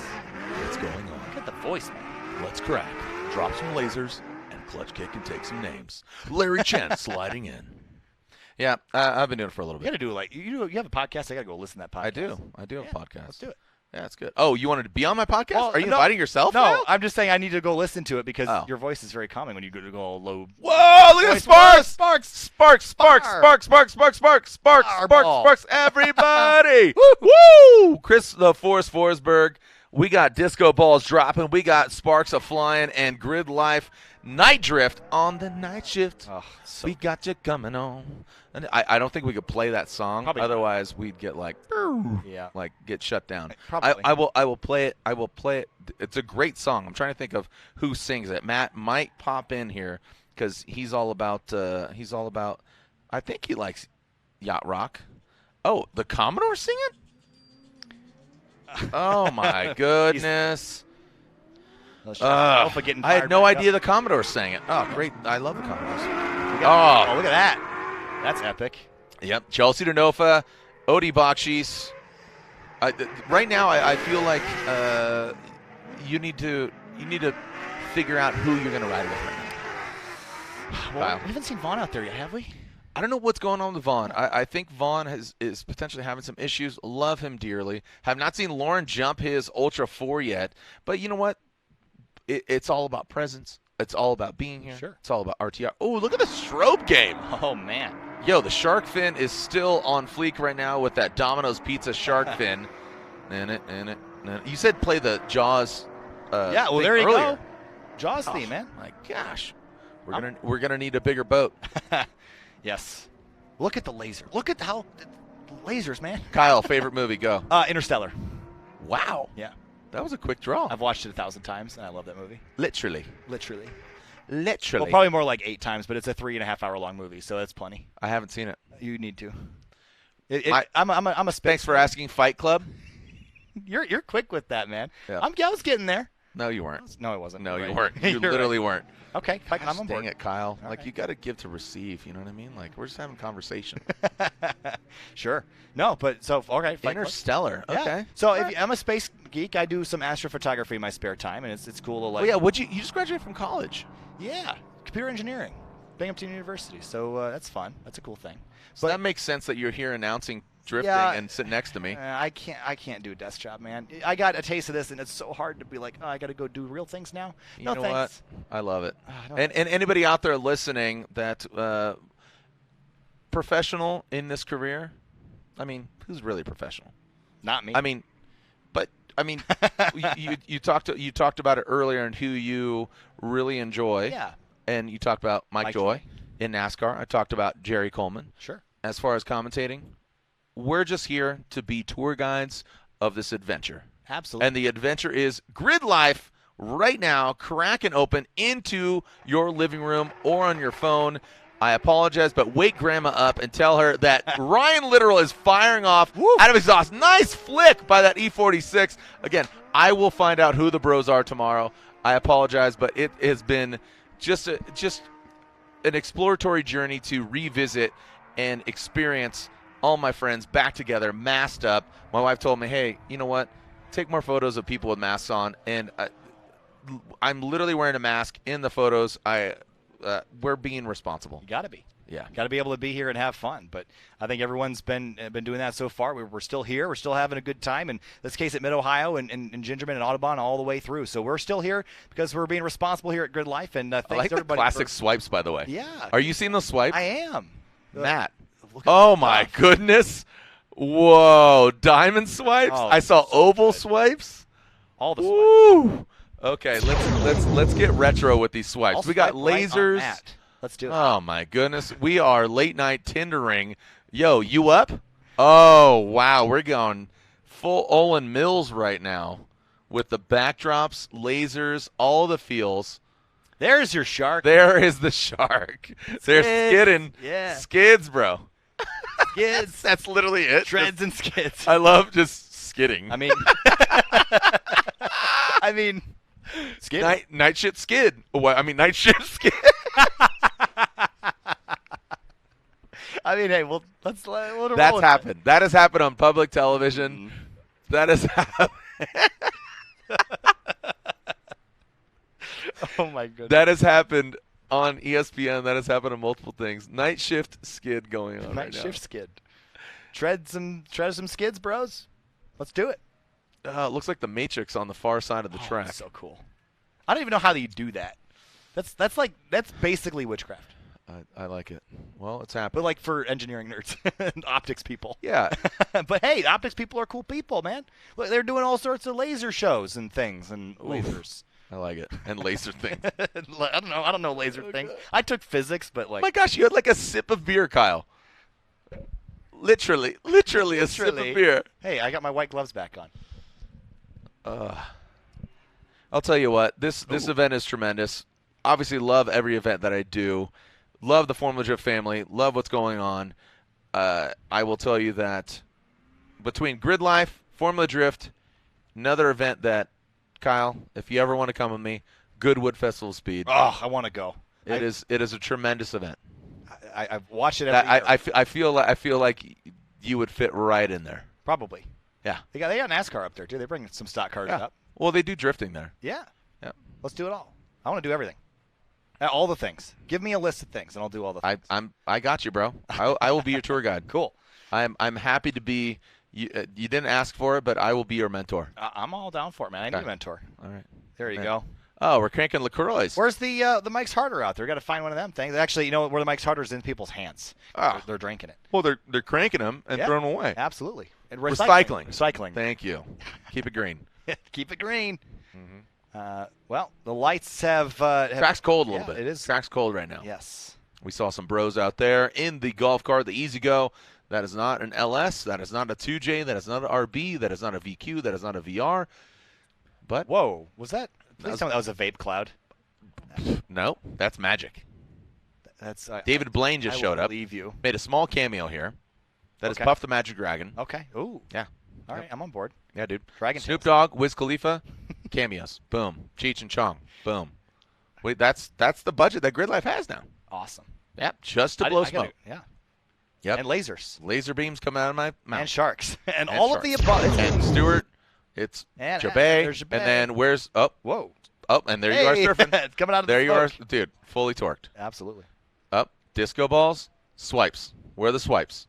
Swipe, swipe, swipe, swipe, swipe, swipe, swipe, swipe, diamond swipe, diamond swipe, diamond swipe, Circle oval swipe, Oval swipe. Circle swipe. laser beams, Side swipe. laser beams, Left swipe. Down left swipe. swipe, shark swipe. We are Whoa. cold track. Whoa. Whoa. That was a good one. Bro, where's the, oh boy. Oh man. Are we setting up the jump? You're crazy, man. You got a dart in your neck, Kyle. Whoa, squash swipe? That's awesome. That's a dragging the mouse around the screen swipe there, Matt. That's cool stuff. There he goes I like again. this. Oh, gone. Oh, it's like picture in picture. Looks like it. Wow, I like it. There's our schedule, event schedule tomorrow. Time attack at 1:40. Drift. I'll be back here wrapping out with Kyle. Kyle, take me to a higher love. Steve Winwood at 2:40. GLTC practice 3:20. Time attack 3:40.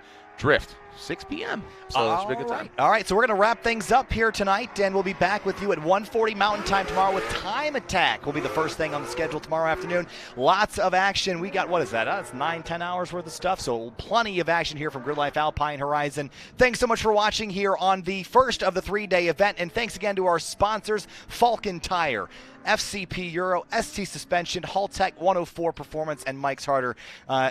They've been spectacular to be here and supporting these events. Look at that beautiful Bokeh Blur shot behind as well. Thanks to the camera crew for having a long day. They've been out here. They need to go get some sleep to catch everything tomorrow. But thanks again so much for joining me up here. We got so much more this weekend, and make sure you don't miss any of it right here on GRIDLIFE Live. Smash the like button, the subscribe button. Smash the like button on Facebook, wherever you're watching from. Leave us a comment. Make sure you send us a message on Instagram if you got questions for us tomorrow. And we'll see you at 1:40 Mountain Time tomorrow for Time Attack. Thanks so much. I'm with Jared and my name's Kyle Heyer. We'll see you tomorrow.